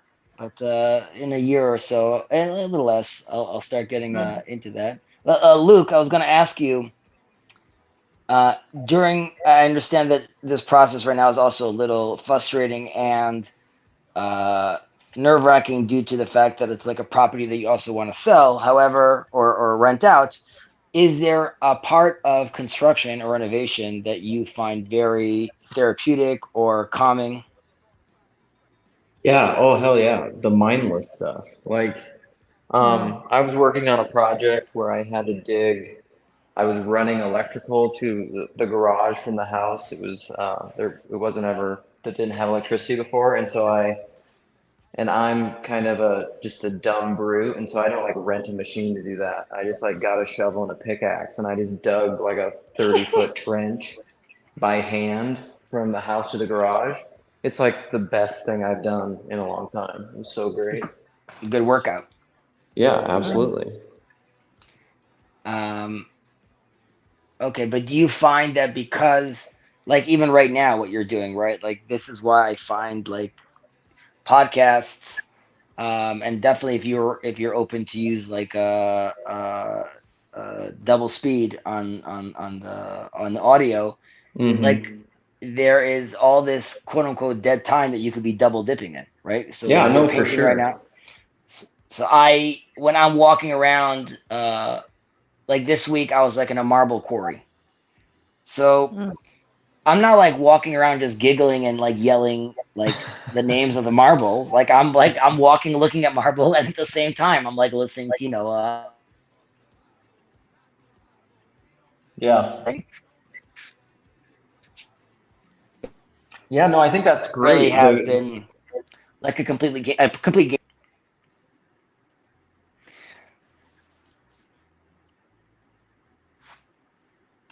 Nahama, Yeah. on your think my conversation right internet- now with Sandy and Laura. Yeah. So I think this is like the first time I saw like three women having a conversation where there was like no men involved. So to me, this was like a big day. It was a big win for this little corner. But what? And you don't have to answer this, obviously. Would you like more of that though? Would you like there to be more, like more of a feminine contingent on this little corner, and like actively? Is that something that would make you feel even more comfortable here? Okay, that's an interesting question. Potentially. The question of what I want in this corner, for this corner, is an interesting one, especially in light of, I've thought about this in light of the conversations around Jacob's new organization and all of that, where I see people have a lot of what they want, and it struck me that I'm not as invested. I don't have necessarily a direction that I feel like this needs to go or I want it to go. Maybe that's a function of me not being here for as long, or also just not just wanting to see where the chips fall, but like there's so much of this here that's not me, that's so many other people. So I don't even know what. I don't necessarily. What's the word I'm looking for? I don't really have a like an end goal here, right? I don't have I think this is what it should look like, or this is what I want it to look like. Like, I don't know. As long as I'm enjoying myself and it's fruitful in some way for me, then I'll sort of continue to be here. And if that's not the case, then I won't. More women probably would contribute to that. Look, I can talk about what I don't like. I don't like when there are a lot of men and they're acting I think something that I come across online is men interacting in a way that seems really petty and frivolous.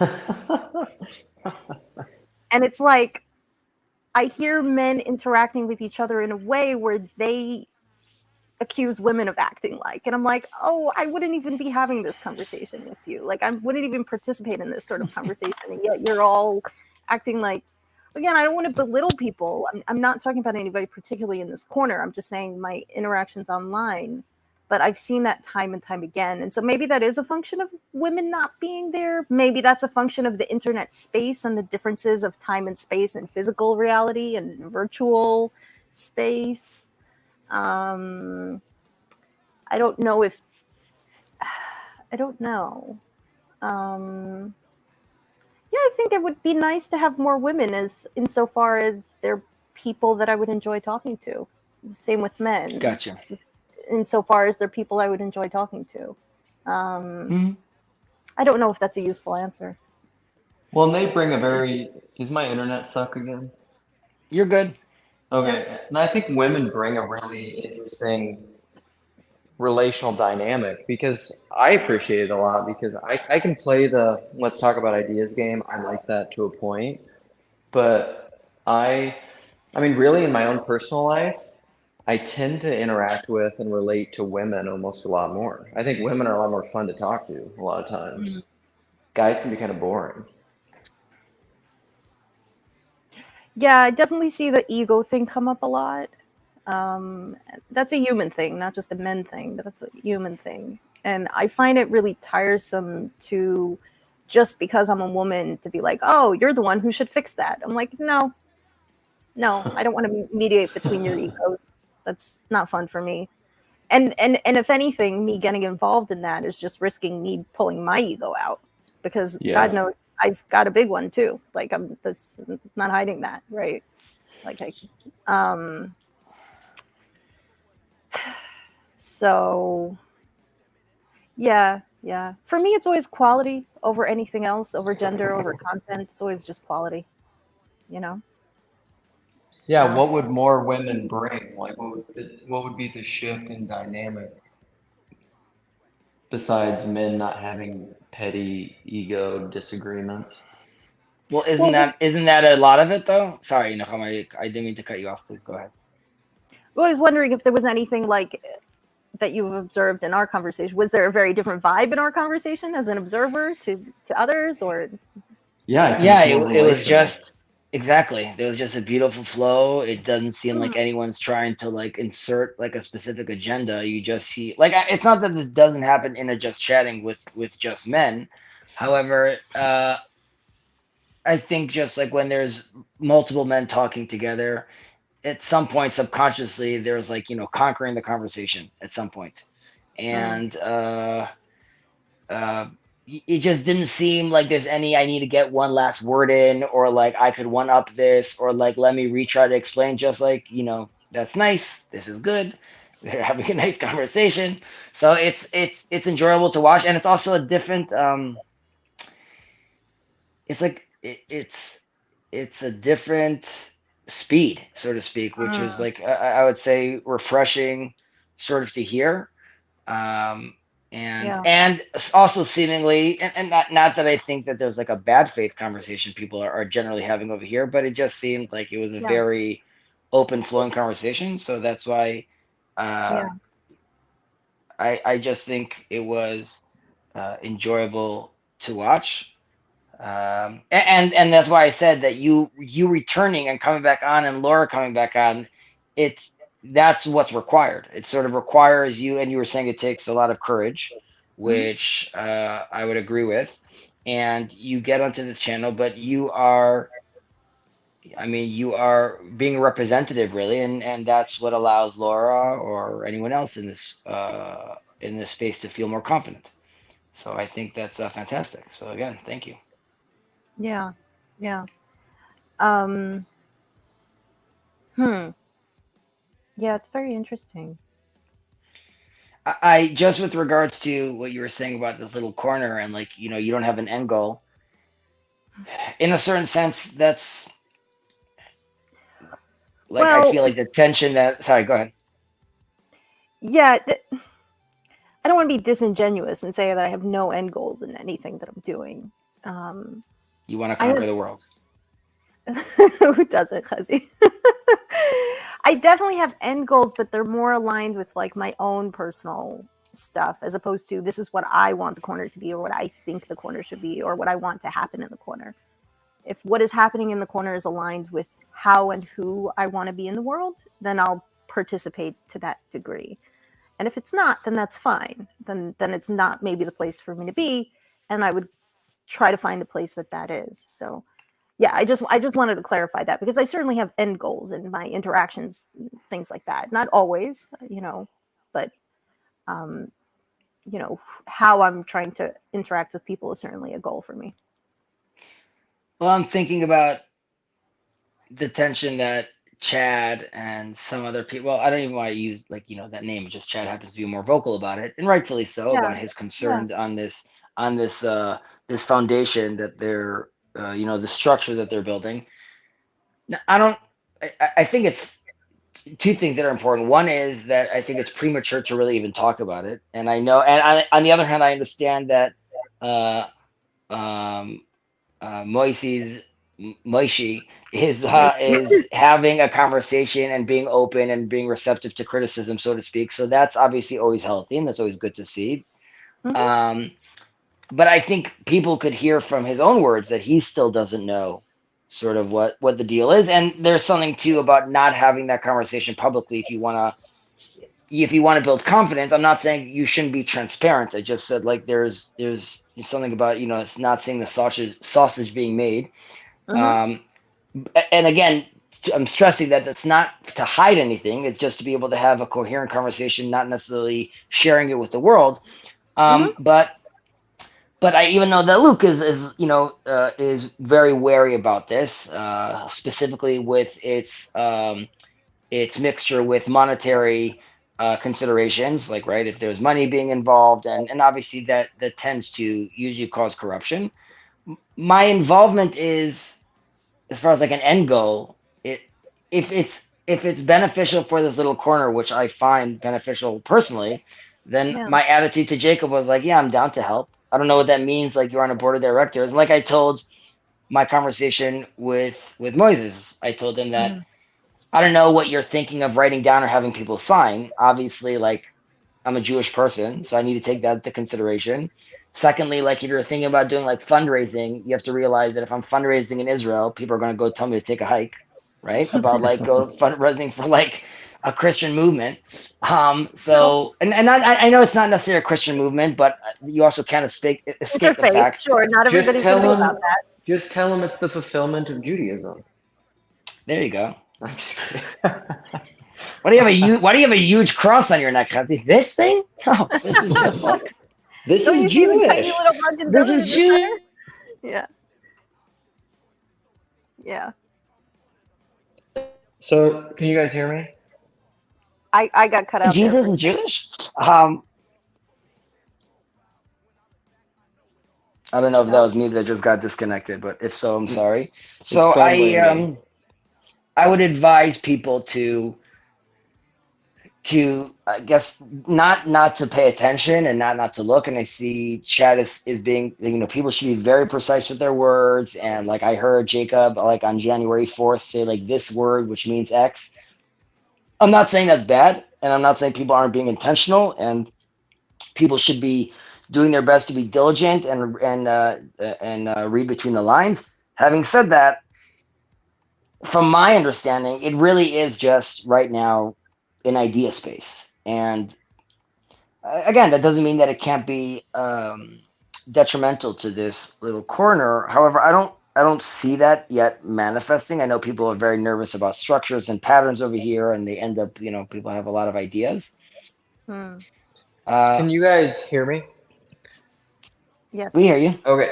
So what I would say is, I think to bring in kind of what Nechama was saying, is that I maybe have a lot of similar concerns that Chad has. I've expressed those before, but kind of what you were saying earlier, if this space, because of whatever happens, ceases to be a place that's giving me what I want, and I don't mean that in a consumerist way, because what I want is not consumerist, then I won't participate. If it ceases to be what I see as true, good, and beautiful, then I won't do it. I think that's true to everyone, though. Right. Yeah, exactly. So I'm not worried about it in that sense. Like, I'm not. Here's the thing: is like nobody knows the future. Like, I've said this to Jacob before. I've said this to Chad before. You don't know the future. So just like, that allows you to chill out of it, I think, a little bit. Yes, however, that doesn't mean we we have to quote unquote blind ourselves from I'm going to use this phrase, but navigating patterns, right? So we could be I know we could be sensitive to say like, okay, if we're going to do 1, 2, 3 down the line, we could already anticipate some of the ramifications. Like, for example, me saying I don't think it'd be a good idea to bring Jordan Peterson to this Israel conference is, first of all, let's start with why would he give 2.5 craps about like what we're doing right now. But assuming that like, you know, we're Paul adjacent and Paul is Jordan Peterson adjacent. So let's say we could even get on his radar. And I very Peugeot. much He likes having Peugeot. conversations with people, not in a public sense, but like in the sense, I don't know Jordan Peterson. I've never met him. My guess would be that like if there was a conversation with Peugeot and Paul and it's happening in Jerusalem, like he seemed to have a really good time here. If I would putting myself in his shoes, just as I would be like, ooh, goody, like that sounds like a fun weekend. Let me forget out. I'm sure he would want to come. I'm sure he would want to come. Like I don't deny the fact that there would be an allure and interest for him to coming here. Having said that, he is a superstar. So 100%. it really matters less of like, you know, if he wants to or not. There's him coming over here, and Israel is a tiny little country. So if like what I'm saying, like even potentially having a trip like this into Israel, which is already like a very large commitment from people, I would want that to be this little corner. And Yes. this little corner I don't want to say we moved past Jordan Peterson, but we have realized, you know, a lot of people have him in have a little Jordan Peterson in their toolkit, which they use in their conversation. But him being there, I just seeing it being more disruptive. And when I want to hear Paul, and I want to hear Paul and Jonathan Peugeot, and I want to hear Jonathan Peugeot, Paul, and Zevi have a real conversation, and you can't do that if the superstar is there. Yeah, And- I agree. This was my first kind of instinct as well, which is like, I'm excited about the idea of having a Shabbaton. I'm even more excited about the idea of having an interfaith Shabbaton. Like, and to me, that's very homey. I've been to Shabbatons with 25 people. I've been to Shabbatons with 200 people. I've never been to a Shabbaton with 5,000 people. That's just not a thing. Not in my world, right? I don't know about 5,000 people. Maybe you have. I don't know. But like to your point, I think of the word homey, and like that's what I'm looking forward to, this homey atmosphere where we can interact and we're not on screen, and you know, the conversations that can be had, interactions, the sights that we can see together.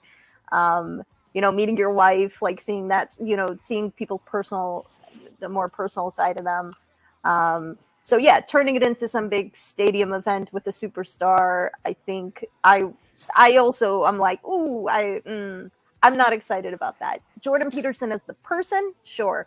Is there a way for Jordan to be there as the person and not invite that whole thing in? Not anymore. Not anymore. I don't think that's why his practice is no longer. I'm saying it's a shame, but like he was a phenomenal teacher. He can't teach anymore. At least in like those classroom lectures, those are done. And him as a therapist, one-on-one with someone, is done. Now that you know, there's great, awesome. His biblical series, rah rah rah, awesome. I love it, and like, you know, keep on doing your thing, JP. But yeah. I don't think. Yeah. And that's not to say that this little corner, if it turned into something naturally more, you know, with more influence, that he gets involved in this little corner. And like, I would totally be fine. I think it would be amazing to see, let's say, Grimm have a conversation with Jordan Peterson, right? You know, that like, sure, that would be like a big win for the quote unquote channel. But that, I would say, that would be enough. Like him interacting with Grimm, as far as I'm concerned, is him interacting with me. Or him interacting with the space, because like you'd want to know that, you know, he's coming down, quote unquote, to the people, or that or the people could address him, and by him, not because he's some like magical figure, just because there's a tremendous amount of brain power there that one would want to tap into to sort of play around with the ideas that we play around over here. I also think that he, in a certain sense, also when he tours and when he goes, he has like a little teleprompter in his head, getting him off the cuff, or having like just like a flowing conversation with him. I think it's very difficult for him to have that probably now. I think like he has an agenda on his mind right now. He's like, you know, I want to, you know, change the world. So, but honestly, what's more disturbing is that Luke won't be there. Luke's not going to be there? I don't know that that's true. I might be able to pull it off. I would love to come. I would love to be able to bring my family, but I don't know. My wife doesn't like this stuff. She's not into it. I know. I told you, neither does my wife, but like the Jennies could hang out, Luke. That's true. Yeah, it seems like a lot of wives are either flummoxed or maybe not super fond of the corner. At least that's what I'm hearing. So that's Well, you have interesting. to realize for my wife, I don't know if this is true for Luke's wife, but why is this taking up so much of your time? Right. Right. Why, like, who are these people Why you're have we talking to? taken And past that and yet? and like it's more, it's like you could explain if you have to understand, like, I'm talking about God, it's the deepest of the deep. Like, yeah. But like, Right. what are you talking about? Like, She just thinks she thinks it's crazy, like what you were saying earlier, like double dipping and turning something up to 2 times speed. She's like, you're insane. Have you ever thought about just like being quiet with yourself ever? She's like, you're nuts. I could say like, yeah, I did that for like, like over 30 years of my life, and then like I didn't want to do that anymore.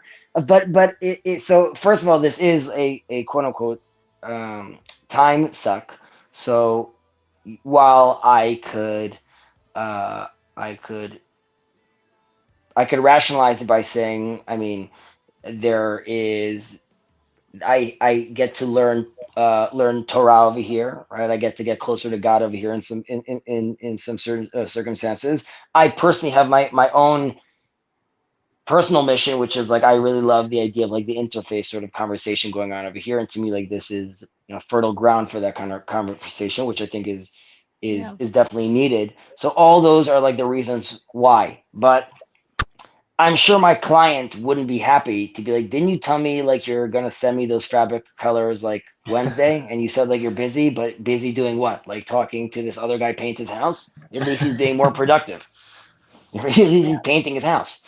So I understand that claim of what are you doing over here, and attempts of honey, you could join on, or you could be part of the conversation. I haven't even tried that. That's comical. Right. So there's also there's a temperament for this kind of thing. There's like what you talked about, Nechama, like being comfortable. Like, why am I talking to strangers?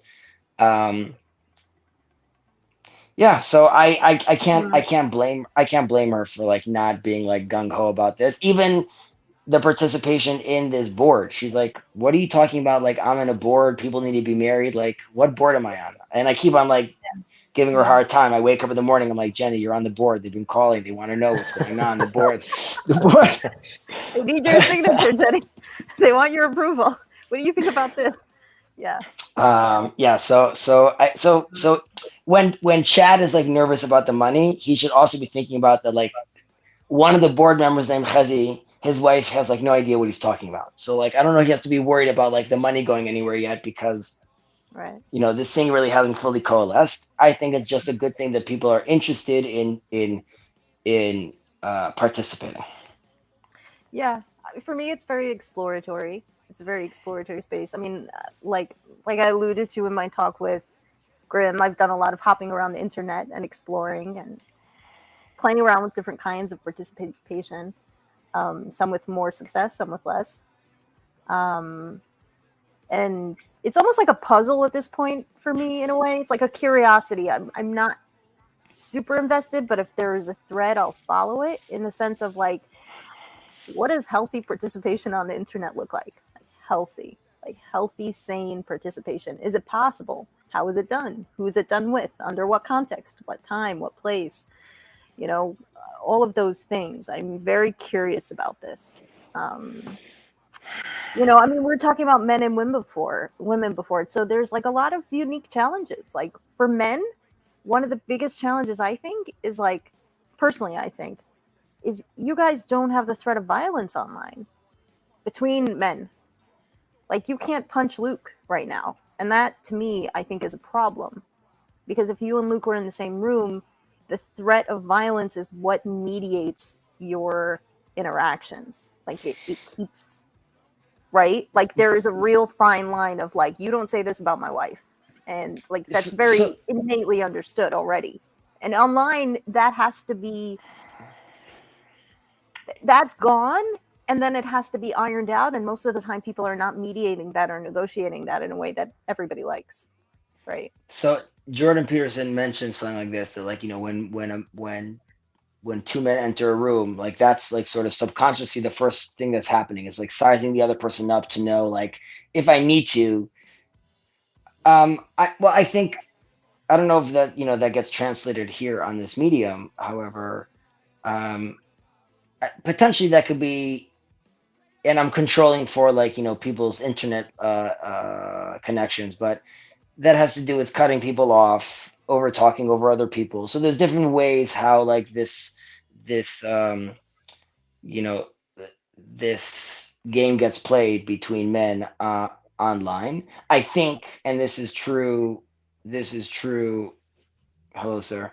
This is true also like in classrooms.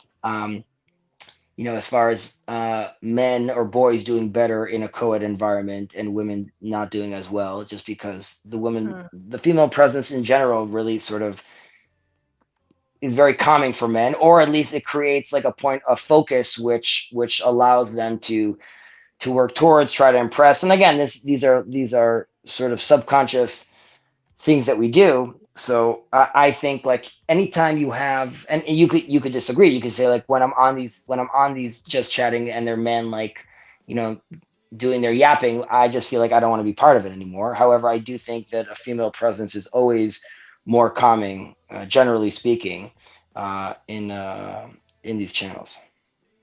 There's more legwork that I have to do to maintain that calm presence online than I have to do ever in person with men. Really? Yeah. Interesting. It is a marked difference. Yeah. There's a different kind of labor that I have to do in person with men I don't know, let's say, strangers. But it's very, very, very different. Yeah. I do find that fascinating. Part of why I joined on is the physical violence aspect of it. I mean, I live in a part of Chicago where that's an ongoing thing, to the point where it's like subconscious. Like I go outside and I walk down the street and I have a mean face on subconsciously. I'm putting my shoulders up a little bit subconsciously, to the point where my wife says she sees me down the street and I look scary, and it's kind of purposeful. Well, isn't that a defense mechanism though? A survival, I would say a survival mechanism. Survival mechanism. Yeah. It's a tool. Yeah, it's a tool. It's a defensive. Don't mess with me because before I even have to, you know. Yeah. Yeah, and when you engage with me, you know that there's a risk if you do it inappropriately. And yeah, that gets lost both online. It's a little bit here when we in the video chat because we can see each other, and so I think to a certain degree our brain interprets it similarly. In the written format, it disappears a lot. I've learned that a lot on CRC Voices with Paul. There's people that say stuff. I'm like, man, if I was physically present, you would never speak like that to me. Yeah. I'm just responding to a comment that I saw Grim mentioned over here about Yosef and I were attempting to do this little corner version of an Exodus series. And he asked if it petered out. So like Yosef did one and I did one, but scheduling, the fact that PVK wasn't able to capitalize on the Exodus series due to Daily Wire's restrictions on it. So like we were sort of going to comment on Paul's comments, and also one of the videos I did, just in Judaism specifically, there's just so much commentary that like as I was going through, like I did like chapter 3 and 4 of Exodus, and it ended up being like an hour long, and I'm like, okay, this line and that line and this line. So I need to sort of work out like a more like a general overarching sort of theme. And then I was thinking, if I'm going to do that, I really want that to be in tandem with like what the conversation is. I don't want to be like constantly throwing in like, random left field facts. So that's sort of why it petered out. I was actually excited about it at the time, but maybe we'll bring it back up again. Okay. Yeah. Yeah. And Moises, I think that I appreciate and I told you this earlier, I appreciate. Here he is, Jacob. I had to jump in just to say, as far as the Exodus series. Yeah. So Betsy and I today at 4 on my time, we are going to be doing Torah studies on Exodus, and everybody should come and listen because, frankly, I think it's one of the best ideas that I have ever stolen from anyone. Is so Torah studies is an anthology that Rabbi Jonathan Sachs wrote. It's an they're adaptations of the Rebbe's Sichas on Parshas, and so what we're gonna do, and so the English is available online on Chabad, but what we're gonna do is we're gonna actually dig into the actual Sicha that he adapted it from. And like Sicha is the conversation or the speech. The discourse or the speech that the Rebbe gave, that Rabbi Sachs decided to adapt for his book. So it's like twice curated. It's like the best speech. It's like Rabbi Sachs's selection of the best speeches of the Rebbe. So just to stress the point that Rabbi Lord Jonathan Sachs was the chief rabbi of England back in the day, and he unfortunately died, I think, like 2 or 3 years ago. 2 years ago, 2020. Yeah. Which was extremely disappointing. I mean, he died very young. I didn't know he had cancer. Yeah. But he was a powerhouse, and specifically, I found him to be like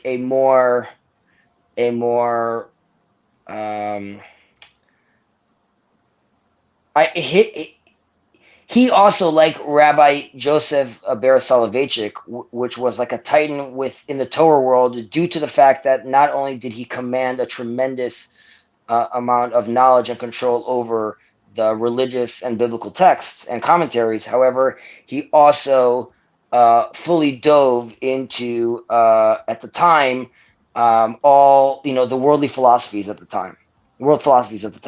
And that really gave a lot of the Jewish community the confidence to say, like, okay, we are still relevant. If it happened 900 years ago with Maimonides and the Guide to the Perplexed, this was another version of someone really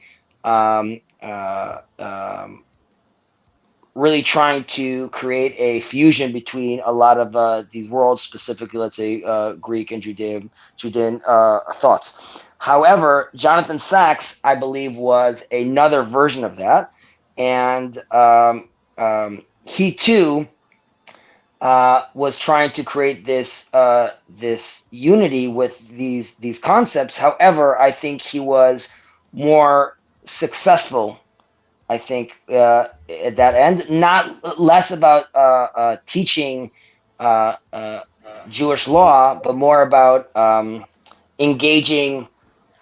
really engaging people where they were. I think people saw the Rav Soloveitchik as an intimidating figure, and I think they saw Rav Jonathan. We lost Fezzi, but what he was saying is Rabbi Sachs was much more of a friendly figure. And a lot more inclusive. So it was a really big. Sorry, I was cut off. Yeah. So wait, when is this happening, Jacob? So 4 o'clock my time. So in 4.5 hours. And I mean, you can definitely watch it later. You don't have to watch it live, but it's going to be very Hebrew intensive. That's why I needed Betsy to be in on it. But there's a speech that Rabbi Sachs gave at the annual convention of Chabad emissaries.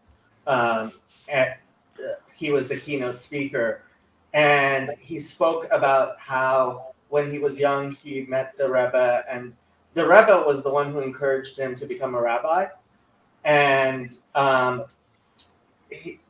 of the things he says there is that the Rebbe told him something that nobody else. He gave 3 examples of things that the Rebbe did which nobody else had done, And the third one was to say that as a rabbi, you have to care about Gentiles. And that was really revolutionary. I mean, it's still very revolutionary in Jewish circles. What did you highlight over here, Nechama? Is there Oh, a I relationship didn't. between the Jewish tradition and the Midrash of Jewish tradition of Midrash and Mo's suggestion of musical improvisation being a model of organizing this little corner? Is that something you said, Mo? Yes, I kind of gave the analogy of like a simple melody like Twinkle Twinkle Little Star that could be sung as a basic melody, but it can be improvised on. Like with And harmonies and different versions of how. different harmonies, different rhythms, but in almost every iteration, you can still tell that it's the melody of Twinkle Twinkle Little Star, but it has so much room for improvisation. I'm not. I mean, that relates to. I would say, if I'm understanding CW's question correctly, and you'll correct me if I'm wrong. I'm sure CW is that in Judaism and specifically in the Midrash, there is a lot of room for to improvise within the guidelines of the Jewish law. So there's the famous line of the 70 faces of the Torah, or these and these are both the words of the living God. So as long as there's a good faith conversation and realizing everyone's here to play, you could improvise many different ideas, and people will see.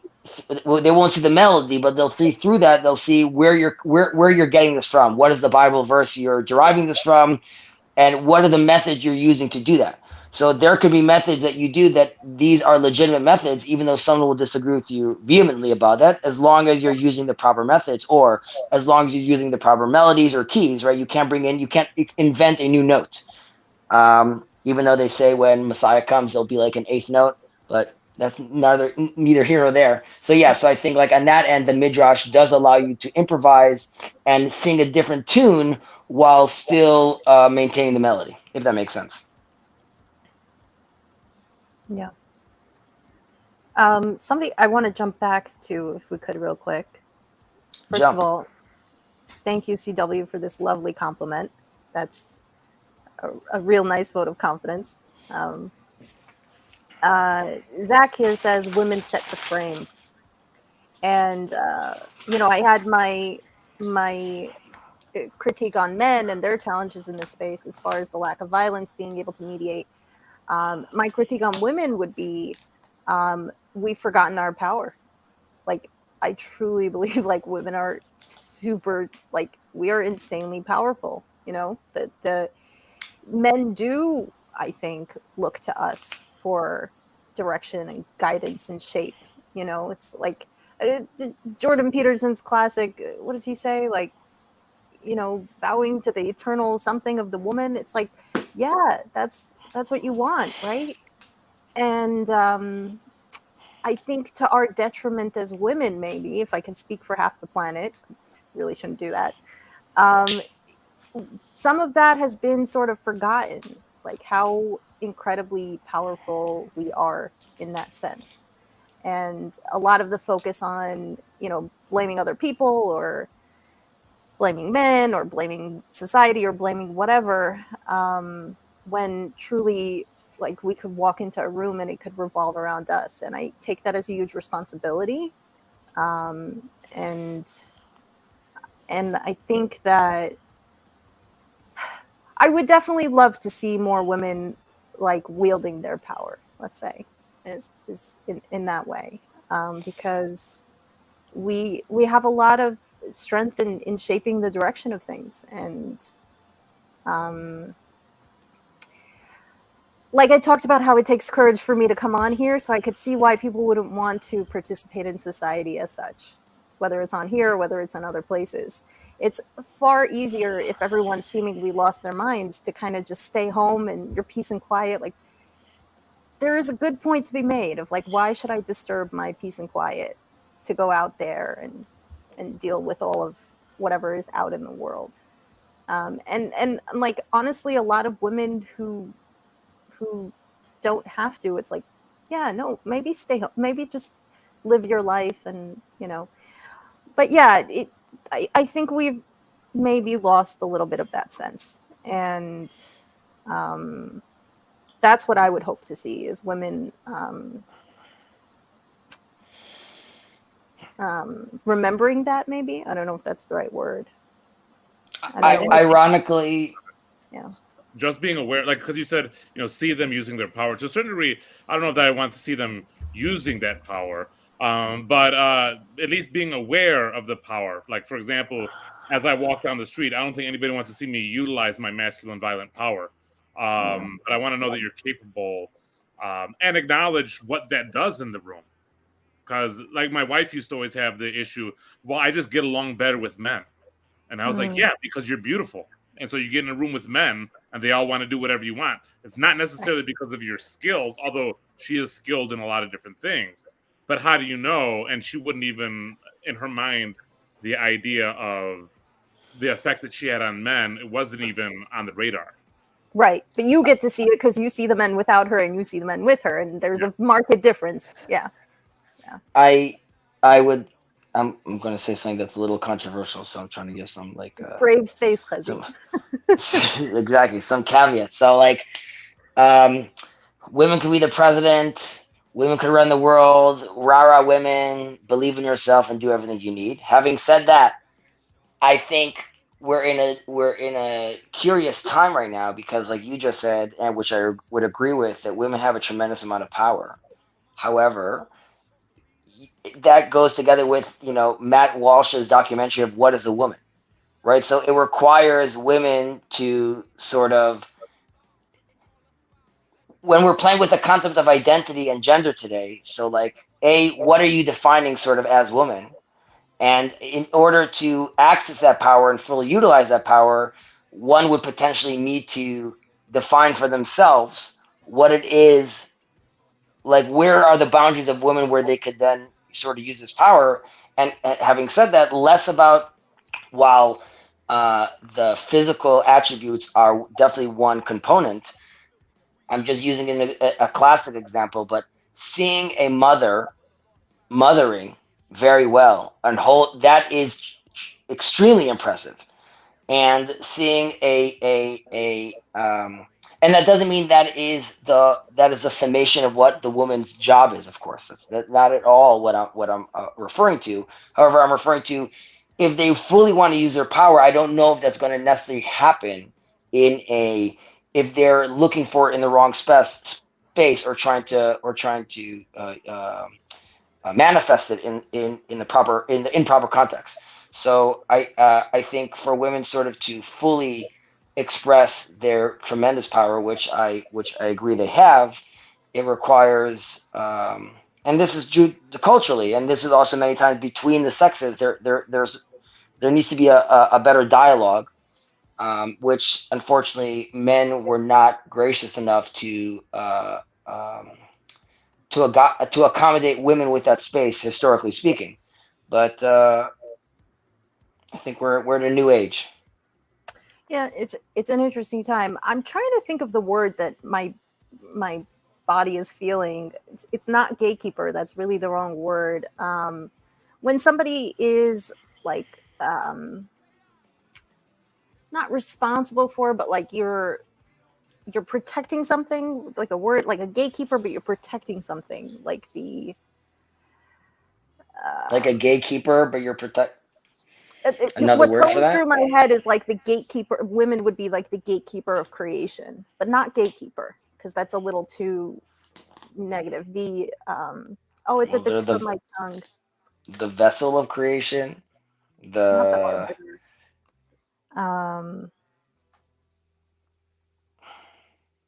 in the sense, the custodians. Okay. Yeah, so they're to guide and oversee that process. Yeah, okay, exactly. Stewards, custodians, yeah. Stewards is when we're really. I'm just thinking now of Lord of the Rings, yes, but stewards. Yeah. That's sort of how I conceptualize of the power and the responsibility. And I like that you brought up motherhood, because that is like the seed of creation, right? So that's no small thing. That's like a big deal.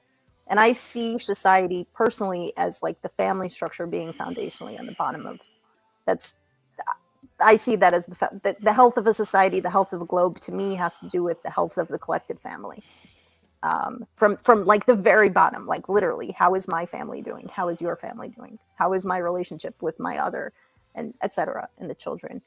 Because everything in my mind, and I could be so wrong about this, it's a big world and people have all different motivations and intentions. But from like the people that I've met throughout life, it's like that's where a lot of the motivation for everything else comes from. You know, why am I going to work?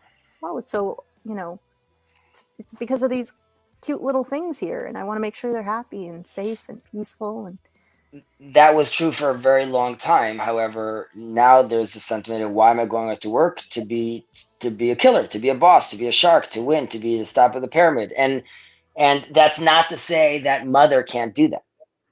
It's just to say that if you're trying to conquer all these fields and these stages around the world, then you know you can't have all your plates spinning.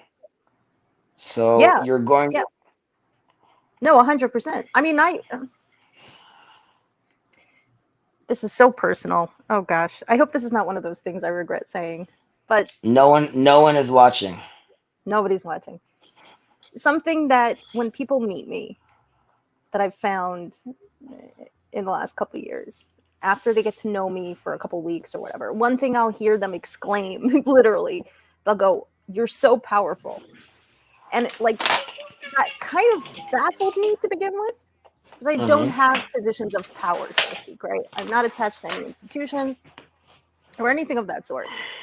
I'm literally just like me in my little house with the, you know, interacting with the people I know and care about and love, and all, and doing the things that interest me, and playing my way around the playground of the world. And so it took me a while to understand, like, what are they saying? And then I realized, like, I think, and I could be wrong, is they're saying people are paying attention. Why People are they are- paying attention though? What are you doing that's demanding their attention? And this relates to the conversation in a certain sense that you were having with Laura and Sandy, which is why were all these people chatting on this conversation and sort of listening in? What was intriguing about it? And Luke and I were expressing, and other people were expressing on this chat, that it was powerful. And by powerful, that doesn't mean like obviously like a physical, you know, like it was just powerful because you get to see this like beautiful flow, and it's very powerful when you see that natural sort of conversation happening at the levels of it, that it's happening, with the graciousness that it's happening and the openness that it's happening. We're drawn to that. Yeah. I'm thinking of power in terms of influence and attention, as opposed to like brute force power or building a building power. Or running a country power, which I have no interest in. That sounds like a nightmare and a headache. But like we said, stewards. So like the person, historically speaking, that's going to build that building. Not that it can't be a woman, but let's say it's a man, right? That man has to come from a household, from a parent, how to learn how to use that power, how to use like. So it all ultimately stems back to the parents, and obviously each has their own role to play. However, you know, mothers that and you know, Jordan Peterson talks often about like the devouring mother. So like, you know, you could go into a bad place, obviously, with that, but mothers that mother properly, and I don't know what that means fully. I mean, I get to see my wife, and I hope she's doing a fantastic job, and I had a great relationship with my mother. But mothers that mother properly, I think, produce the most powerful men. Yeah. Yeah. On a completely different note, so Naharia. Yeah. That's where you decided to live, up north. Why up north? Why not closer to the center? So many reasons. First of all, I've lived in Manhattan for 15 years. And before moving to Israel, I was considering moving to somewhere quieter. So Israel was a bit of a what do you call it? It was unexpected for me, but had I moved here 10 years ago, I'd probably moved to Tel Aviv, right? But I'm a little bit over the city life at this point. I really wanted, like, I'm in a retirement phase right now. I wanted the nature, and I wanted the countryside, and I wanted the peace and quiet, and particularly looking at potential lockdowns, because I came in 2020. I wanted somewhere where it really didn't. I wanted to curate an environment for myself with the town and the city and the people in my house and what I'm seeing every day, that I could sort of be oblivious to all that it wouldn't matter what was going on in the world, and that I can, like, love every day of my life that I wake up. I wouldn't have to, at least to the most degree that I can influence it. If I would have to be, say, stuck in my house for a year, that I make that the most pleasant experience for myself as possible. So I found a place that's on the water. So I'm looking out to the beach every day. It's beautiful. You know, I don't have to be paying attention to what's going on in I don't need to know what's going on in the outside world. And that to me is like really, really lovely. And being away from the city has been also, it keeps me sane at this point. As far as like why Nahariya, because I did start in Ashkelon Ashdod, not Ashkelon, and I made my way up, and I stayed in a couple at Bat Yam, so this is actually back to the gender conversation. I made a list of certain requirements that I wanted. I wanted to be surrounded by a certain kind of person. I wanted what my eyes would see would reflect a reality that would continuously give me hope throughout the next couple of years. Because I was sort of anticipating some rough times, in let's say in spirit, based on our interesting times we live in.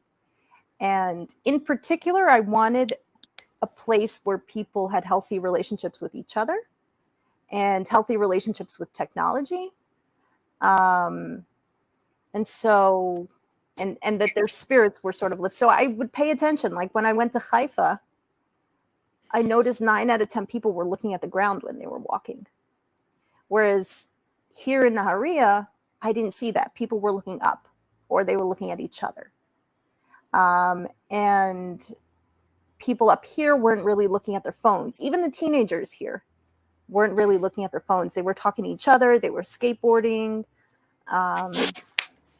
As far as infrastructure, I was looking for a place where the infrastructure was really good or it was continuously being improved. And the reason for that was I wanted a place where the men and women have good relationships with each other. If the infrastructure in a city is good, that means the men are taking care of the women. Again, this is like a very blanket statement. I'm not going to police my speech now for all the people who are like, but like, no, I don't care. In a place where the infrastructure is not being taken care of, the relationships between men and women are worse. And it was important to me. Again, I was looking for a physical, real, embodied representation of what I want to see in the world, what I want to proliferate. And it just makes sense to me that if I'm going to be around people who are depressed or addicted or have bad relationships with each other, it's going to rub off on me. So I was trying to accomplish all that and sort of get away from society and build myself a little retirement retreat, at least for now. I don't really know where I am in the next couple of years, but I knew that for this period of time that was sort of the setup that I wanted. So thank you for sharing that. I'm going to ask a follow-up question, which also you could tell me to go jump in the lake. It relates to the retirement thing you said right now, and I've heard on another just chatting you were having a while back, you were mentioning that, like, and you'll correct me if I'm wrong, but at this stage in your life, it's very inward, like you're thinking about like what's good for you. Okay, so yeah, I guess and it could be that you were spending a lot of time doing for others, and I know you had like your political experience as well, right?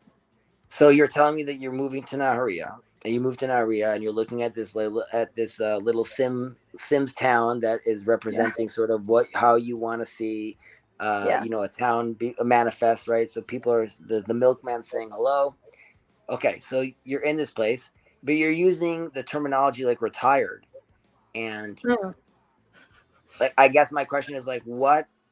Why is there such like? Why are you recoiling, or why are you sort of moving out of, let's say, the world? And by that I mean like very much. And I'm using a phrase over here, but I don't mean it in a derogatory term. But let's say self-centered at this stage of your Mhm. life, and even like using like I'm checked out, so to speak, like I'm retired. Yeah. So Yeah. was there like, do you feel like over, and I know you did like a little vacation, like hit up a lot of beaches, Hmm. do you feel like you were just burnt out, and it like, are we talking about like a recharge, or that you're checked out and you're like sort of re-engaging how you want to come back out? Yeah, sort of the latter.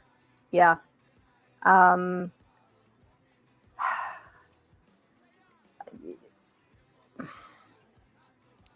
We could have this conversation when we meet once in person. You feel you want to have this conversation?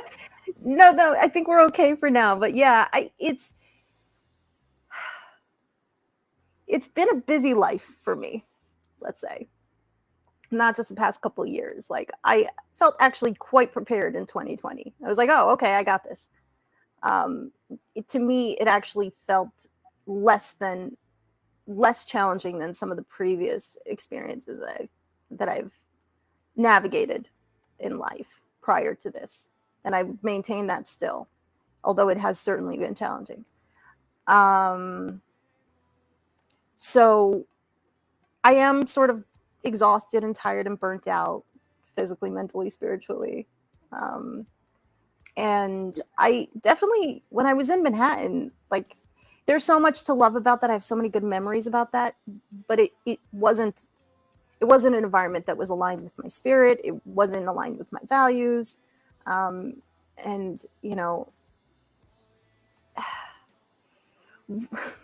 being in New York, it's very New York centric. It was hard for me to ever imagine leaving. Even the idea of leaving was, my entire adult life was there. So even though at the time I could acknowledge that it wasn't healthy for me to be living in a concrete jungle, like I really do need to be surrounded by nature. I need my body to be in that rhythm. I like the pace of how many people I'm seeing all the time needs to be a lot more regulated than that busy. I need more space. I like design and decorating is one of my hobbies. So, it's hard to do that in a city and have all that. So this was a really good opportunity for me to be like, oh, look, I'm making this giant change anyways. Let me optimize it. Like I not that I got it all wrong, I wouldn't say I would regret those years.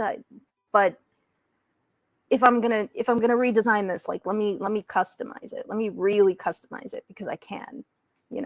There's a lot of things I don't have control over, but do you feel redesigned? Not yet. I'm in the process. I feel like I'm on a bridge. Like this whole year has felt like I'm in the middle of a bridge and I don't know where it's going. like a bridges of meaning? Oh God. So you feel like you're on a bridge and you know what's behind you and you don't know what's in front of you?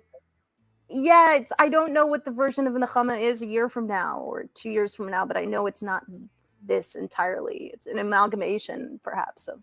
Can you envision what you'd want? Now, you could be wrong about wanting this version ultimately. Yeah. But if you could choose, do you know what that version looks like? Yeah, if I get really honest with myself. Yeah, and we're not going to do that right now. There's definitely moments of clarity there, and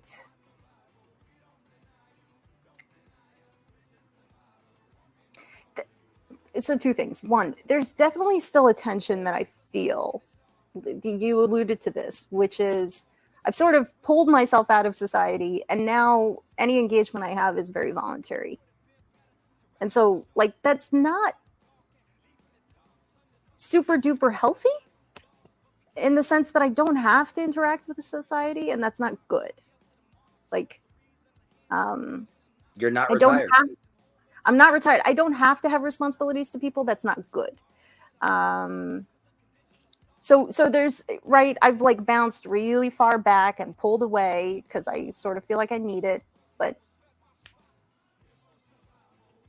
you know, I mean, that's probably also one of the things that keeps that brings me here or to places online, right? It's like trying to sort of get that interaction, but how do I do it on my own terms in a way that's actually useful and satisfying?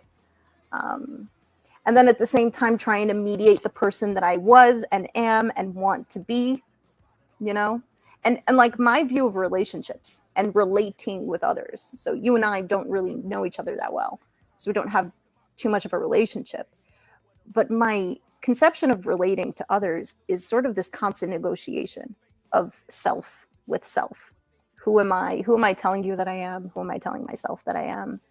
You know? And so I you know, who I am, who I was yesterday. There's things that we bring along with us, but every day is a fresh day, and there's always room for improvement and change and growth and stuff like that. So, and I see my interactions with other people as sort of a huge part of that, mirroring, let's say, what I'm telling them or what they're hearing.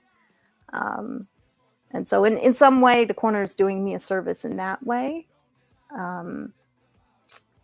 because I don't want to leave my house. I don't want to talk to people. Like I'm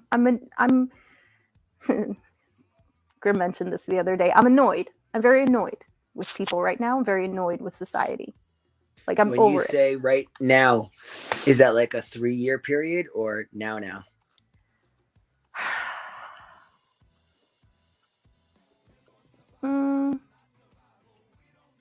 While you're ruminating, I'll just respond to Grim that we're thinking of having this event in Jerusalem.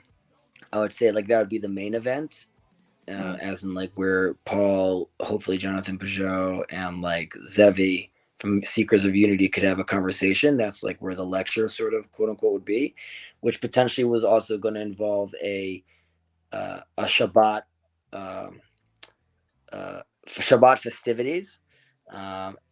Aside from that, I would like there to be a trip up to the Galilee, where whoever wants to ride a donkey could ride a donkey. Grizz, you could go up the Arbel Mountain on a donkey, which is right next to Migdal, where Mary Magdalene is from.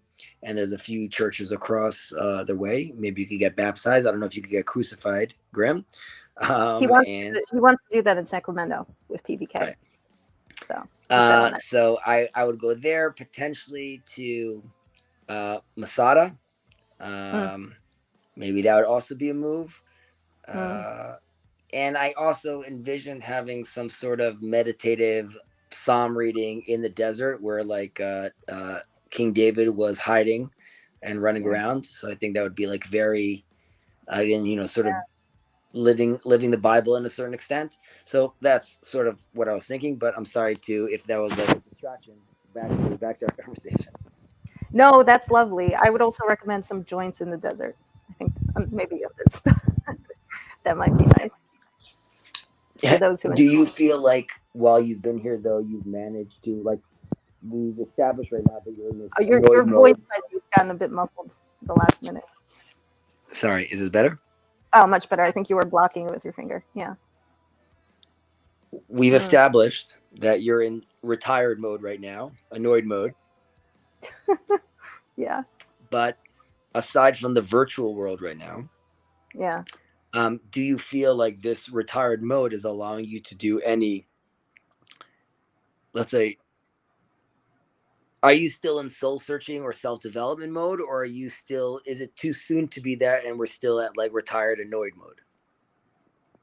No, I've dipped in. Yeah.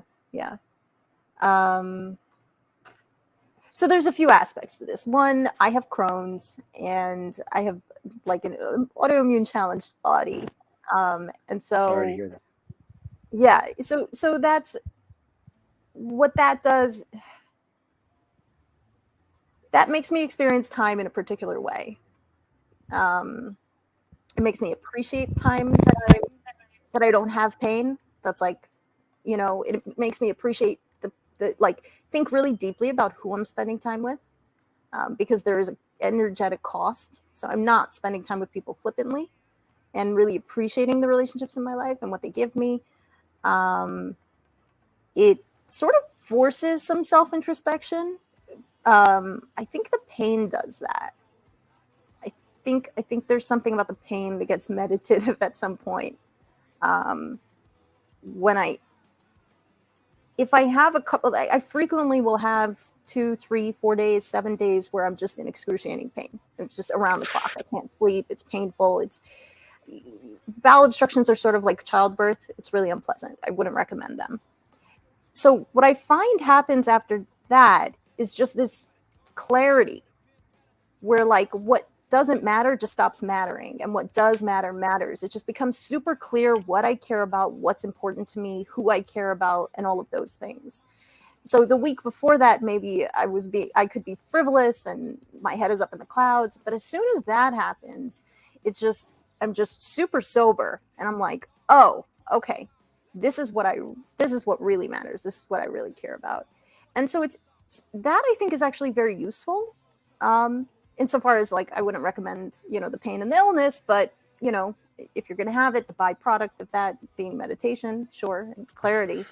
And I think that sort of as a regular function of my life sort of forces this continuous process of self-reflection and self-development, and how am I spending my time, and is it how I want to be spending it? And if I were to die tomorrow or today, which is also sort of something that frequently, a thought that pops into my head, because it's not unreasonable to think that, is this time well spent? So, yeah, go I'm ahead. sorry, you're thinking about like, life is finite and, I could get hit by a truck tomorrow, or like there's like a good chance that I'm not going to be here tomorrow, Chazi. So like I have those kind of thoughts, because if it's the latter, doesn't that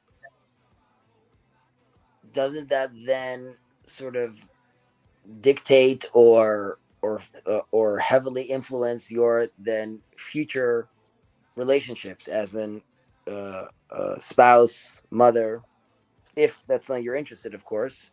Yeah. But like, retired and feeling that that I could die.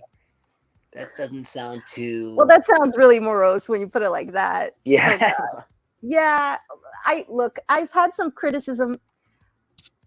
My neurologist, when I told him I'm moving to Nahria, looked at me and he was like, Nechama, how are you going to get married if you move to Nahria? Like, who are you going to meet up there? That was his thing. He's like, no, you can't retire yet. You're young. Like, what is this mindset that you're having? But the truth is, like, I need a break. I need a rest. I need a buffer from the world. How long this sort of reprieve is, I don't think I jump back into like a city life or a super social life. I don't think, though, that this mode of being that I'm in now, which is sort of detached, is going to lead me to particularly what I want either. Like, I do want to get married.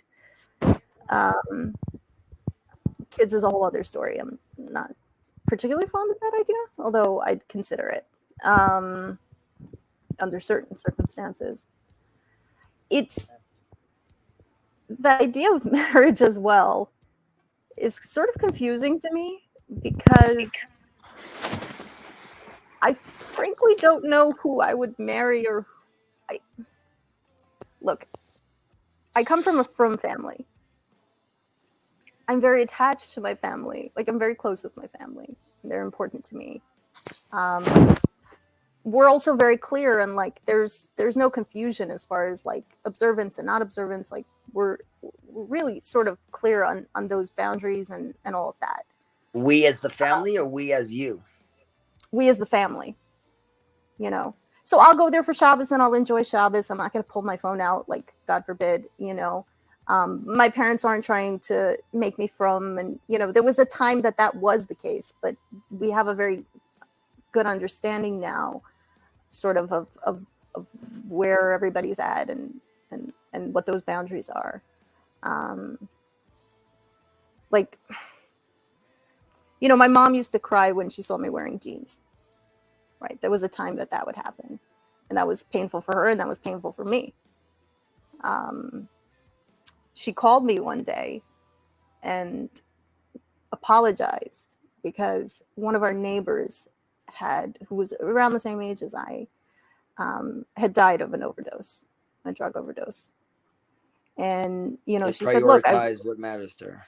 yeah, she said, look, I, you know, I'm just happy you're here and you're alive. And it took us a long time to get to that point. That took like 10 years after me not being religious, right? And then, so it's taken us a long time to get there, but we've gotten there. And I'm very grateful for that, because especially with all this meaning crisis stuff, it was a very deliberate decision on my part to reconnect with my family. I didn't have to. We weren't connected for a while.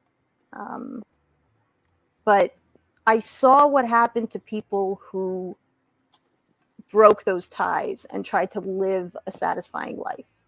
And I saw how it would affect their relationships and their marriage and their kids and stuff. And just like purely like a psychological, spiritual level. And I was like,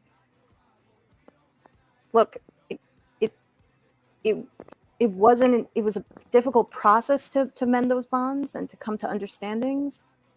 But I saw it as like ultimately that I saw as selfish. Mending the bonds with my parents was a selfish act for me. It wasn't for them, it was for me.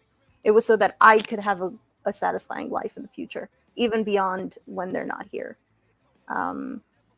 Because I wanted, you know, so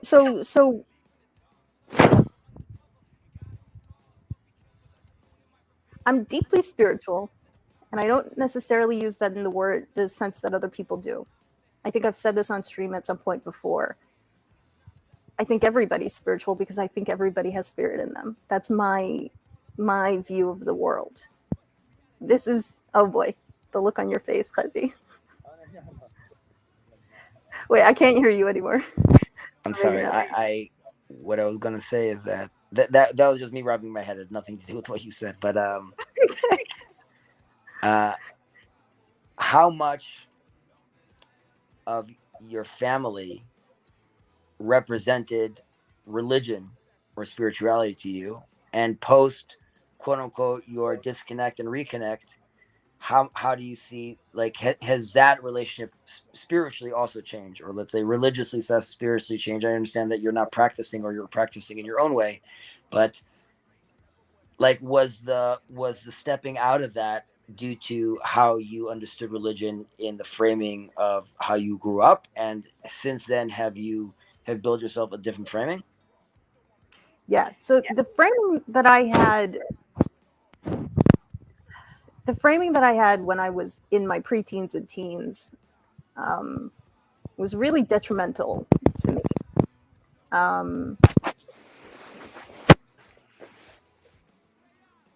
You know, being super, super curious, that was not welcomed in Beis Yaakov. It was taken as an attack when I was more of a curiosity. You know, I distinctly remember asking my principal, like, you know, what if God is real? And she nearly fainted. And I was like, this is just a question. Like, I want to have a conversation. Like, I want to go through all this stuff, and I want to pull it out and extrapolate and see what we've got here. And it wasn't so much a challenge for me, as more so just an interest and a curiosity. And I think it turned antagonistic when people saw it as a challenge. And as a child, I didn't have the wherewithal to understand how they were receiving me. So I didn't understand that I was to them a troublemaker, whereas to me, I was an angel. I was like, what are you talking about? Like, I'm this lovely, I've never done anything wrong in my life. Like, what is this reaction here? My father's a pretty intimidating figure. And so I was scared to ask him. I felt comfortable talking in school and asking in school, but again, it wasn't received well. I didn't feel comfortable talking to my father, not because anything he did or said, but because of a lot of assumptions that I made. and a lot of the way that he was parenting back then. My parents have changed significantly over the years. They're very impressive in how they sort of evolve over time. I don't see that frequently, especially with people their age. You know, they're both in their mid 60s. And they're always looking to like improve and evolve. And I really appreciate that. So, you know, I can call my dad up now and ask him anything. And, you know, so that's, you know, that's way in the past. But back then, yeah, it wasn't. And to add to that sort of environment of my questioning, and if I don't have an answer, then you're BSing me, right? Like if you're not willing to answer me, that to me back then spoke to just like, oh, you don't have anything solid, you know, but I didn't see it that they were just being defensive.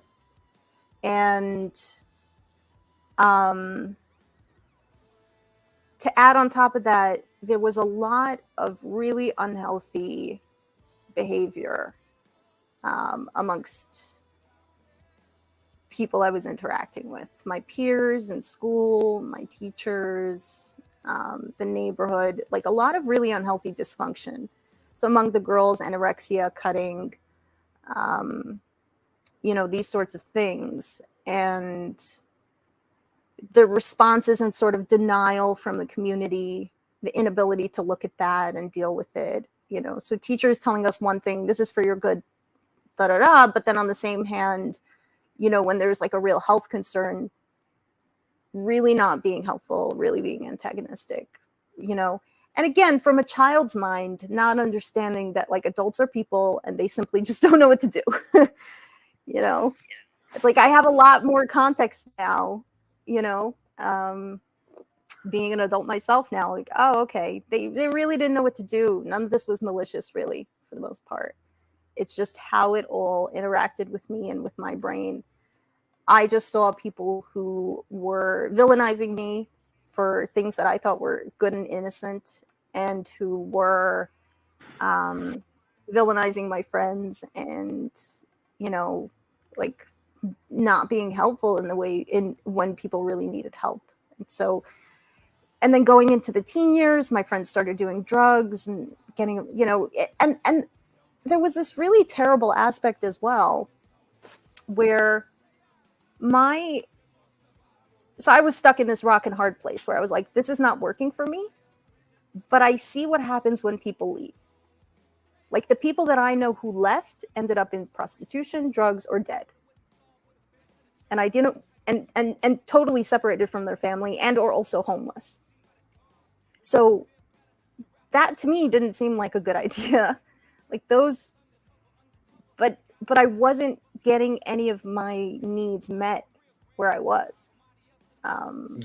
I just stress to the people listening, to Nechama very bravely sharing her story.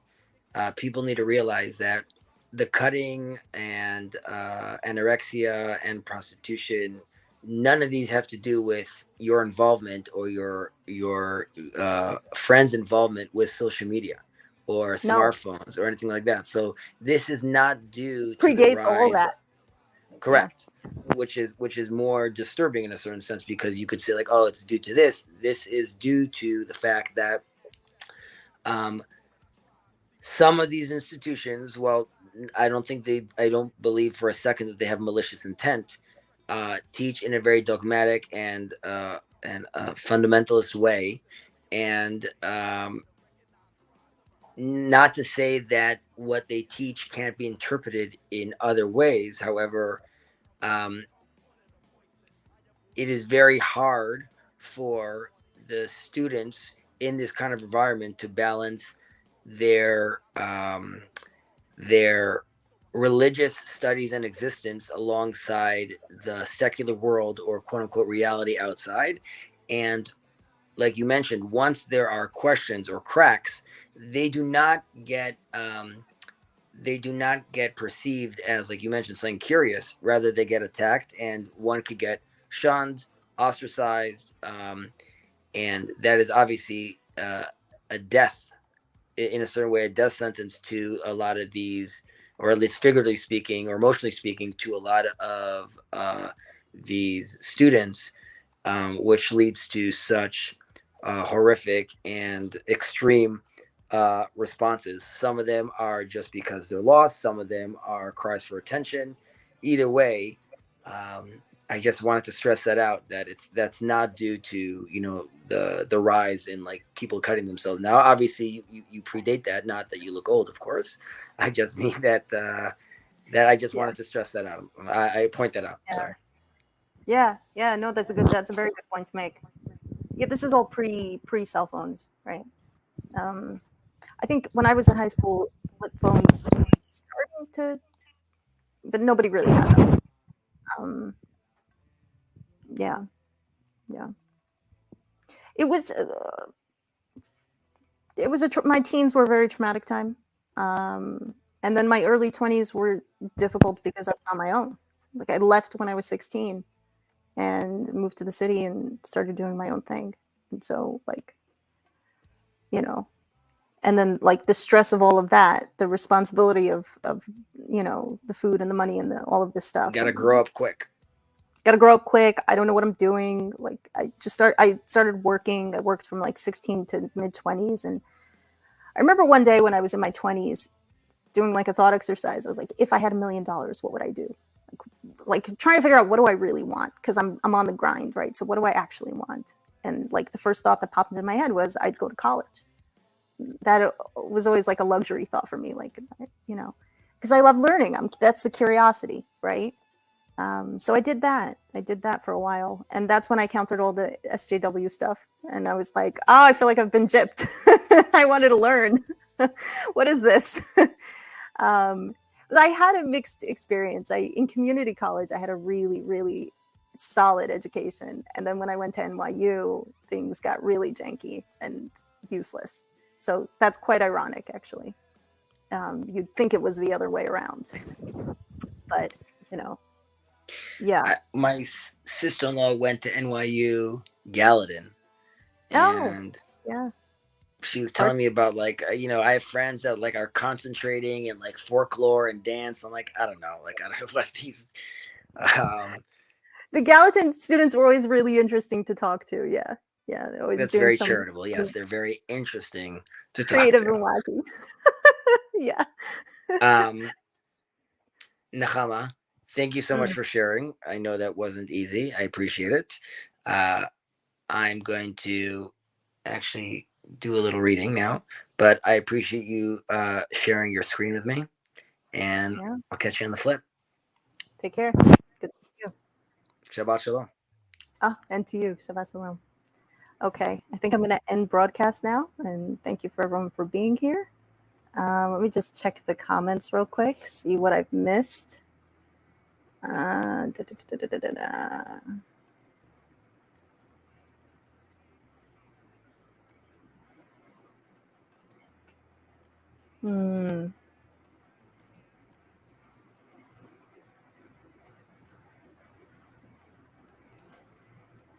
would disagree with this. I would say feminine power is quietly assertive.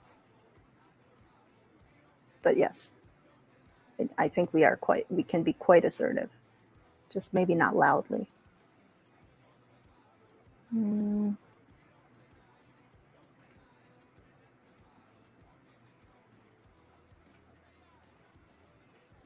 Okay. All right. Good night, all. Take care.